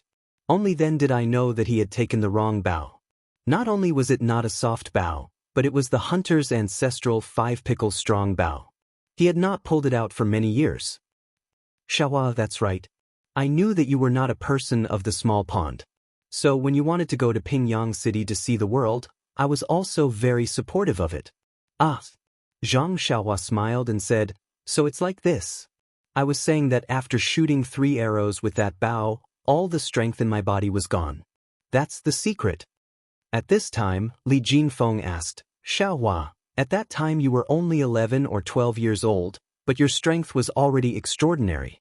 "Oh right, I think I heard you say that you lifted a 500 gene stone weight at the Lotus Flower Escort Agency? Zhang Xiaohua smiled and said, "When did I tell you that? I don't remember." Li Jinfeng scratched his head and said, "Maybe it was Shengguan Yun, maybe it was Yu Lun. After a long time, I have long forgotten." That's because I only wanted to enter that Lotus Flower Escort Agency. Who would still remember how heavy the stone weight was? It was also 500 gene. Li Jinfeng was not satisfied and said, "That was 5 or 6 years ago. You have practiced martial arts for such a long time. How much strength do you have now? Is it 1,000 gene?" Zhang Xiaohua was about to shake his head and deny it, but when he saw his mother and father's proud eyes and old manager Li's surprised gaze, he immediately denied his previous thoughts. He knew that although old manager Li was grateful and would not reveal Jian Er's abnormality, he was after all an outsider. He still did not dare to believe it. Listening to his mother and father's words, they wanted him to stay in the Guizhuang house from now on and never leave. But even if he would be free, what about his second brother, Zhang Xiaohu? If he really needed to save him, then wouldn't he have lost the opportunity? Therefore, taking this opportunity to establish his prestige and let the elders see his strength was not necessarily a bad thing. This was killing 2 birds with 1 stone, and Zhang Xiaohua liked to do it. 1,000 gene? Zhang Xiaohua said loudly, "It's still a bit light." What? Not only was Li Jinfeng surprised, but Zhang Xiaolong and Lu Kai also had their mouths wide open. "Is it 1,500 gene?" Lu Kai gave a number. Zhang Xiaohua shook his head. 2,000 gene? Li Yinfeng also said in surprise. Zhang Xiaohua still shook his head. "Xiaohua, don't scare us. Is it 3,000 gene?" Zhang Xiaolong finally could not help but say an unbelievable number. Yes, what kind of concept was 3,000 gene? They themselves did not know. They only knew that 5 gene of pork was very heavy. Seeing Zhang Xiaohua still shaking his head, the 3 elders could not take it anymore and asked, 5,000 gene? 8,000 gene? 10,000 gene? When Zhang Kai said the last word, he already had a smile on his face. It was not a smile of pride, but a smile of ridicule. In his opinion, his son was probably joking. Seeing that everyone was looking at him with a smile, Zhang Xiaohua also smiled. His strength was not easy to describe purely from numbers. He thought for a moment, turned his head and looked at the long sword in the corner. He got up and took it, gently putting it on the ground and said, "This is my weapon. You will know my strength when you try it." Li Jinfeng's eyes were sharp. He laughed and said, "Isn't this what the 4 odd beasts were carrying yesterday? Animals can carry it, so its weight must be limited. 100 gene should be enough. This is not commensurate with your strength." Zhang Xiaohua smiled and did not speak. Li Jinfeng did not go up himself. He knew his own weight, so he looked at Zhang Xiaolong to test his strength. Zhang Xiaolong felt funny. Xiaohua was obviously joking. How could this stone-like thing be a weapon? Even if it was heavy, it was only a few dozen gene. He could definitely carry it. Zhang Xiaolong got up and walked to the sword. He bent down and grabbed the hilt with one hand. He exerted his strength, but it did not move at all. Zhang Xiaolong frowned and then grabbed both sides of the sword with both hands. He exerted his strength at the same time, but it still did not move at all. Zhang Xiaolong got up, clapped his hands and laughed. "Oh, it is really heavy. I used all my strength, but I can't move it at all. Xiaohua, you are really powerful." This time, everyone knew that the 2 brothers were acting. Lu Kai also laughed and said, "Xiaohua is so powerful. I also want to try." Lu Kai also did the same as Zhang Xiaolong. He did not move at all. He got up and praised Zhang Xiaohua with a smile. Li Jinfeng could not sit still anymore. He also did the same. Then, with a strange expression, he also praised without restraint like the previous 2. Now, even Li Yinfeng could not sit still anymore. She wanted to go up and try. Guisufei advised, "Yinfeng, don't learn from them. They are all playing with you. Can't you see?" Zhang Kai also laughed and said, "Yes, Yinfeng. Sit here. If you don't go up, you see who else they are going to trick? Anyway, I am not going up to try." "Ha." Mr. Lu and old manager Li also laughed. At the same time, they said, "We have eaten more salt than you have rice. Can't we see what you are up to?" After the three of them finished laughing, the younger generation also laughed. They really did not expect that the old men's hearts were not old. They actually played this trick on them. Li Jinfeng laughed until tears were coming out of his eyes. He said breathlessly, "Little sister, father, we really can't move at all." Well, this time, it was the four old men's turn to look at each other. So it was not a joke. Zhang Kai couldn't sit still any longer. That was because Mr. Lu was a frail scholar, and old manager Li often used an abacus. Only he still had some strength, especially after drinking spring water for so many years. He still felt very good about himself. Zhang Kai walked to the side of the long sword and carefully sized it up. He directly used both hands to hold it. He did not dare to use the strength of his whole body. If it was really not heavy, wouldn't he fall down? Let the younger generation laugh at him? Zhang Kai used 20% of his strength. That stone stick did not move an inch. Zhang Kai used 50% of his strength. That stone stick still did not move. Until the end, Zhang Kai used all his strength. That stone stick still did not move.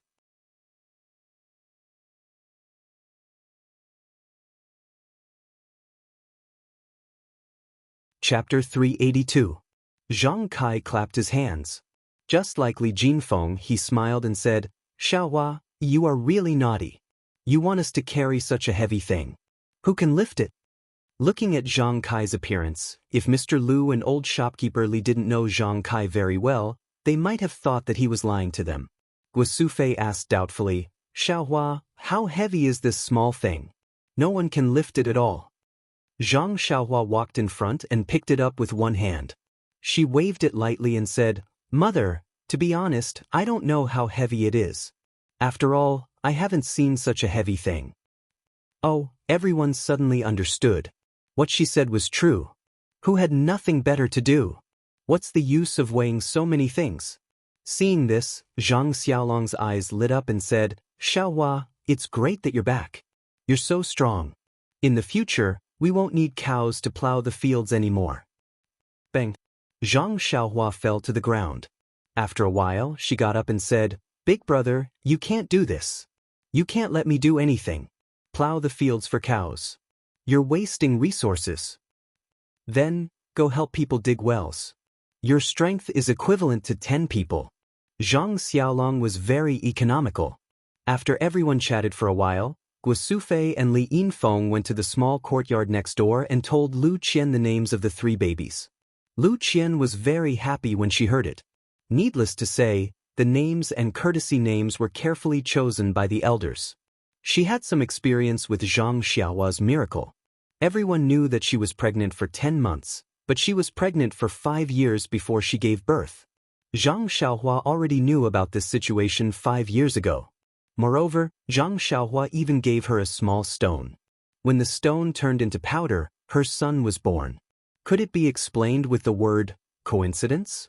Today, Zhang Xiaohua actually gave her son a pet name. It was exactly what she wanted.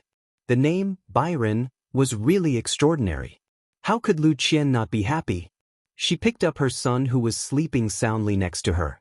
Zhang Jian, Zhang Yuyu, and Zhang Byron called him one by one. Hearing this, the child opened his eyes in a daze and babbled nonsense. Li Jinfeng's family of 3 went to Guozhuang House to pay a New Year's greeting to the Zhang family because of the New Year. Lu Kai and his wife came together because Li Yinfeng went back to her parents' home. Anyway, they had to come. As soon as the 2 groups of people arrived at Guozhuang House, they encountered Lu Qian giving birth, so they stayed to help. Now the child was born smoothly and the New Year's greeting was over. Li Jinfeng's family of 3 naturally had to go back to Lu Town. However, Zhang Kai was happy and said, "Brother, if you're not busy with the affairs in town, you can go back later. It won't be too late to leave after the 15th day of the first lunar month.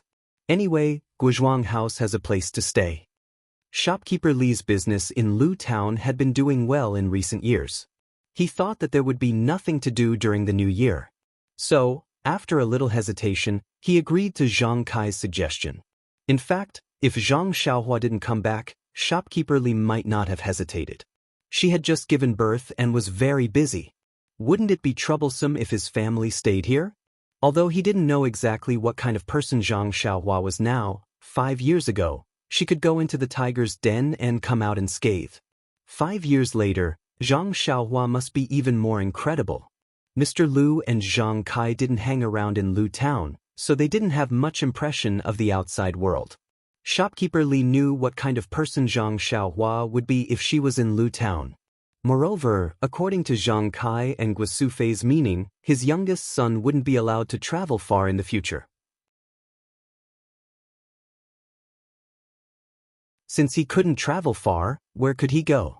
He couldn't really farm in the Guozhuang house, so Zhang Xiaohua's only choice was Lu Town. Therefore, shopkeeper Li's little abacus was very clear. As long as he had a good relationship with Zhang Xiaohua, his family should be able to do whatever they wanted in Lu Town in the future. Therefore, Zhang Kai's politeness at this time was like handing a pillow to a thirsty person. Shopkeeper Li hesitated for a moment and immediately accepted it. Lu Kai and Li Yinfeng didn't need to be mentioned. They directly lived in Mr. Lu's house. On one hand, they served their father, and on the other hand, they took care of their sister. Time flew by.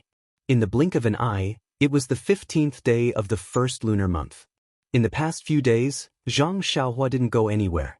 She just wandered around the Guozhuang house, paying New Year's greetings here and sending gifts there. It was true that this farmer's house was simple, but it wasn't necessarily pure. In the past, Guosufei was the only girl in the Guozhuang house, and she was bullied both openly and secretly. Zhang Kai married into the family and gave birth to 3 fat boys. In the eyes of the farmers, they were 3 strong men. Therefore, there were fewer bullies. However, just when the family's life was getting better, Zhang Xiaohua and Zhang Xiaohu disappeared. At first, people thought that they had gone to other places to live and maybe they would be successful in the future. Well, when Zhang Xiaohua and Zhang Xiaohu came back for the first time, people in the Guozhuang house envied them for a while. Many people had never seen such a tall red horse before. However, the 2 left in a hurry and didn't come back for many years. Therefore, many rumors spread. Li Yinfeng's arrival indirectly made the idlers in the Guozhuang house a little apprehensive. But later, Li Yinfeng married Lu Kai. Although the Zhang family kept their mouths shut, this fact couldn't be covered up. In addition, Guosufei fell ill twice. How could the people in the Guozhuang house not know that something had happened to the Zhang family? In addition, Zhang Xiaohu and Zhang Xiaohua had brought home 3,000 to 4,000 taels of silver.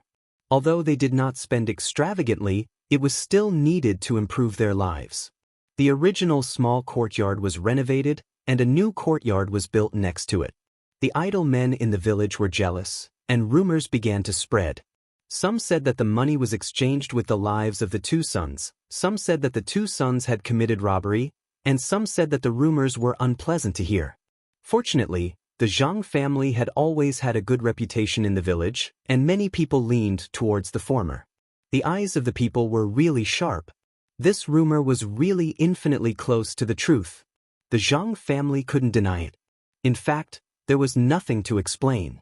In particular, due to Granny Li's adding fuel to the fire, there were already some rumors about Zhang Jian's birth.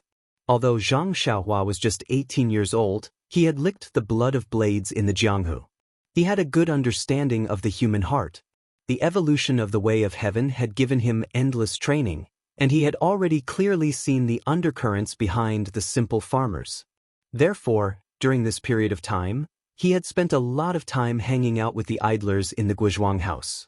From time to time, he would show off his Jianghu experience, talk about the bloodshed of revenge, and when he was full of enthusiasm, he would pick up a stone or millstone with one hand to show off his strength. Even some young men who had learned a thing or 2 came forward to show off a few times, but Zhang Xiaohua didn't hesitate to send them flying with a kick. At most, there were about a dozen of them, and they all surrounded and attacked Zhang Xiaohua as if they were joking. Zhang Xiaohua didn't hold back at all. He didn't even use his hands, and with less than a minute of kung fu, he knocked them down one by one. This time, the crowd closed their mouths, and there was only fear and admiration in their eyes. Zhang Xiaohua was very satisfied with this result. He clapped his hands and left. Zhang Xiaohua went to Zhang Jian's place every day. He didn't tell anyone about Zhang Jian's extraordinariness, including Lu Qian. However, in these few days, he didn't see any special differences between him and other children. For example, he could talk and walk when he was born. Instead, he went to sleep every day after drinking milk. He didn't look like he was worrying at all. Yes, he didn't look like he was sleeping soundly while clutching the two ugly little stones. Seeing this, Zhang Xiaohua was slightly relieved. There was no one in the family who was particularly strong. If Zhang Jian stood out too much, it was inevitable that there would be trouble. Keeping a low profile was the way to go. As for his little nephew's future, Zhang Xiaohua wasn't worried at all. What a joke! The omen was so strong. If he didn't have a bright future, it must be God who was blind. On the 15th day of the first lunar month, old shopkeeper Li and his family decided to go back to Lu Town. In these few days, old shopkeeper Li tried to persuade Li Jinfeng to hang out more with Zhang Xiaohua. However, Li Jinfeng didn't care. Zhang Xiaohua was indeed powerful, but wasn't he his student who initiated him? Old shopkeeper Li opened his heart to him and became friends with him. There was really no need to flatter him deliberately. Li Jinfeng originally wanted to get information about Qiu Tong from Zhang Xiaohua. Now, Li Jinfeng would rather not ask than look for Zhang Xiaohua. This surprised Zhang Xiaohua for a while. On the 15th day of the first lunar month, Lu Town had festive lanterns. Guizhuang House also had this custom. However, it wasn't as lively as Lu Town. Old shopkeeper Li naturally invited the Zhang family to Lu Town to take a look. After giving birth, Lu Qian recovered very well. She could walk a few days ago. She didn't look as weak as Zhang Xiaohua imagined. However, she couldn't leave the courtyard until she was 1 month old. Gu Sufei and Zhang Xiaolong had to stay at home to take care of Xiao Jian. Only Zhang Kai and Zhang Xiaohua were left in the Zhang family. Zhang Kai didn't want to go. However, when he thought that Xiaohua had been hanging out with the young people in the village for the past few days, he thought that he couldn't bear the loneliness. Therefore, he wanted to bring him to Lu Town to take a look. Since he was willing to go, Zhang Xiaohua naturally accompanied him. Mr. Lu's family was a leisurely trio. They could leave at any time. Therefore, the group of people came to Lu Town. The last time they came to Lu Town was 5 years ago. The Li family was in ruins, but it had been rebuilt. It was not inferior to before.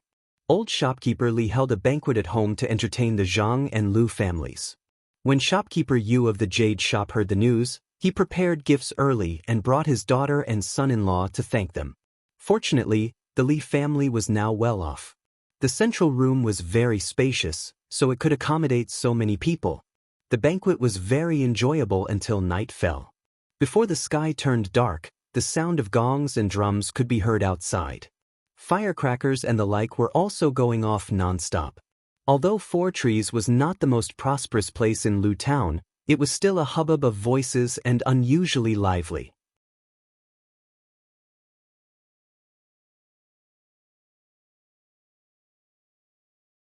Chapter 383. Guizhuang House and Balago were both in the countryside. Ever since Li Yinfeng married into Balago, she had not seen such a lively 15th day of the first lunar month for several years.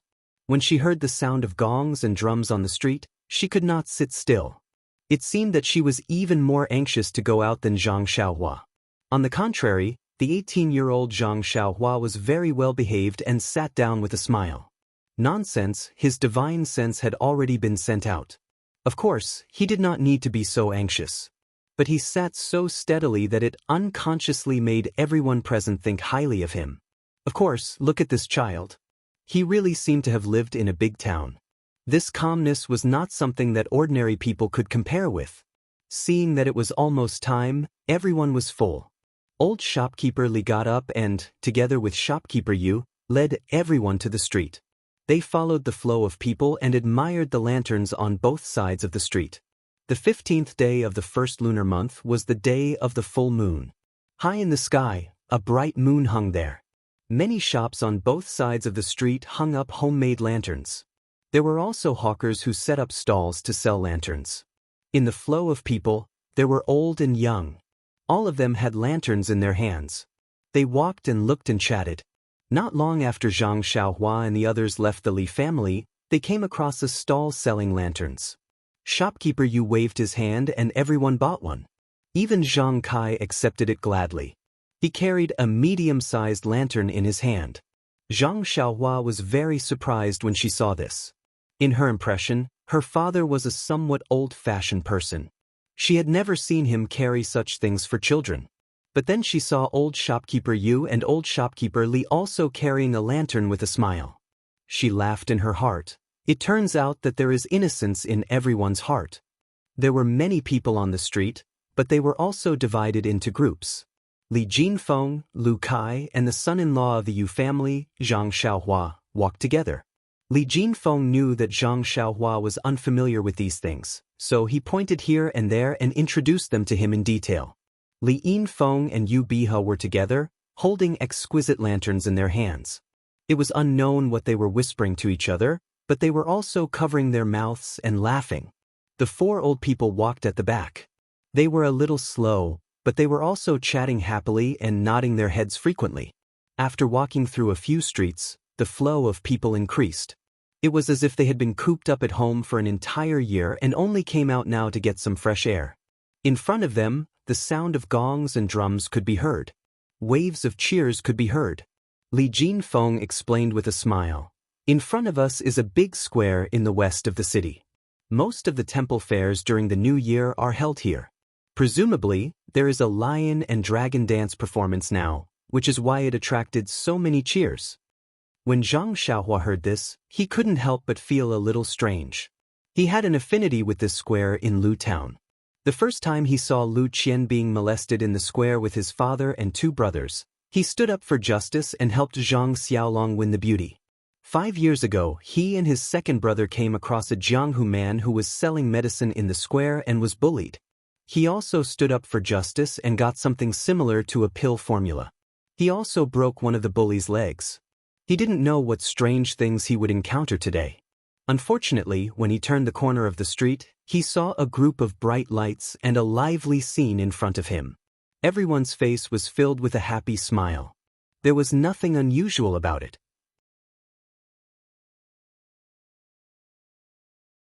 In the middle of the square, 2 dragon dance teams were holding wooden poles. Each of them danced with 2 long dragon-shaped lanterns. They were having a hearty battle. When Zhang Xiaohua saw the dragon shape, she couldn't help but feel moved. On the 9th day of the first month, the dragon shape formed by the heaven and earth essence qi that she saw in her divine sense was similar to this dragon lantern. Presumably, this dragon-shaped essence qi didn't appear just now. It was estimated that 10,000 years ago, when the immortal Tao was at its peak, it also appeared from time to time. This was why the immortal cultivators saw it. He didn't know how it spread to the mortal world. But why wasn't there a phoenix lantern? However, immediately Zhang Xiaohua had an answer. Dragon dance, wasn't it because of the dragon's long body that everyone felt lively when they cooperated? If it was a phoenix dance, only one person would take it. How would it be fun to dance? Moreover, the dragon's head was difficult to tie. If it was a phoenix, the whole body was difficult to tie. It was also inconvenient to do it. It should be so. Zhang Xiaohua was quite proud of her cleverness. Around the dragon dance team, there were more than 10 lion dance teams. They were all sweating profusely. Not only Zhang Xiaohua was happy to see this, but the others also kept applauding. Zhang Xiaohua was also pitiful. Before he went to Pingyang City, he was 12 years old. During these 12 years, he only had the opportunity to come to Lu Town during the New Year, and it was always during the day. He had never experienced the scenery of Lu Town at night. He used to think that the people in Lu Town were like the Guizhuang house, who would turn off the lights and go to sleep when the sky turned dark. Even on the 15th and 16th of the first month, he just took Xiaohua's lantern for a stroll in the village. Until today, he realized that the nightlife of the people in this town was really rich and colorful.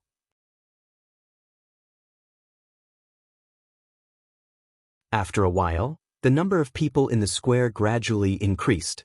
Zhang Xiaohua and the others were slowly squeezed to a corner of the square.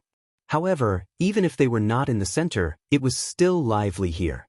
Just as they were enjoying the show, a woman suddenly stumbled out from an alley next to the square.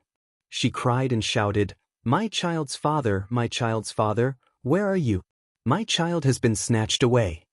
She shouted and searched all the way. At this moment, a person blocked her and shouted, "Wunyang, what happened to your Zizi?" Wunyang cried and shouted, "Second uncle, just now, Zizi and I were making lanterns in the courtyard." Suddenly, a masked black shadow fell from the sky, grabbed Zizi, and then jumped onto the roof and disappeared. "Tell me, how can I live like this?" The person pointed in a direction and said, "I think I saw Brother Lu over there just now. You go and look for him." Sigh. Wunyang grabbed his hand as if she was asking for help. She had long forgotten her scruples and said, "Second uncle, can I trouble you to go to the government and ask them to send someone over?" The person said firmly, "Don't worry, Wunyang, I'll go now. However, you have to be mentally prepared. During the new year, the government is the most lax. Moreover, according to what you said, that person is a high-ranking person. How would the government dare to interfere?" Wunyang cried even more miserably and said, "Then I really can't live anymore." After saying that, she stumbled in that direction again. The person called second uncle also sighed and said, "This world." He touched his money pouch, separated the crowd, and went straight to the government. At this moment, a familiar person next to him said, "Sigh, poor Zizi. I just saw her at the corner of the street this morning. She's a very cute little girl." The person next to him also said in surprise, "Don't you think it's strange? Why would someone be interested in a girl from an ordinary family? If he wants to kidnap someone, he should kidnap a beauty, right?" "Yes," second aunt said that it's obviously a master in the martial arts world. "Wouldn't it be better if he came at night? Why did he have to kidnap her now? What time is it now?" Another person said, "Don't underestimate this girl. When I met her this morning, second aunt was taking her for a divination. The blind fortune teller said that this girl's ghost fate is on the 7th day of the 7th month. It's the most gloomy. If she can be used properly and find a good husband, she will bring good fortune to her husband's family." Could it be that the martial arts master in the martial arts world eavesdropped on it and was itching to kidnap her before the sky turned dark? "Cripple, you're just talking nonsense. Zizi is just a 7-year-old child." I'm just saying. Maybe the martial arts master is interested in this?" These words were getting more and more unpleasant. Zhang Xiaohua sighed. Human nature was really unpredictable. He turned to the side and saw several pairs of eyes staring at him. Zhang Xiaohua was stunned. She reached out and rubbed her face left and right. Puzzled, she said, "Father, there's no dust on my face, right?" Zhang Kai said, "No. Even if there is, it's so dark. How can I see?" "Then why are you looking at me?" Zhang Xiaohua was very puzzled. Zhang Kai frowned. He looked around and whispered, "Xiaohua, didn't you hear about what happened to Zizi just now? Don't you have anything to say?" Zhang Xiaohua said, "Of course, I have extreme sympathy. If her mother was born a few hours later, perhaps there wouldn't be such a tragedy." "You?" Zhang Kai pointed at Zhang Xiaohua angrily. He didn't know what to say. He lowered his voice and said, "Didn't you learn martial arts? Seeing her child go missing as a mother, she doesn't want to live anymore.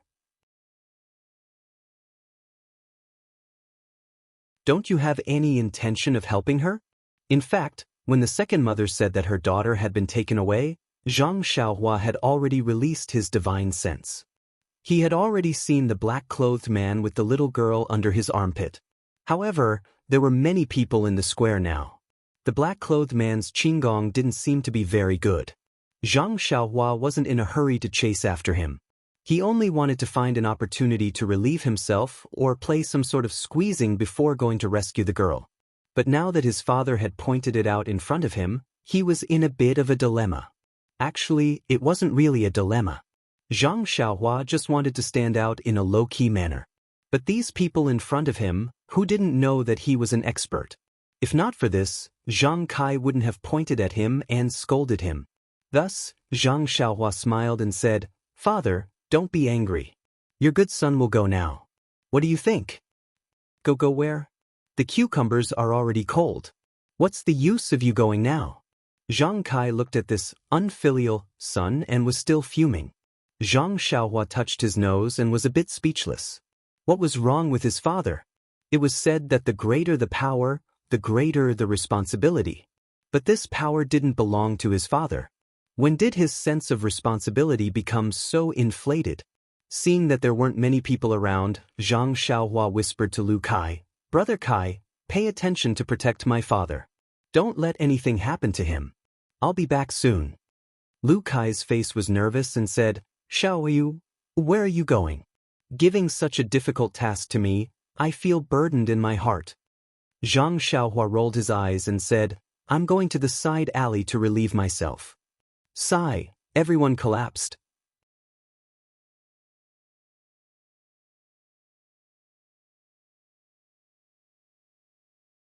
Chapter 384. Zhang Xiaohua slowly walked into the dark alley. Looking around, he really looked like a young man who was secretly urinating. However, when he reached the darkness, he twisted his body as usual and suddenly disappeared. The quiet alley seemed as if no one had ever been there. After Zhang Xiaohua's figure appeared in another place, he didn't waste any time and leaped onto the roof. His feet didn't touch the ground as he chased after a certain place. Yes, it was indeed a roof that didn't touch the ground. Zhang Xiaohua's divine sense was indeed useful. However, there was also a drawback. It was like a person standing at a very high place overlooking Lu Town. Everything was in his eyes, but everything was clear and there was no distinction of importance. Just like just now, when Zhang Xiaohua heard Wu Nyang's narration, he released his divine sense to search. However, Lu Town was so big. Although Zhang Xiaohua's divine sense could barely cover it, if the black figure didn't leave hurriedly on the roof, he might not be able to track him down. At this time, after a delay, the black figure had gone far away. It seemed that he had escaped the range of Zhang Xiaohua's divine sense.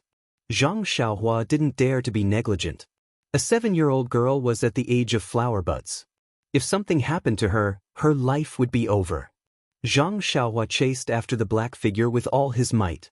At the same time, he carefully recalled the records of the divine sense in the Carefree Heart Sutra. He wanted to find the technique of using the divine sense in order to overcome the shortcoming of using the divine sense crudely. Half a cup of tea's time passed. Zhang Xiaohua didn't find the answer he was looking for from the Carefree Heart Sutra. This Carefree Heart Sutra was just a basic cultivation method. It only talked about the methods of drawing qi into the body and refining qi. For other magical powers, it only explained the things to pay attention to, but there wasn't the slightest bit of technique to use. Presumably, there wasn't a unified standard for the use of the divine sense. Perhaps each family had their own secret method, so this sutra didn't have any records. While Zhang Xiaohua was pondering, a black shadow jumped out from another place in her divine sense. It was also holding a black object under its armpit and running in another direction. Zhang Xiaohua was startled, but she immediately understood. No wonder she couldn't find him after chasing him all the way. She thought she had made a mistake and didn't see that the black-clothed man's qigong was extremely brilliant. It turned out that this guy actually had some foresight. He first hid for a moment, then changed directions to avoid being tracked. Fortunately, this bastard's patience was not enough. If he had waited for her to chase him out of the city before he came out, she would have suffered unspeakable hardships and lost face in front of her father for nothing. Thinking of this, Zhang Xiaohua was a little angry. She didn't do anything in the air, but she immediately changed direction and floated towards that guy like a ghost. Maybe it was because Zhang Xiaohua was extremely afraid of death, or maybe it was because Zhang Xiaohua was extremely talented in qigong. In short, his levitation technique and escape technique would rapidly improve after a period of time. Under his deliberate use, in the night, his figure actually showed signs of blurring. It wouldn't be an exaggeration to say that he was as fast as the wind. Although the black-clothed man was very careful and tried his best to escape, Zhang Xiaohua also didn't have the intention of letting a long line to catch a big fish.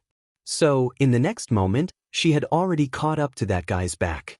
Thinking that Zhang Xiaohua was using levitation technique, the tip of her feet basically didn't stop on the roof to borrow strength. Therefore, although that black-clothed man pricked up his ears, he didn't hear any strange movements. It wasn't until the last moment when Zhang Xiaohua approached that the black-clothed man seemed to have a warning in his heart and suddenly wanted to turn around. How could Zhang Xiaohua let him see her face? She stretched out her left hand and grabbed the back of that guy's neck as if she was pinching a chicken. According to Zhang Xiaohua's previous thinking, as long as her left hand exerted a little force, this guy's neck would be broken. But just as Zhang Xiaohua was about to exert more force, she didn't know why she suddenly thought of the little kitten lying under the carriage on the snow with its 4 legs twitching. Zhang Xiaohua sighed in her heart, I don't know where this black-clothed man came from. I also don't know if his hands are stained with blood. AI, forget it, let's just let the authorities scratch their heads. There's no need for me to think about this nonsense. Therefore, when Zhang Xiaohua slightly reduced the force in her hand, the black-clothed man immediately fainted. Zhang Xiaohua didn't dare to be negligent and immediately stretched out her right hand to catch the thing that was about to fall from the black-clothed man's armpit. It was a burlap sack. Zhang Xiaohua looked around and chose an empty platform. Landing, she caught the bright moonlight and opened the burlap sack, revealing a delicate and pretty little girl. Her eyes were tightly closed and her breathing was even. The black-clothed man must have fed her some medicine or sealed her acupoints. Zhang Xiaohua frowned slightly. Sealing acupoints was a martial arts technique. He had only been sealed before and had never practiced it. Therefore, he didn't dare to act rashly. If he was fed medicine, he would be helpless. Thinking about it, it was better to leave these things to the experts. He just needed to send the child back safely. Finished thinking, Zhang Xiaohua carried one in each hand and was about to be sensible. Suddenly, he seemed to have thought of something. This black-clothed man did such a repulsive thing in the middle of the night. He must not be a good person. Even if I don't know if he should be killed, I can't let him go so easily. If I hand him over to the authorities with the corruption of the authorities, they will definitely fine him and let him go. That would really be letting him off easy. Not knowing why, Zhang Xiaohua suddenly thought of the Misty School's disciple who had his dantian destroyed and his martial arts crippled. I don't have internal energy, but don't I have true qi? Even though I haven't trained my lower dantian, I know the location of my lower dantian. Either way, I'll use this bastard to practice. It can be considered as making good use of trash. Zhang Xiaohua smiled and put down the gunny sack. He stretched out his index finger and pointed at the location of the black-clothed man's lower dantian. Just as his finger touched the skin, a stream of true qi entered his body and directly pierced his dantian. The black-clothed man's internal energy that he had painstakingly cultivated immediately dissipated in his body following the destruction of his dantian. Zhang Xiaohua was not in a hurry to withdraw his true qi. Instead, after the black-clothed man's dantian was destroyed, his true qi circled around his dantian for a while and then wandered through his meridians for a while before withdrawing it back into his body. Zhang Xiaohua sat under the moonlight and used his finger to scratch his chin. He thought to himself, the lower dantian is where the internal energy of martial arts is stored. It is like a warehouse. As long as the walls are pushed down, the internal energy inside will run out. Because the warehouse is destroyed, no matter how much one cultivates, they will not be able to accumulate internal energy. Therefore, their martial arts will be crippled. The meridians of the immortal path and martial arts are interlinked. It's just that the true qi is different. One is heaven and earth yuan qi, while the other is self-cultivated internal energy. Sai, the person who created the martial arts, was really a talented person. He could even think of such an unimaginable method. It's a pity that the immortal path is not only about drawing true qi into the body, but also tempering the meridians. Even my own middle dantian has long been tempered to the point where it is like an impenetrable fortress. How could it be so easily broken by someone using true qi? Moreover, because martial arts cannot temper the meridians, the talent of the martial arts practitioner is the most important. This talent is not only about comprehension, but more importantly, the width of the meridians in the body. If the same level of comprehension is used, the wider the meridians and the larger the dantian will definitely have a brighter future. This can't be compared to the cultivation methods of the immortal path, which can continuously temper and widen the meridians. There is unlimited room for improvement. In fact, Zhang Xiaohua still somewhat underestimated the martial arts. No matter what, the martial arts were also based on the immortal path. How could the creator of the martial arts not understand the principles within? It's just that the cultivation methods of the martial arts were also divided according to the creator. Moreover, because the martial arts had existed for tens of thousands of years, a profound internal strength cultivation method would also have various branches. Each branch would have a unique aspect.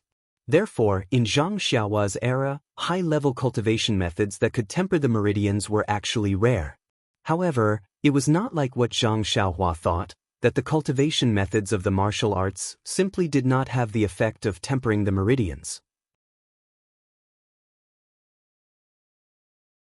After understanding the principle of breaking the dantian and abolishing the cultivation of internal strength, Zhang Xiaohua also laughed. The person who could think of such a vicious method was also a genius. If the dantian was broken by the internal strength, there would be no chance to repair it. It was really killing without spilling blood. It was even more sinister than using a small sword to cut the throat. After thinking about it, Zhang Xiaohua looked at the sky. It was already late. Presumably, her father and the others were also waiting anxiously. Then she picked up the sack and used the levitation technique to run to the place where she came from. Not long after, she had already arrived at the corner of the square. At this time, the gongs and drums in the square were still playing. The dragon and lion dance had not stopped. She saw that outside the small alley that Fifth Mother ran out from just now, there was still a group of people standing. Among them, there were 2 yamen runners who were holding 2 lanterns in their hands. They had an impatient expression as they listened to Fifth Mother's crying and complaining. Beside Fifth Mother, there was a rather down-and-out middle-aged scholar. He squatted there, hugging his head and sighing from time to time. Sometimes he even slapped his own mouth and muttered something. As for her father and the others, they were also standing at the side, watching from afar. They were still looking around as if they were looking for her traces. Seeing this, Zhang Xiaohua exerted force with her left hand and threw the black-clothed man in front of them. Then her right hand was not idle. Following the black-clothed man's position, she also gently threw the sack over. The 2 yamen runners were listening impatiently. Suddenly, their vision turned black. A black object fell in front of their eyes with a pa sound. Then, another black object followed and fell right on top of the previous object. When they looked carefully, there was an open sack on top, and a masked black-clothed man was below it.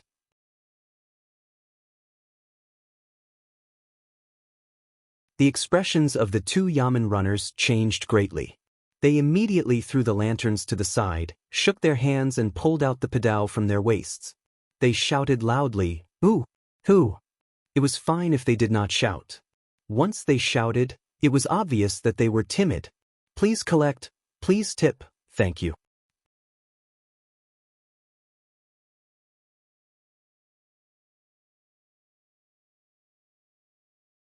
Chapter 385. The 2 yamen runners took out their swords and pretended to scold around. Where was the shadow of a person to be seen? However, Fifth Mother did not care about their show. She just stared at the black-clothed man on the ground. Then she turned her gaze to the open gunny sack. Her eyes were filled with surprise.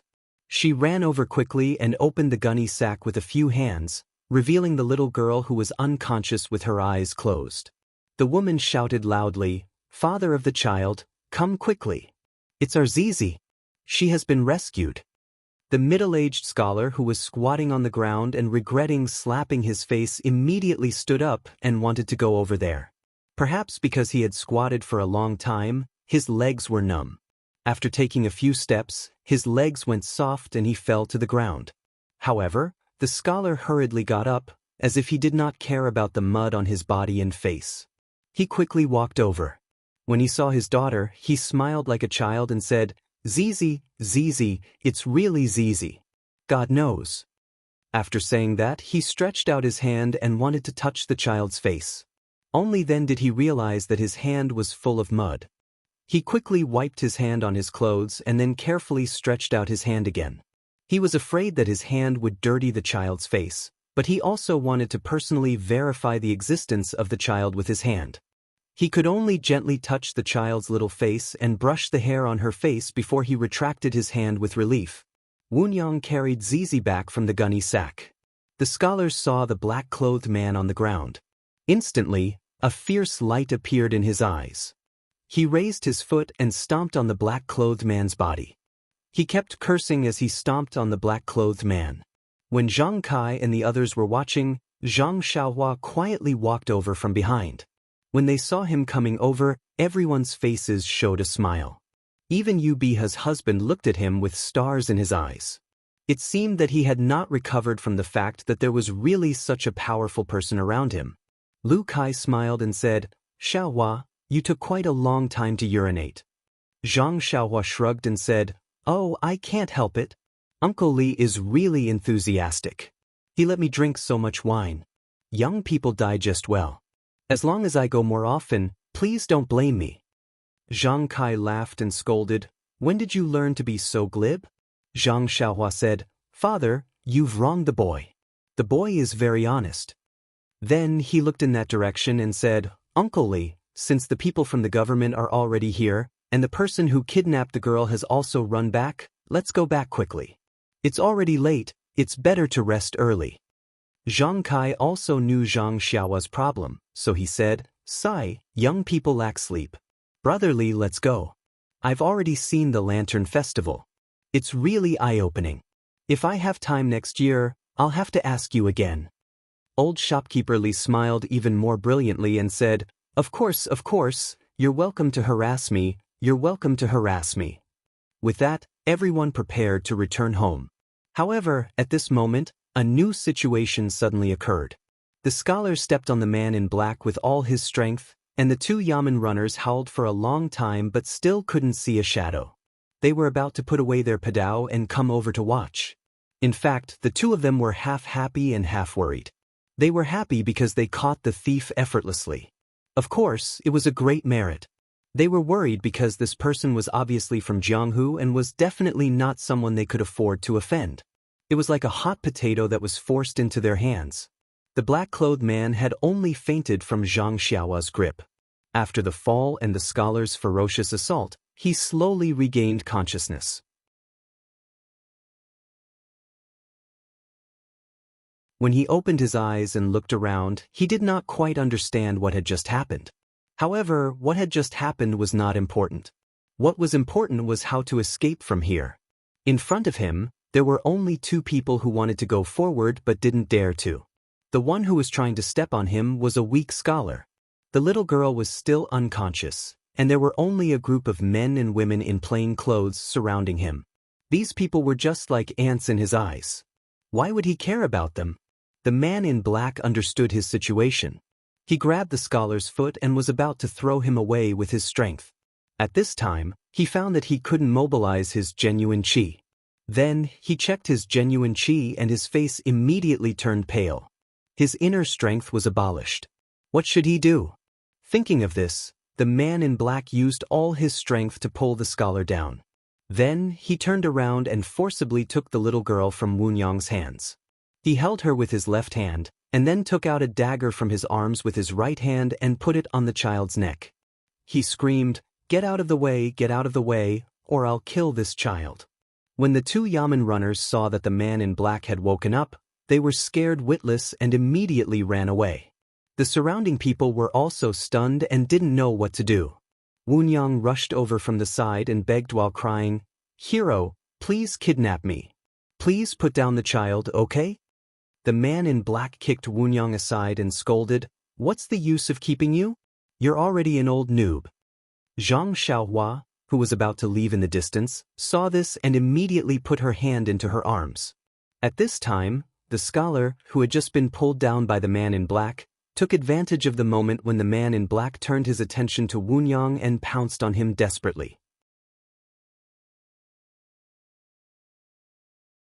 One of his hands first grabbed the sharp blade of the dagger on the child's neck, and the other hand grabbed the man in black's wrist. Then he stretched out his head and bit the man's hand that was holding the dagger. The man in black screamed in pain and raised his leg to kick the scholar's waist. However, even if the scholar was in pain, he still didn't let go. Blood immediately flowed from his hand that was holding the dagger and dripped on the child's fair neck. The man in black kept kicking, but the scholar seemed to be determined. He gritted his teeth and didn't let go. Immediately, blood also flowed from the man in black's hand. The man in black was even more nervous. He held the girl with one hand and used his other hand to snatch the dagger back. His other leg also kept kicking the scholar. Seeing that the scholar was bleeding from the corner of his mouth, the people who were watching by the side couldn't stand it anymore. Someone shouted, "Old and young men, this is our Lu town's villagers. We must not let this bad guy hurt our child. Charge, trample him to death, let's see how arrogant he can be." As he shouted, a short and fat man led the crowd out and ran towards the man in black. Since there was a big brother leading the way, the others also rushed up like the wind. When the man in black saw this, his eyes revealed a look of horror. He didn't expect that the man in black, who usually looked like a yes-man and timid, would have a hot-blooded side. He quickly let go of his right hand and threw the girl aside. At this time, the scholar was also exhausted and could no longer hold on to the man's wrist. His hand loosened and the man in black broke free. The man in black no longer cared about anything else and hurriedly tried to find a way to escape. Unfortunately, he was already surrounded in the span of a few breaths. Seeing this scene, Xianxia didn't take out her small sword. She knew that the man in black's internal strength had been destroyed and was about the same as an ordinary person. With so many villagers around, he might not be able to escape. When the man in black saw that the crowd had surrounded him, he waved the dagger in his hand up and down and said fiercely, "Whoever dares to come up, I'll take his life." After saying that, he walked in a direction. The people in front of him immediately hid outside in fear. It was okay to make a scene, but they couldn't hurt their own lives. When the man in black saw this, he was overjoyed. Just as he was about to rush out, he heard a person in front of him shout, "We can't let him escape. If he comes back to snatch girls in the future, what should we do? Come on, burn this evil man to death." After saying that, a lantern flew out of thin air and smashed onto the man in black. With a ting sound, the lantern was ignited and the man in black's clothes were immediately set ablaze. When the crowd saw this, their eyes lit up and the lanterns in their hands were thrown at the man. In an instant, countless lanterns gathered together and burned. The man in black immediately became a burning fireball. No matter how he swatted at the lanterns or even rolled on the ground, he couldn't extinguish the fire on his body. The man in black was burned until he screamed in pain. Even so, the burning lanterns were still thrown at him. At this time, Xianxia completely took out her hand from her chest. She muttered, "The ancients said, the most brilliant martial arts, in the vast sea of people's war, are also helpless. There is no need to deceive." Amidst the flames, the man in black gradually stopped howling, and his rolling body also stopped. Xianxia looked at him and sighed, saying, "Let's go, Uncle Li. It's really late. If we don't leave now, I'm going to fall asleep here." The people by the side were also dumbstruck. They really didn't expect that the man in black would end up like this. He was burned alive. Even if they knew that the man in black was doing bad things, but seeing such a miserable state, they still couldn't bear to see it. Hearing Xiao's urging, they also suppressed the emotions in their eyes and walked out along the edge of the square. And the eyes of the commoners who were watching the man in black's burning body actually sparkled with excitement. On the way, Zhang Xiaohua and the others didn't speak. They only walked silently under Li Jinfeng's lead. Walking in the middle of the crowd, the two women's faces were also a little pale. Their eyes flickered, as if the scene just now had left a deep impression on them. When they returned to the Li family, no one had the slightest desire to sleep. Old shopkeeper Li set up a table in the hall and asked people to brew hot tea. Everyone drank a cup, only then did they warm up. They looked at each other with lingering fear. Li Jinfeng said, It's really too shocking. I really didn't expect that it would end up like this. Everyone nodded. Only Zhang Xiaohua asked, Brother Li, what did you think would end up like? This. Li Jinfeng was a little speechless, saying, At first, I thought that the man in black would be taken away by the Yamen runners. But I didn't expect that when the man in black took out his dagger, the one who ran first was the one who shouldn't have run the least.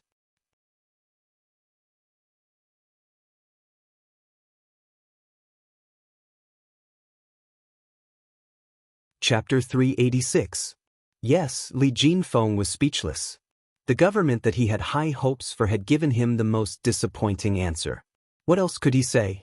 But Li Jinfeng's lips were still trembling slightly. But to burn that person to death, it's really cruel. Lu Kai added. Seeing that the younger generation in the hall were all discussing, the four old men sitting at the head of the table were silent. Zhang Kai was a little better. Although he was older, he only lived in Guozhuang House. The hatred of the villagers was all in the open. Most of them were rumors and gossip. It was rare for someone to actually do something like this. He had also never seen so many people vent their anger on one person and burn him to death. For a moment he was not used to it. Old shopkeeper Li and old shopkeeper Yu were not the same. They lived in Lu Town and had seen many petty thieves. In their business dealings, it was not uncommon to see despicable methods. Especially last time, when old shopkeeper Li's family was almost wiped out by the mountain bandits, his mentality had already changed slightly. Towards such evildoers, they were afraid that they would not be able to get rid of them completely. Old shopkeeper Yu was the same. Of course, even if the two of them wanted the black-clothed man to receive the punishment he deserved, they had never thought that it would end like this today. However, they had forgotten what this deserved punishment actually was. The two of them looked at Zhang Kai's expression and were about to speak when they heard Zhang Xiaohua cough and clear his throat, as if he wanted to speak. Thus, the two of them immediately looked at each other and then at Zhang Xiaohua. In fact, the young man in front of them was the main character of tonight. They knew very well that if Zhang Xiaohua did not use the excuse of going to the toilet to escape and capture the black-clothed man from afar, how could there be a family reunion and a follow-up story? However, since Zhang Xiaohua did not explicitly say that he was the one who captured the black-clothed man, even if they asked now, Zhang Xiaohua might not admit it. Everyone in the hall had the same thought, so when they heard Zhang Xiaohua cough, they immediately quieted down. They all looked at him with longing eyes, wanting to know what this expert wanted to say. Zhang Xiaohua cleared her throat and said, Daddy, I'll sleep with you later. You don't have to worry about me after you put me on the Kong. Clang, clang, clang. Some of them fell to the ground, and some of them dropped their teacups. No one had thought that Zhang Xiaohua would say something like that. Zhang Xiaohua looked innocently at the people who were shocked by her and said with a smile, Actually, I know that everyone is shocked by the fate of the man in black tonight. But if you think about it carefully, you might be able to find a reasonable explanation. Xiaohua, don't talk nonsense. Everyone here is older than you. Who doesn't have as much experience as you? Who is it your turn to speak? If it was martial arts, Zhang Kai would not object. But when he saw that Zhang Xiaohua wanted to speak frankly, he felt that his son was exaggerating.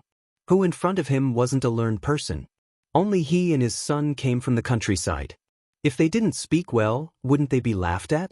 At this time, Mr. Liu, who had been silent for a long time, waved his hand and said, Brother Zhang, age has always been the appearance.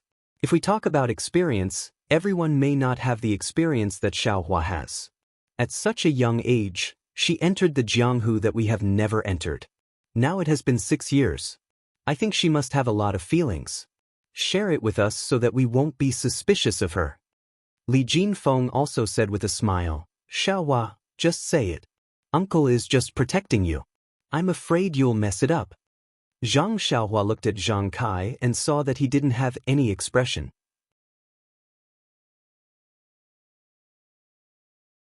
Then she said, I'm just expressing my feelings. If it's not good, please add on. Actually, in the end, it's still human nature. Didn't you see when the black-clothed man just woke up? Everyone was so scared that they hid far away. Although the black-clothed man kidnapped Zai Zai, no one went forward. until Zai Zai's father went forward as if he didn't care about his life, but the black-clothed man wasn't as powerful as they thought. He killed the man with a knife.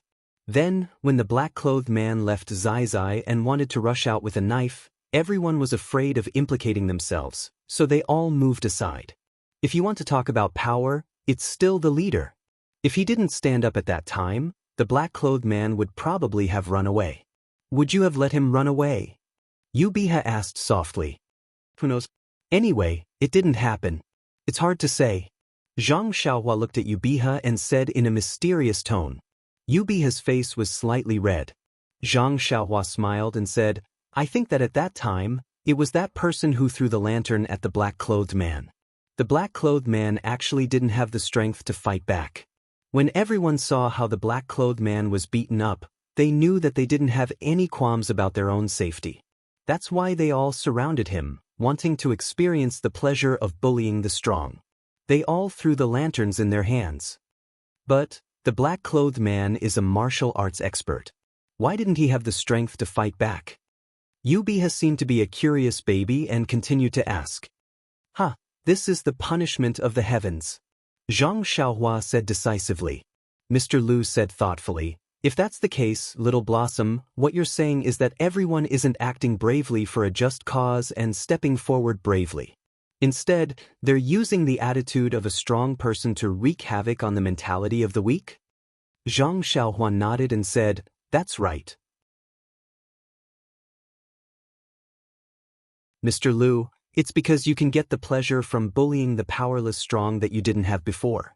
Or maybe it's because you were bullied by the strong in the past. Today, you treated the black-clothed man as an illusion and did such a shocking action. Of course, it's also because of Zai Zai's experience that made people angry. That's why. As she said that, Zhang Xiaohua's voice became softer and softer. Then she sat there and didn't say anything else. Seeing that everyone in the hall had a serious expression, frowning and thinking while waiting for Zhang Xiaohua to speak, Zhang Kai awkwardly coughed and said, that Xiaohua is a bit tired and has already fallen asleep. Let's stop here tonight. At this time, Mr. Lu suddenly understood and said with a smile, 5 years ago, I saw Xiaohua sleeping soundly. Today, I saw it again. Lu Kai, Yu and Jin Feng sent Xiaohua to the guest room. The others who didn't know what was going on all sighed in their hearts. Strange people, no wonder they reserved a place to sleep before talking. Sure enough. However, Mr. Lu's arrangement was a waste. Zhang Xiaohua's body was very light. Although she was already 18 years old and taller than Lu Kai could carry her on his shoulder without any effort. Lu Kai wasn't too surprised. He had already heard Lu Qian muttering about it. Only Li Jinfeng was surprised when he heard it. He didn't think that his younger sister's husband had such a good physique. It seemed like his younger sister was blessed. It was already past midnight. Although everyone didn't feel sleepy, they still needed to rest. As for who could sleep, only each person knew. The next day, it was already the 16th of the first month. Since they had already seen the lanterns, Lu Town didn't have anything to miss. Zhang Xiaohua followed her father, Mr. Lu, and the others to buy some things on the streets of Lu Town. They brought some gifts back to the Guizhuang house. However, when they were shopping, Zhang Kai was a little reluctant. From time to time, he would whisper to Zhang Xiaohua, "It's just the new year. Since the new year has already passed, don't waste any more money. The family doesn't have much income and the money is used up. Seeing that Jenner is already born, raising a child in this era is very tiring. He still has to go to school in the future, so it's better to use the money in the right way. Some things are better bought at the Guizhuang house." Zhang Xiaohua naturally understood her father's feelings and didn't say much. She just followed Zhang Kai's wishes and bought some things. Mr. Lu was a little better. It was obvious that the in-laws didn't buy much and she couldn't steal the limelight too much. In the end, everyone also bought some gifts for Jen. It was far from the extravagant shopping scene that Zhang Xiaohua had imagined. When they returned to the Guizhuang house, everything in the house was the same as before. However, Zhang Xiaohua couldn't follow them as usual. There were still 2 little girls in Pingyang City who needed her to send them back to Carefree City. Moreover, her second brother, Zhang Xiaohu, whose whereabouts were unknown. If she couldn't find out where her second brother was, her cultivation would be in vain. After lunch, Zhang Xiaohua first stayed in front of her grandmother's grave for a while. Then, she went to the bamboo forest behind her small courtyard. She roughly looked around and then returned to the central room. At this time, Mr. Liu had already returned to his own house to rest. Only Zhang Kai was dozing off in the central room. Zhang Xiaohua smiled and didn't disturb him. She went out and called her eldest brother, Zhang Kai, over. Then she woke Zhang Kai up. Zhang Kai asked sleepily, "Is there anything?" "Xiaolong." Zhang Xiaolong spread out his hands and said, "Father, Xiaohua asked me to come." Zhang Xiaohua said mysteriously, "Father, do you think we have enough money now?" Zhang Kai frowned and said, "We have enough. What's wrong?" "Xiaohua, is it because you didn't have anything in town this morning and are too embarrassed to ask?"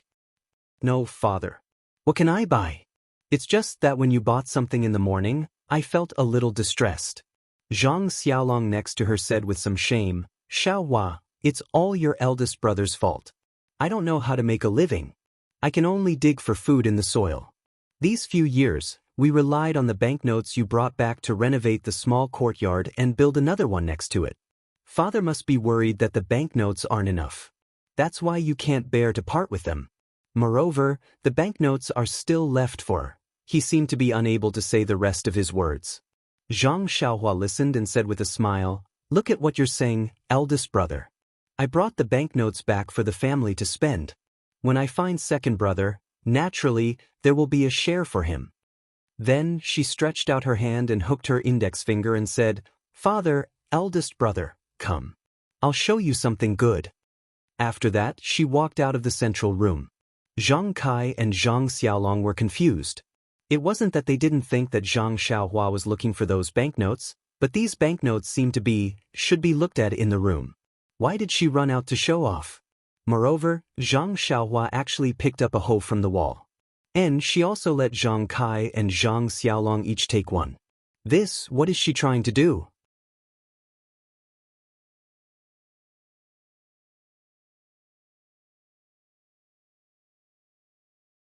Chapter 387.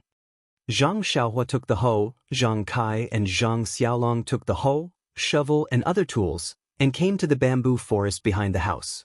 Finding the empty space that they had chosen earlier, Zhang Xiaohua pointed at the place and said, "Big brother, come, let's dig a big hole here." Zhang Xiaolong looked at the empty space, and then looked at Zhang Xiaohua's serious expression. He spat 2 mouthfuls of saliva into his hand, picked up the hoe and was about to dig the ground. But at this moment, Zhang Xiaohua, who had been releasing her divine sense, saw a villager pass by their house. She quickly pulled her big brother's hand and said, "Wait a moment, big brother, someone passed by." Zhang Kai frowned and said softly, "Xiaohua, what are you doing?" Zhang Xiaohua also frowned. She suddenly patted her forehead with her hand and said with a bitter smile, "Oh father, big brother, I thought wrong. Let's go back to the house." Finished speaking, she walked back to the courtyard without looking back. Zhang Kai and Zhang Xiaolong looked at her, and then looked at each other. They didn't say anything, and took the tools and followed her back to the small courtyard. When they entered the courtyard, Zhang Xiaohua was standing in the courtyard in a daze. She seemed to be thinking about something. Zhang Xiaolong took the shovel from Zhang Kai's hand and was about to put it in the corner. Zhang Xiaohua said, "Big brother, wait a moment, I still need to use it." Finished speaking, she turned her head and said, "Father, big brother, come to this house." "Oh, right, I'll go and lock the courtyard door." Zhang Xiaohua locked the courtyard door and brought the 2 people to her small house. As soon as they entered the house, Zhang Kai asked, "Xiaohua, what are you doing? If you want to give us banknotes, then take them out. It's not like your father hasn't seen banknotes before. What are you afraid of?" Even Zhang Xiaolong was puzzled. "Yes, isn't it just banknotes? What was the hoe for?" Zhang Xiaohua looked at their confusion and scratched her chin with her fingers. She smiled and said, "Daddy, big brother, in fact, I really have something good to show you. But don't be surprised and don't make a fuss. This is very important." Zhang Kai and Zhang Xiaolong frowned at the same time, but they also thought about it and nodded. What a joke! How old were they? What was there to fuss about? Seeing that both of them had agreed, Zhang Xiaohua was still secretly laughing in his heart. Actually, he had only said so much to give them some mental preparation. If they were not surprised and did not make a fuss, then he would make a fuss instead. Presumably, he took out the money pouch from his bosom. Seeing Zhang Xiaohua take out the money pouch, the two of them were even more surprised. After so many years, why hadn't Xiaohua changed this old money pouch? Even if he took out a stack of banknotes, they wouldn't make such a fuss. However, what happened next left them dumbfounded. They saw that in the spacious hut, a huge wooden box suddenly appeared inexplicably. Hey, the two of them shouted at the same time. You Xiaohua, what's going on? Looking at the surprise of her father and big brother, Zhang Xiaohua was very satisfied with this effect. She smiled and said, Daddy, big brother, this is my savings. Oh yes, it's also my spoils of war. I got it from the bandits when I went to Shitui Mountain to save sister-in-law Lu last time. The two of them suddenly realized and said, I see. But where did you put it? Zhang Xiaohua shook the money pouch in her left hand and said, I put it here. However, this thing is very mysterious. Only I can see it. No one else can see it. Zhang Kai just looked at the very ordinary money pouch. He seemed to be considering the authenticity of Zhang Xiaohua's words. Zhang Xiaolong reached out to take the money pouch. Zhang Xiaohua naturally handed it over. Sure enough, no matter how Zhang Xiaolong looked, there were only 2 small stones, some scattered silver, a few banknotes. There was no big box. And it was impossible to have such a big box. Throwing the money pouch to Zhang Xiaohua, Zhang Xiaolong looked at Zhang Kai. Zhang Kai didn't know what to say at this time. Zhang Xiaohua said, Daddy, big brother, don't you want to see what's inside? Zhang Xiaolong smiled and said, Of course, we want to. Open it quickly. Walking to the front of the box, Zhang Xiaohua was about to open it. Zhang Kai shouted, Xiaolong, close the door first. Zhang Xiaohua had been releasing her divine sense. Of course, she knew that no one would see it. Zhang Xiaolong walked to the door and looked at the quiet courtyard. He carefully closed the door and locked it carefully. Only then did he return to Zhang Xiaohua's side. Zhang Xiaohua smiled and said, Big brother, why don't you open it yourself? But remember, don't scream. Seeing Zhang Xiaohua being so mysterious, Zhang Xiaolong was already prepared in his heart. So, he also smiled and went forward, opening the lid of the box casually. However, even if he and Zhang Kai were already prepared in their hearts, when they saw the box full of gold, they were still petrified. After a cup of tea's time, the two of them recovered. Their first reaction was Zhang Xiaolong immediately closed the lid of the box tightly. Looking around, it was as if there was someone spying on them. Zhang Kai also asked quietly, Xiaohua, this thing, who else knows about it? Zhang Xiaohua smiled and said, Daddy, big brother, there was one person just now, now there are 3 people. Good. Zhang Kai nodded and slowly paced back and forth. Not to mention that Zhang Kai was just a farmer in the countryside, even a noble person like Mr. Lu would drool at the sight of this box of gold and silver. He naturally had to consider it carefully. After pacing back and forth a few times, Zhang Kai waved his hand and a word jumped out, dig. Good, clean, and efficient. Nonsense, why would I not want the things my son brought back? In the future, I won't have to be so stingy.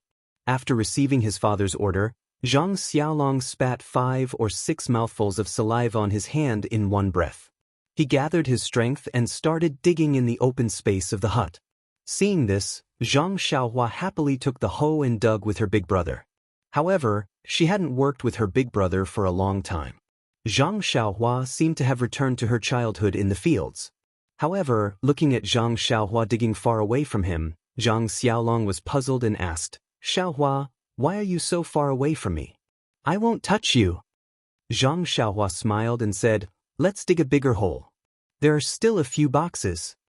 Zhang Xiaolong staggered and almost threw away the hoe in his hand. What are you talking about? A box is enough to scare people to death. You actually have a few boxes? To say that father and son go to war, brothers dig holes, was really not a joke. In less than the time it took to eat a meal, the entire open space of the hut was dug into a deep hole. Zhang Kai was right. Zhang Xiaohua should stay in the village to farm.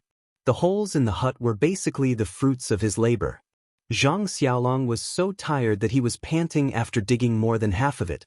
Only Zhang Xiaohua was working hard for her family. After the preparation work was done, one box after another appeared neatly in the dug hole. Including the one that was just taken out, there were 5 boxes. At this time, Zhang Kai and Zhang Xiaolong's attention was no longer on how Zhang Xiaohua took out the boxes. Instead, it was on the boxes that Zhang Xiaohua took out. Zhang Xiaohua didn't find it troublesome. She also put the box outside the hole into the hole. Only then did she stand at the side proudly. This time, Zhang Kai personally jumped into the pit and opened the chests one by one. Of the 5 chests, except for 2 that were filled with jewels, the other 3 were filled with shiny gold. Zhang Kai and Zhang Xiaolong stood in the waist-deep hole and walked back and forth. They looked at this and touched that. They really couldn't believe that this shocking wealth was now theirs. After a while, Zhang Kai gritted his teeth and said, "Xiaolong, close the lid and bury the box." Zhang Xiaolong agreed loudly. After Zhang Xiaolong and Zhang Xiaohua buried the box with the soil that they dug out, there was still a lot of soil left in the hut. Zhang Xiaolong pointed to the soil and said, "Xiaohua, you just took out a lot of things from the money bag. You can put the soil back. Just treat it as a weight scale." Zhang Xiaohua knew that he wanted to be lazy and said, "Big brother, I can't take these. Even if the weight is ordinary, the value is far from it. Don't think about being lazy. I just dug the hole. This soil is yours." Zhang Xiaolong didn't realize that he was exposed. He opened the door and poked his head out to take a look. He took the things back and scattered the soil in the yard with Zhang Xiaohua. Zhang Xiaohua smiled and said, "Big brother, there is no one outside the yard. Don't worry. No one knows about today's matter." "Oh, that's good. That's good." Zhang Xiaolong laughed foolishly. It was just like how Zhang Xiaohua felt when she saw a box full of gold. The 3 of them sat down in the central room.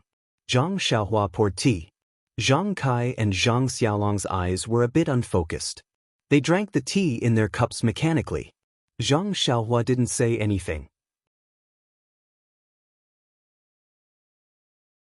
She just drank and refined the energy of heaven and earth in the water. At her current level of qi refining, the energy in the water was almost negligible. However, no matter how small a fly was, it was still meat. With Zhang Xiaohua's temperament, how could she let it go? When the pot of tea was about to be finished, she saw that Zhang Kai's unfocused eyes gradually became spirited. The corner of his mouth also revealed a smile. He glanced at Zhang Xiaohua and put down the teacup in his hand. At this time, Zhang Xiaolong's eyes also focused. He smiled and looked at Zhang Kai.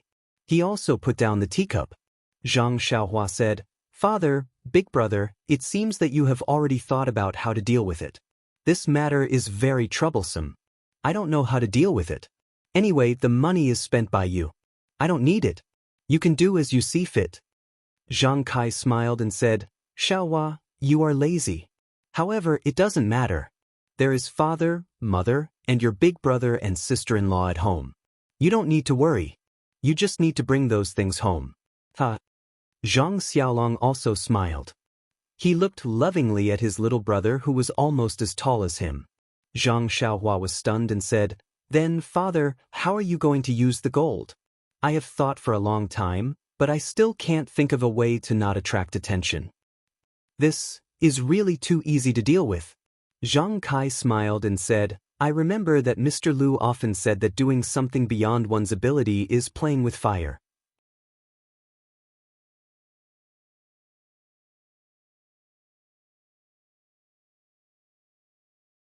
Chapter 388. He remembered that Shuyu Zihang said that Zhang Xiaohua was ungrateful. This knot in her heart should be untied here. Zhang Xiaohua was stunned and asked, "Father, why don't I understand what you're saying?" Zhang Kai smiled and said, "What I mean is that if we don't use this huge amount of wealth, we won't attract attention, right?" Zhang Xiaohua felt dizzy and said, "Since father doesn't want to spend this money, why should I take it out?" Zhang Kai said meaningfully, "You taking it out and not taking it out, of course, is completely different. In fact, Xiaohua, the banknotes you brought back 5 years ago haven't been used up. Your mother has always been frugal and saved it for you to marry a wife. Your elder brother didn't spend much money to build a house, so it doesn't matter if you take out the gold or not. However, since you took out such a huge amount of wealth, doesn't our family have a plan in mind? Even if we spend all the banknotes now, there is still the gold in the house as a foundation, right? Tell me, is there any difference between this and not taking it out? Moreover, our family's current situation has already made some people jealous. If we go further, it will be easier to get into trouble. However, with you in the future, the family will be much better." In an instant, Zhang Xiaohua understood. Although there were a lot of banknotes, there would be a time when they would run out, and this time was not far away. Therefore, her mother and father were extremely frugal. They didn't buy what they shouldn't buy, and they didn't spend what they shouldn't spend. Now that they had gold that they couldn't spend in this lifetime, of course, there was a layer of barrier in their hearts. Naturally, they would let go of their hands and feet in their lives. Of course, Zhang Xiaohua also knew that her mother and father were used to farmers. How could they be extravagant? They naturally had their own sense of propriety. There was no need for her to say anything. After thinking for a while, Zhang Xiaohua probed, "Father, the things at home have been arranged. Do you think I should go?" Zhang Xiaolong shouted when he heard this and said, "Little Blossom, how many days have you been home? Why are you in such a hurry to leave? Didn't father and mother tell you to stay at home and not go out?" Zhang Xiaohua thought to herself, "Big brother, there are still 2 girls waiting for me to send them to Pingyang City. They have already waited for more than 10 days. If I don't go back now, they will think that I have gone missing." Of course, he didn't plan to tell his family about this.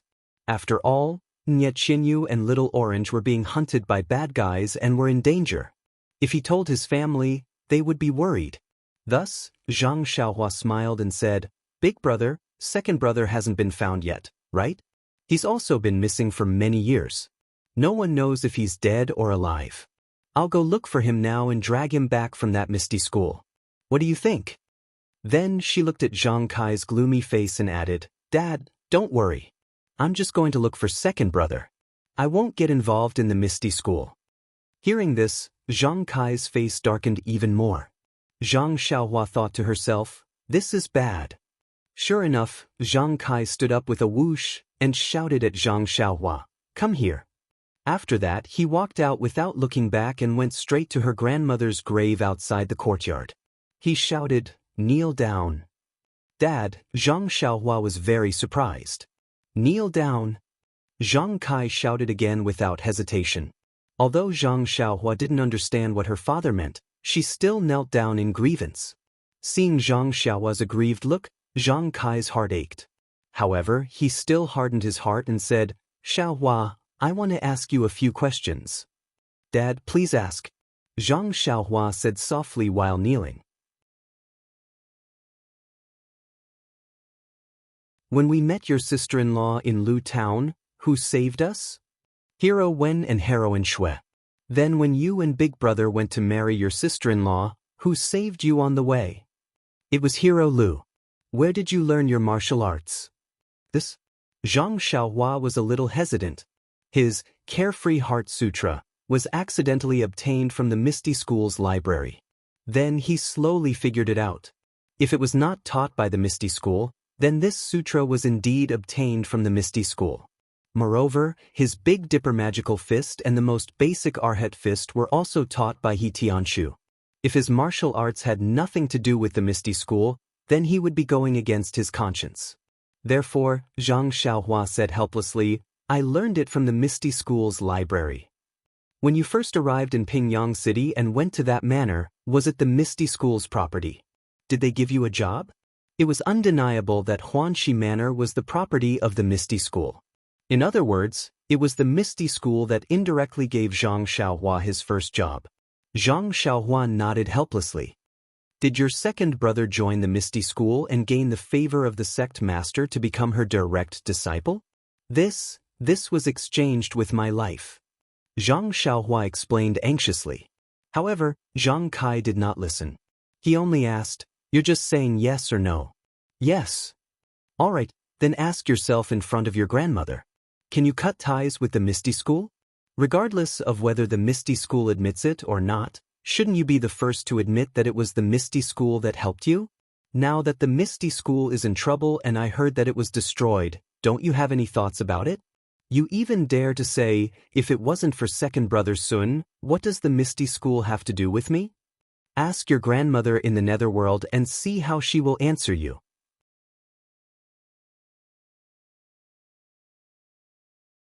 These words struck Zhang Xiaohua's head like a bolt of lightning. With a swoosh, Zhang Xiaohua broke out in a cold sweat. Even the bean-sized beads of sweat dripped from the top of his head. "Yes, even if I'm not a disciple of the Misty School, the Misty School may not acknowledge me as a disciple. However, can I cut ties with the Misty School?" Seeing his son like this, Zhang Kai's expression softened. He said, "Xiaohua, be grateful. Remember, you must be grateful. Our family is poor and you left early. These 5 years, Father knows that your life has been difficult and dangerous. Father didn't fulfill his responsibility as a father and didn't teach you properly. This isn't your fault, it's all Father's fault. Our family has received a lot of kindness from the Misty School. They say that a drop of water should be repaid with a gushing spring. You must remember, we must repay the Misty School's kindness." Zhang Xiaohua cried in shame. He said, "I know, Father. I will definitely repay the Misty School's kindness. Father, when I first came back from the deserted island and heard about the Misty School, I wanted to avenge gang leader O and the others. However, I don't know why, but along the way, I feel more and more bored. I just want to cultivate quietly and don't want to be entangled by these mundane matters. Now that I think about it, I don't even know what I said just now. Maybe I just said it casually." "Yes, since you said it casually, then you must have such thoughts in your heart. I don't know about your cultivation of martial arts, but, Sai, let me talk about what happened yesterday. Since you caught that black-clothed man yesterday, you should have caught him thoroughly. Don't give him any chance to resist. Look at what you did yesterday, you almost made a mistake. I guess that Zizi's father was also seriously injured. Moreover, you even caused the black-clothed man to be burned to death. Father, I know I was wrong. I only wanted to catch him and hand him over to the authorities. Sai, and last night, you talked about human nature in the Li family. I don't know much about it, so I didn't dare to disrespect you and didn't interrupt you.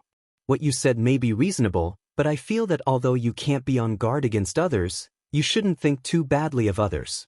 I know that people in the Jianghu are sometimes very scheming, but justice is in people's hearts. Even if there's no heart, there's still God watching. Moreover, now that you have the ability, I don't want you to become a hero and be loved by others. I only hope that you can become an upright person and use a grateful heart, a compassionate heart, and a chivalrous heart to face everyone." Zhang Xiaohua had never been lectured by her father in such a serious manner since she was young. She could only listen with tears in her eyes and nodded repeatedly. Seeing this, he said, "That's all I have to say. I won't say anything more. Kneel here and think carefully. If you understand, then go back to your room." After he finished speaking, he turned and left. When he was halfway there, he saw Guosufei running over in a hurry. Wasn't the person behind her Zhang Xiaolong who ran out just now? Seeing Zhang Kai angry and Zhang Xiaohua crying, Guosufei also shed tears. She glared fiercely at Zhang Kai, then ran over to Zhang Xiaohua and said, "Xiaohua, don't mind your father. He's going senile." Zhang Xiaohua wiped away her tears and said, "No, mother, father is right. I was wrong. Please let me accompany grandmother and think about it carefully." Guosufei said, "Xiaohua, be good. It's so cold outside. If you want to think about it, you should go inside and think about it." Zhang Xiaohua laughed and said, "Mother, I'm already 18. You should call Jinner good." 18? Guosufei said, "You're already 18 and you're still crying." Zhang Xiaohua wiped her tears again in embarrassment and said, "Don't cry, mother."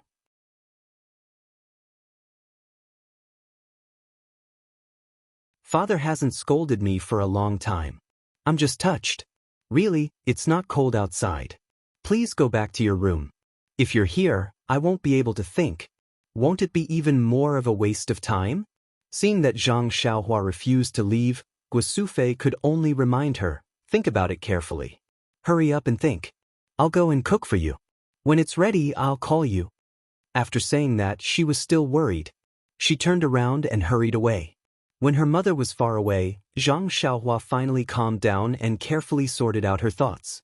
In fact, Zhang Xiaohua had always had a very good impression of the Misty School, sect leader O, Wen Wenhai, Lu Mingyue, Xueqin, He Tianshu, and the others. She was even more grateful to O Peng.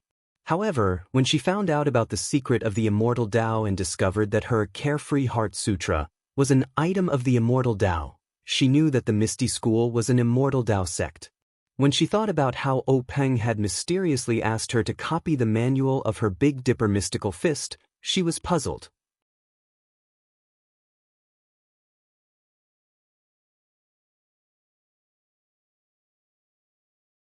Chapter 389. Of course, sect leader O wanted to exchange it for 3,000 taels of gold, so he didn't treat him badly. This little bit of doubt was nothing, but later on he saw the sinister intentions of the Righteous Alliance on the ship, and saw many robberies and killings on the road. In particular, Zhang Xiaohua entered the realm of oneness of heaven and man twice in a short period of time, and was very lucky to be close to the way of heaven twice. What was the way of heaven? No one could say for sure. But heaven and earth are heartless, treating all things as straw dogs. The way of heaven was the most ruthless. Zhang Xiaohua peeked at the way of heaven at such a close distance, of course. It was inevitable that she was tainted with some of the way of heaven's consciousness. This was an extremely rare opportunity on his path of cultivation, but it had an extremely bad influence on the growth of his temperament. Therefore, when he encountered the attack on Ye Qinyu, he almost didn't want to come out. He wanted to quickly send her and Little Orange to the escort agency and let the escort them back to Carefree City, but deliberately threw the possibility of the bad guys chasing after them to the back of his mind. It was also because of this that he infinitely magnified his doubts about O Peng. He only wanted to withdraw himself from the whirlpool of the secular world, but deliberately forgot that the Misty School's disciples were good to him. It was also because of this that he hit the nail on the head, pointing out the small, hidden in the hearts of ordinary people and the evil in human nature, but deliberately throwing aside the truth, kindness, and beauty in human nature. Although Zhang Kai was not knowledgeable, he could truly see the positive side of life and see the inadequacies of his beloved son. It was also because of this that Zhang Xiaohua was completely enlightened and understood that she had gone astray. That's right. Swordsman Wen and swordswoman Xue saw our family being bullied by bullies in Lu Town. With a compassionate heart, they helped us regardless of the consequences. That's how my brother and sister-in-law became successful. Apart from Guozhuang, Master Lu also saved us with his chivalrous heart when he saw the bandits of Shizue Mountain bullying my brother and me. He killed the 3 wolves of Shizue Mountain with his own hands and did good to the area. The righteous path in the human world is full of vicissitudes. The righteous path is the most difficult, but it is extremely easy to commit evil. But if there is no righteous path, then how can there be fairness and justice in this world? However, this isn't the Righteous Alliance's Righteous Alliance. Look at those heroes from the Misty School, and look at the Righteous Alliance. They're really the classic example of selling dog meat under false pretenses. Since I have the means of the Immortal Tao, I should rely on my chivalrous heart to do things with a clear conscience. My previous evasion was lacking. But why did I suddenly have such thoughts? What could he do? What can we do? Thinking about what I did in the village a few days ago, I feel a little funny. When Zhang Xiaohua understood, he suddenly felt that his mind was lively and clear, and there was no longer the heavy sense of evasion like a few days ago. This kind of improvement of the mind had nothing to do with cultivation, and even more so, it had nothing to do with the Tao heart. Even if he had seen the evolution of the heavenly Tao for hundreds of millions of years, it was still completely useless. This was the cultivation of the heart of a person of the Immortal Tao, and there was no shortcut at all. he respectfully kowtowed to his grandmother a few times and said, "Grandmother, please watch from the heavens. I will definitely be a righteous person. I will not do nothing for the sake of kindness, and do nothing for the sake of evil." After kowtowing, he patted the soil on his knees and stood up. Guosufei, who had been waiting by the side for a long time, immediately ran over and asked, "Xiaohua, are you tired? Are you cold?" Zhang Xiaohua smiled and said, "Mother, with my current physique, I am not afraid of any cold or heat, it's okay." Guosufei saw the gentle smile on her son's face, and was naturally happy and said, "Good, good, it's good that you are not afraid of the cold. You have been kneeling for the whole afternoon. Quick, mother made you red braised pork, let's go eat." Zhang Xiaohua agreed without hesitation. Guosufei was also very happy. Zhang Kai, who was pacing in the courtyard, saw Zhang Xiaohua come back with a calm expression, and his heart returned to his stomach. After dinner, the family did not stay in the small courtyard, and gathered at Zhang Xiaolong's place. Lu Qian had already gone to the field, but because of the village customs, she did not go out of the house, and only greeted the family in the house and brewed tea. Zhang Jian was still holding the 2 primeval stones in his hand, sleeping soundly. Zhang Xiaohua used her divine sense to scan the 2 primeval stones, and found that the origin energy in them did not decrease, and she also did not feel any fluctuation of origin energy in Zhang Jian's body. Zhang Xiaohua was a little puzzled. The omen was so strong, why was there no change in Jian'er's body? That day, the golden array formation and the dense purple energy were all absorbed into his body. Could it be that I still have to rely on the immortal cultivation technique? After thinking for a while, Zhang Xiaohua secretly took out the Carefree Heart Sutra cultivation technique and found an opportunity to call Zhang Xiaolong and Lu Qian to the side, and said in a low voice, "Big brother, sister-in-law, the gift I gave Jian, last time, oh, that fist technique manual, is it still there?" Lu Qian said curiously, "It is, Xiaohua, it is at the bottom of my box. Do you want it now? I will go get it." Zhang Xiaohua waved her hand and said, "No need, I have already memorized that fist technique, there is no need for it." Then she turned to Zhang Xiaolong and said, "Big brother, what do you think of my strength? It is very scary, you are good at farming." "Damn, big brother, can we not talk about this?" "Alright, big brother, do you know where my strength comes from?" Zhang Xiaolong was stunned and said, "Strength is not innate, could it be that you trained it from martial arts?" Lu Qian was unusually intelligent, and immediately said in surprise, "Could it be that fist technique manual?" Zhang Xiaohua said with a smile, "Sister-in-law is still the best, it is that fist technique manual." "That is great, when Jian grows up, I can rest, the business of farming will be handed over to him." Zhang Xiaohua fainted, "Big brother, look at you." Lu Qian was angry and said with her almond-shaped eyes, "Shut up, if you don't want to kneel on the washing board at night, don't say another word." Zhang Xiaolong subconsciously kept his mouth shut, and fear appeared in his eyes. Lu Qian changed into a smile and said to Zhang Xiaohua, "Xiaohua, continue." Zhang Xiaohua suppressed the laughter in her heart and said, "This fist technique manual, when Byron is 5 or 6 years old, maybe a little earlier, this is up to you, let him see the pictures inside, and let him practice according to the fist technique manual." "Don't we need to find someone who knows fist technique to teach?"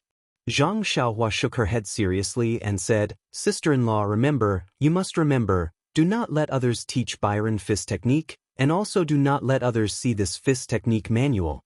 You can only let Byron explore by himself." Lu Qian saw this, and with a serious face, she nodded repeatedly. "Also, sister-in-law, this fist technique, according to my experience, at the beginning the limit is 9, and after 9 times, it is complete at most, 9 times, 81 times a day, any more than that is useless. After a certain level of practice, you will enter the second level with 8 as the limit, and so on, until you can practice once, 9 times a day." Lu Qian was stunned and asked doubtfully, "Then, what does it mean to practice to a certain level? Is it proficiency or time?" Zhang Xiaohua smiled and said, "This, when the time comes, Byron will naturally know. It is useless to talk about it now."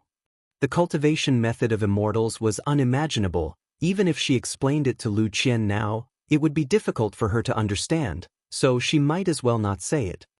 Also, when you practice to the point where you only need to practice 9 times a day, and there is no improvement, you need to practice this fist technique in reverse, then you will gain something.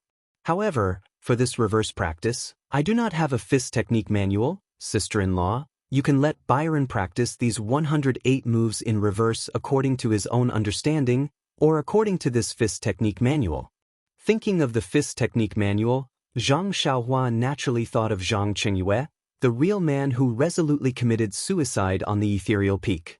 Sighing, looking at Lu Qian who did not quite understand, Zhang Xiaohua explained, "This is different from memorizing, it is to practice the moves in the fist technique manual completely in reverse." At this moment, Zhang Xiaolong raised his hand, opened his mouth, as if he wanted to say something. Lu Qian said angrily, "Say, what do you want to say?" Zhang Xiaolong smiled and said, "Xiaohua, can I practice this fist technique? If I practice it, I will have strength. Won't it be better for me to work in the field?" Lu Qian was furious and said, "You, shut up." Zhang Xiaohua patted her forehead, suddenly realized and said, "Big brother, you are right, I was just thinking about Byron, but I forgot about you, but I don't know if there will be any effect after you practice it. How about this? I will practice this fist of the North Star from beginning to end, you see." After that, she walked to the courtyard, from beginning to end, and from end to end, completely. These 216 moves made Zhang Xiaolong dizzy. He did not know what to do. Then, Zhang Xiaohua demonstrated the links of the fist of the North and South Star. Lu Qian finally understood completely. Zhang Xiaohua saw that her brother was a little depressed, and said with a smile, "Big brother, I used a long time to practice this fist of the North Star. You just took a look and want to learn, it is not very possible." Zhang Xiaolong thought about it and said, "Anyway, it is not too late for you to teach me when you are at home." But just as he finished speaking, he remembered that Zhang Xiaohua had told Zhang Kai at noon that she would go out to find Zhang Xiaohu immediately. He said embarrassedly, "I am not in a hurry, I will practice slowly. You can teach me a move later, I will think about it myself." Zhang Xiaohua thought that this was the only way. If she really taught Zhang Xiaohu, there would be no effect for at least a year. But first, there was no news from Zhang Xiaohu, and her family was not at ease. Second, Nye Qinyu was still waiting in Pingyang City. She did not want to involve her family in the dispute of the pugilistic world, so naturally, she could not bring them over. Moreover, Nye Qinyu's family was also waiting anxiously. Putting herself in their shoes, she also wanted to send them back quickly. After that, the 3 of them entered the house. Zhang Xiaohua took out the Carefree Heart Sutra and said, "Sister-in-law, this is another internal energy cultivation method, but it is different from the fist manual. This book is still to be returned to the Misty School, so you can't lose it." Lu Qian reached out and took it, smiled and said, "Then I will hide it under the box."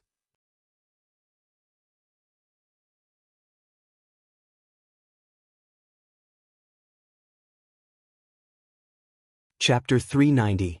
Lu Qian took the Heart Sutra and asked, "What is the Heart Sutra for Byron to practice?"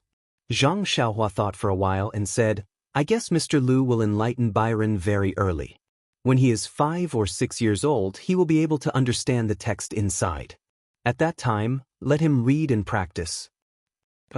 Lu Qian said in surprise, "He can only learn it when he is 6 years old. Then why are you in a hurry to give this to me? When the time comes, you can come back and teach him.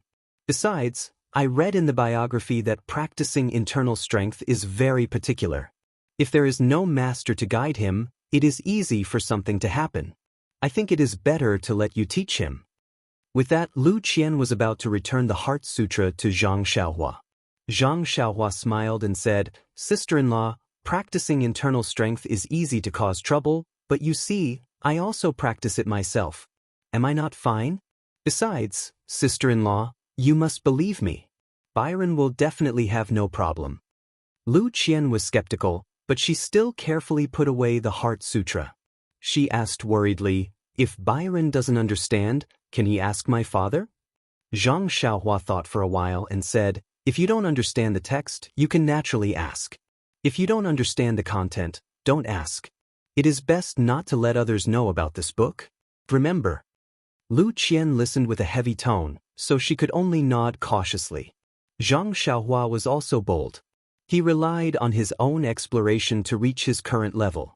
He thought that everyone could practice by themselves, so he easily gave the Heart Sutra to his sister-in-law and let his little nephew explore by himself.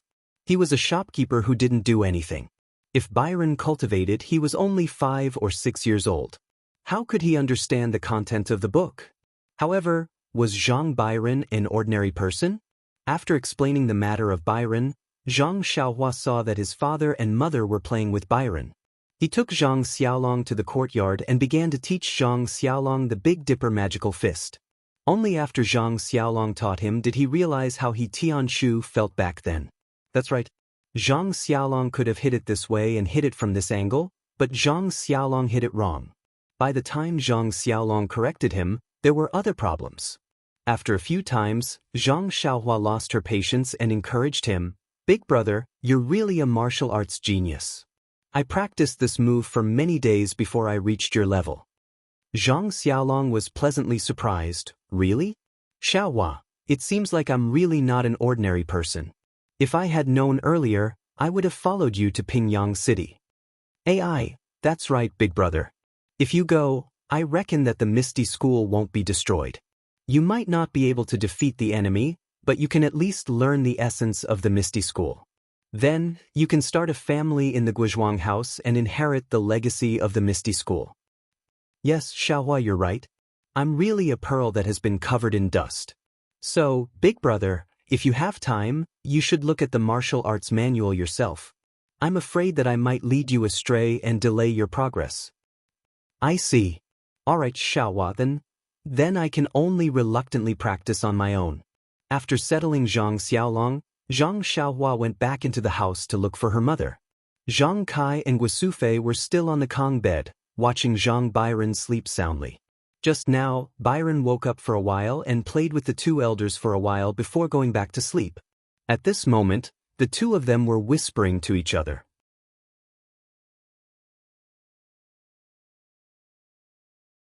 Seeing Zhang Xiaohua enter the house, Guisufei laughed softly and said, Xiaohua, I heard from your father that you did something good in Lu Town last night?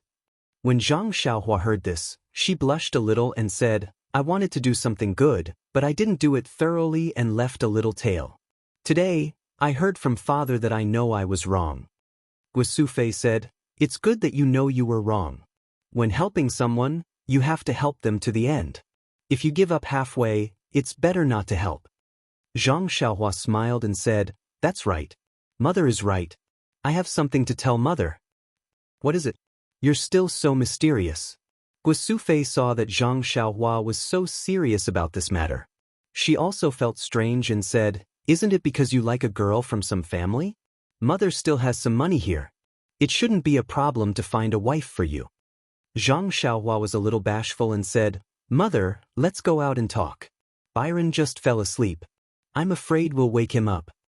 Seeing this, Guisufei felt that her sense of smell was even more sensitive. However, in her heart she muttered, I just went out for a day and already found someone I like. Could it be that I was cheated? Zhang Kai actually knew Zhang Xiaohua's feelings and also encouraged Guisufei to go to the central room. Sitting on a chair, Guisufei laughed and asked, Xiaohua, you're not young anymore. It's the right time. Tell me, which family's girl do you like? Zhang Xiaohua smiled and said, Boy also doesn't know where that girl is. I can't tell you right now. You sly girl, then why did you call mother here? Guisufei only thought that Zhang Xiaohua was thin-skinned and didn't think much of it. Zhang Xiaohua looked at her father and said, Mother, I already told father this afternoon that I want to find a time to leave the Guizhuang house in the next 2 days. After I go out to look for second brother, I'll go back to the Guizhuang house with him. Hearing this, Guisufei's face immediately changed and said, No, you left the Guizhuang house when you were 12 years old. Until you turned 18 this year, you only came back once. That time, you also left without saying goodbye.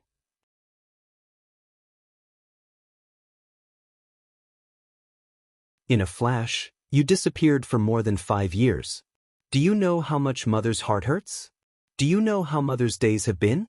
If it wasn't for the child in your sister-in-law's belly that Mother missed, I'm afraid that Mother wouldn't be able to see you come back.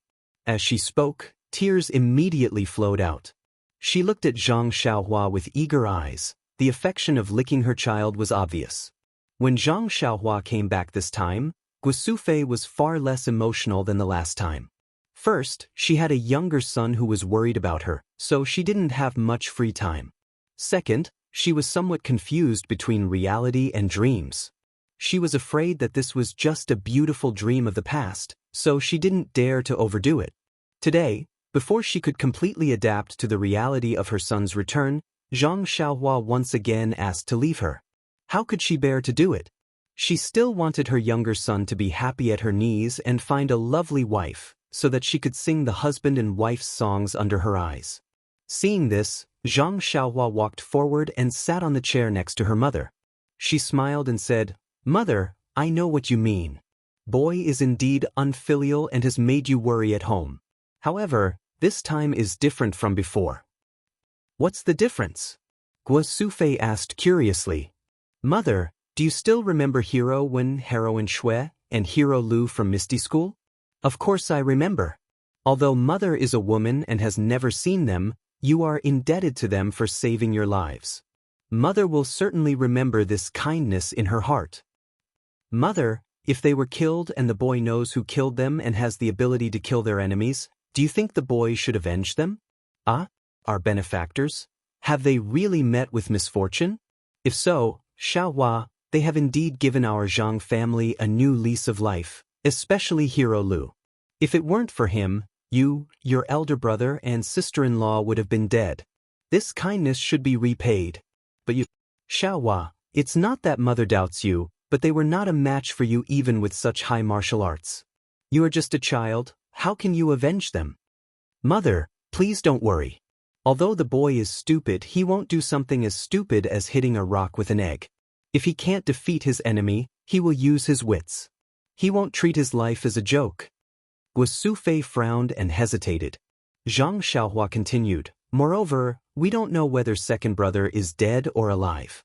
Rather than staying at home, it's better for me to go out and look for him. I've already met with my old friends at the villa. Although they haven't seen second brother, they still pointed out the place to look for him. I'll go and take a look. If there's any news, you'll be the first to know." Hearing this, Guosufei bitterly smiled and said, "Xiaohua, don't try to comfort Mother. So many of the Misty School's disciples died unnatural deaths. We've already heard from young Master Li. How could your second brother be the only one who escaped with his life?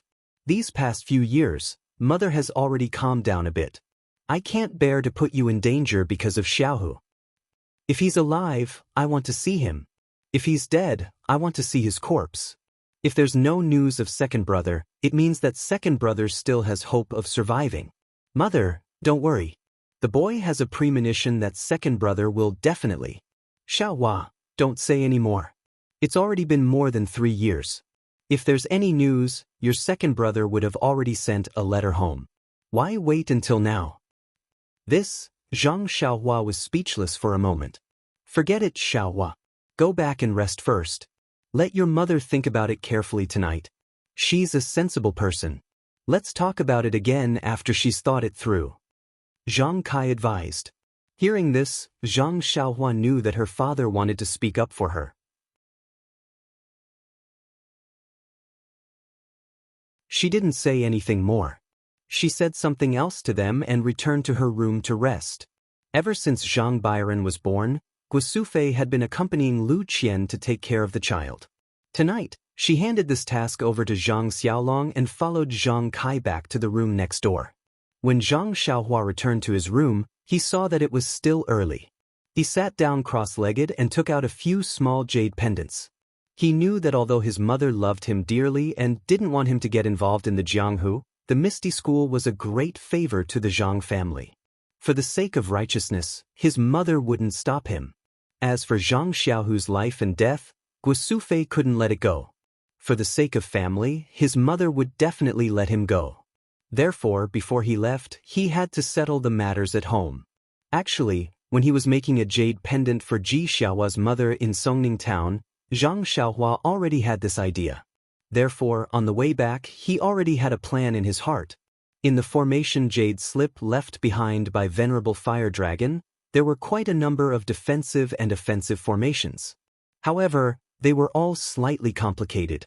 During this period of time, Zhang Xiaohua had been studying them. Although he wasn't very confident, he still wanted to give it a try. Taking out a jade pendant that had already lost its energy, he placed a new small primeval stone in his right hand. Zhang Xiaohua calmed down and silently recited the incantation. His left hand moved according to the instructions of the jade slip. The energy of heaven and earth was extracted from the primeval stone and gradually formed into a restriction in his left hand. At this moment, Zhang Xiaohua's heart skipped a beat. Please accept, please tip, thank you.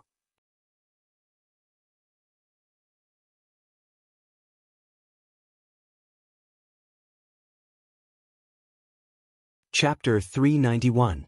Zhang Xiaohua had already learned a little about embedding a miniature formation into a jade pendant on the deserted island. He had also thoroughly comprehended it on the ship back on land.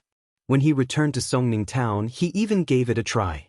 He successfully embedded a tranquil formation into a jade pendant and gave it to Ji Xiaohua's mother as a form of compensation.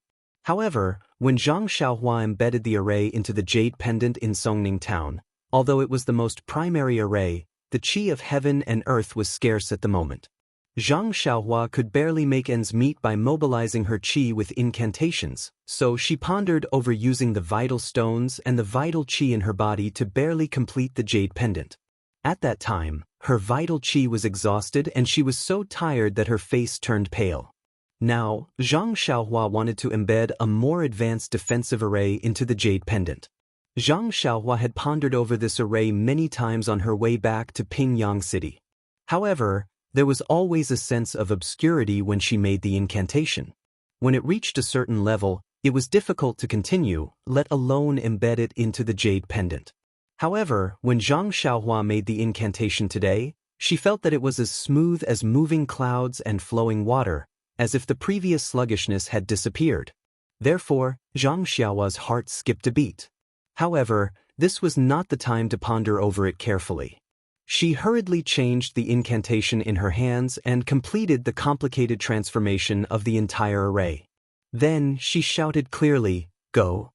She put her left index finger and middle finger together and mobilized her vital qi, striking the array that had already been completed at her fingertips toward the jade pendant in front of her.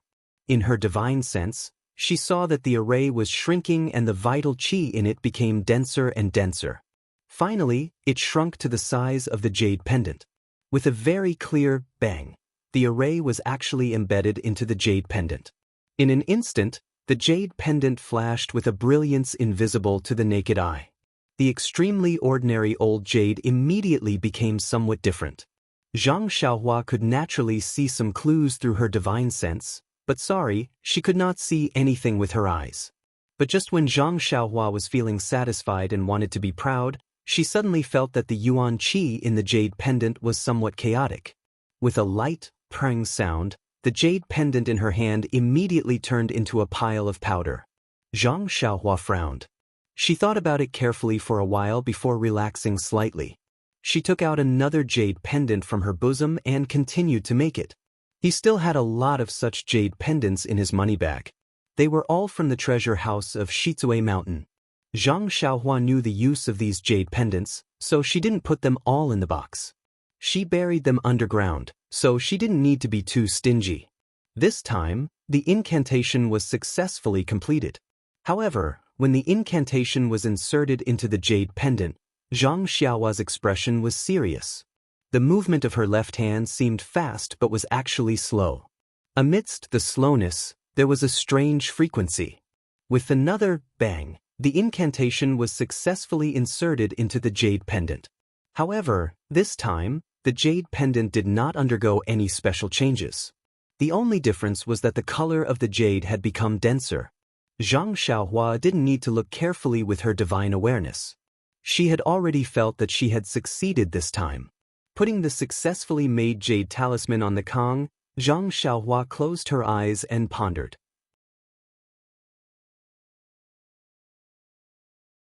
Why did the incantation go so smoothly this time? Why did the incantation suddenly disappear? After thinking for a long time, she realized that the luckiest thing during this period was that she had come into contact with the innate tactical matrix of Byron when she was born. Although she didn't deliberately comprehend it, just a simple peek had a profound impact on her cultivation of tactical matrix. Presumably, this was the only reason. Thinking of this, Zhang Xiaohua couldn't help but look at the 360 tadpole-like talismans in her Naiwan palace. They were shining with a faint golden light and surrounded her essence of devotion, shining like tassels. Zhang Xiaohua's mouth showed a trace of a smile. In the future, she would be able to comprehend it. After finding out the reason, Zhang Xiaohua opened her eyes and made several jade slices into jade talismans one by one. It was very correct to say that practice makes perfect. The last few talismans were all made in one try. There was no failure. Zhang Xiaohua was also very happy to see this. She made as many as 10 talismans smoothly. Looking at the sky, Zhang Xiaohua was about to put away the jade talismans. His heart was moved again. These 10 jade talismans were only used for defense. It was more than enough. However, if she encountered a powerful person and didn't have a thunderous counterattack, she would be at a disadvantage. It was not appropriate. As the saying goes, offense is the most powerful defense. Thinking of it, she did it. After all, it was all about cultivation.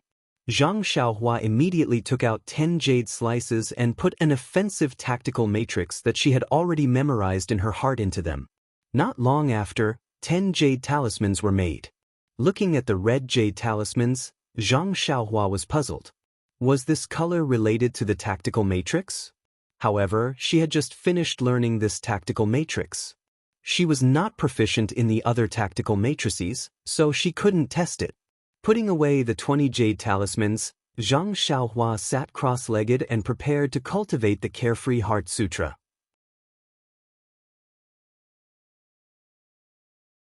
However, when she began to cultivate, she found that her Heart Sutra cultivation method had actually made some slight progress. Zhang Xiaohua was overjoyed. Could it be that she could cultivate this talisman? This was a good way to kill 2 birds with 1 stone. Waking up the next day, Zhang Xiaohua finished practicing the Big Dipper magical fist in the bamboo forest. When he returned to the courtyard, Guosufei had already woken up to prepare dinner. Looking at her mother's slightly swollen and bloodshot eyes, Zhang Xiaohua's heart ached. Mother obviously did not sleep well last night. This boy is unfilial. However, if I can't find second brother, then I will be even more unfilial. I hope mother can understand me. When I am done, I will definitely accompany mother and father. Sigh, I forgot that I still have to help mother and father find some longevity prescriptions. According to Venerable Hualong's records, there are some pills that can extend one's life. However, although he is knowledgeable, he is not proficient in this aspect. Cultivating the immortal Dao can extend one's life. However, mother and father are obviously not suitable for it. I don't even know if big brother and sister-in-law can do it. I am just a beginner and do not know how to guide others. Let's talk about this later. Guosufei saw Zhang Xiaohua enter the courtyard and forced a smile. Xiaohua, you went out to practice martial arts. Zhang Xiaohua respectfully said, Yes, mother. Music does not leave the mouth and fist does not leave the hands. This martial arts needs to be practiced frequently. Seeing her mother wiping her eyes and going back to work, Zhang Xiaohua picked up the bucket and said, Mother, I'm going to get some water. It has been a long time since I worked for you. Guosufei said, No need. Xiaohua, you have a good rest. Let your big brother do this work. Zhang Xiaohua was not willing to comply. She took the rope and the bucket and went out. Because it was winter, the fields were filled with snow. Zhang Xiaohua returned for a few days and did not go to the fields that were still under her name. This time, She used the excuse of fetching water to take a good look. The fields were now under Zhang Xiao's care. Looking at the neat ridges exposed from the snow and the fine soil in the fields, Zhang Xiaohua knew that her big brother was very meticulous in farming. Sighing, Zhang Xiaohua turned and went down the hill. Although this field was very good, it was destined that it would not belong to her. The snow at the bottom of the hill was very deep. The black well was exposed. Standing next to the well, Zhang Xiaohua was somewhat hesitant. How should she deal with the well water? Based on Zhang Xiaohua's attitude 2 days ago, he had already placed a restriction on the spring water. As long as the Zhang family came to take it, no one else would be given a single drop. But now, Zhang Xiaohua's attitude had changed. The spring water was sweet and rich in the qi of heaven and earth. It was the best gift from the heavens. Since it was a gift from the heavens, it must not be used by a particular family. If he placed a restriction on it, it would only be used by himself. What was the difference between him and the bullies in Lu Town who took other people's things for their own use? What's more, the essence of heaven was the most dependent on fate. If she monopolized it, presumably it would shorten her life and break her fortune. Because of this spring water, her family had already produced Zhang Byron. It was already a blessing for the generation. Why should she be greedy? Thinking of this, Zhang Xiaohua was relieved. She fetched the well water, carried it with her hand, and walked back to the village. How could she still think about who drank the well water and who didn't? Now that Zhang Xiaohua is benevolent and kind, he thinks of the greater good. In fact, it is precisely because of this that it makes sense.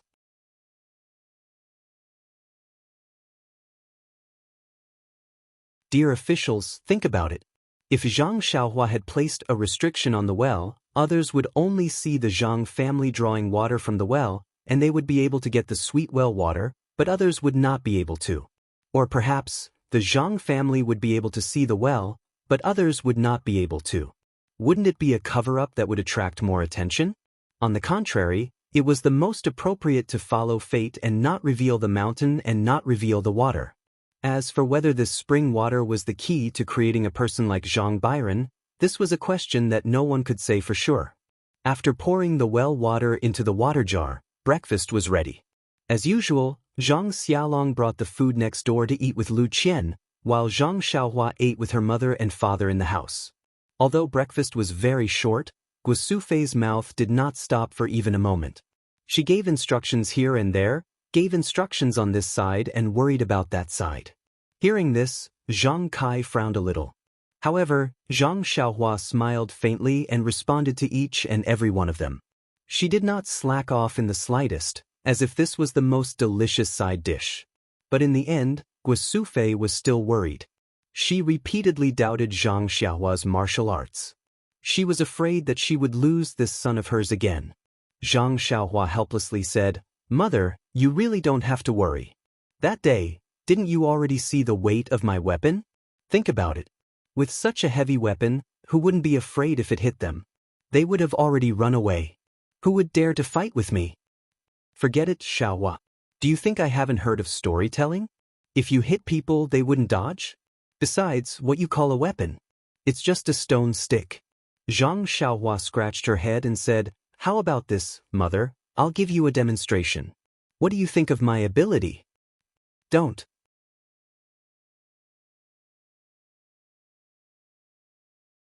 I don't think you have the level of a martial arts master. How can I let you demonstrate?" At this time, Zhang Xiaolong walked in. Zhang Xiaohua smiled and said, "I don't need to know martial arts. How about this? Let big brother tie me up." Zhang Xiaolong was shocked and said, "Mother, Xiaohua is still young. If she has done anything wrong, just say it. Why do you have to hang her up and beat her?" You're tuning in to the Wang Lin's Journey YouTube channel. Don't forget to subscribe and join us on this journey to catch the most captivating stories.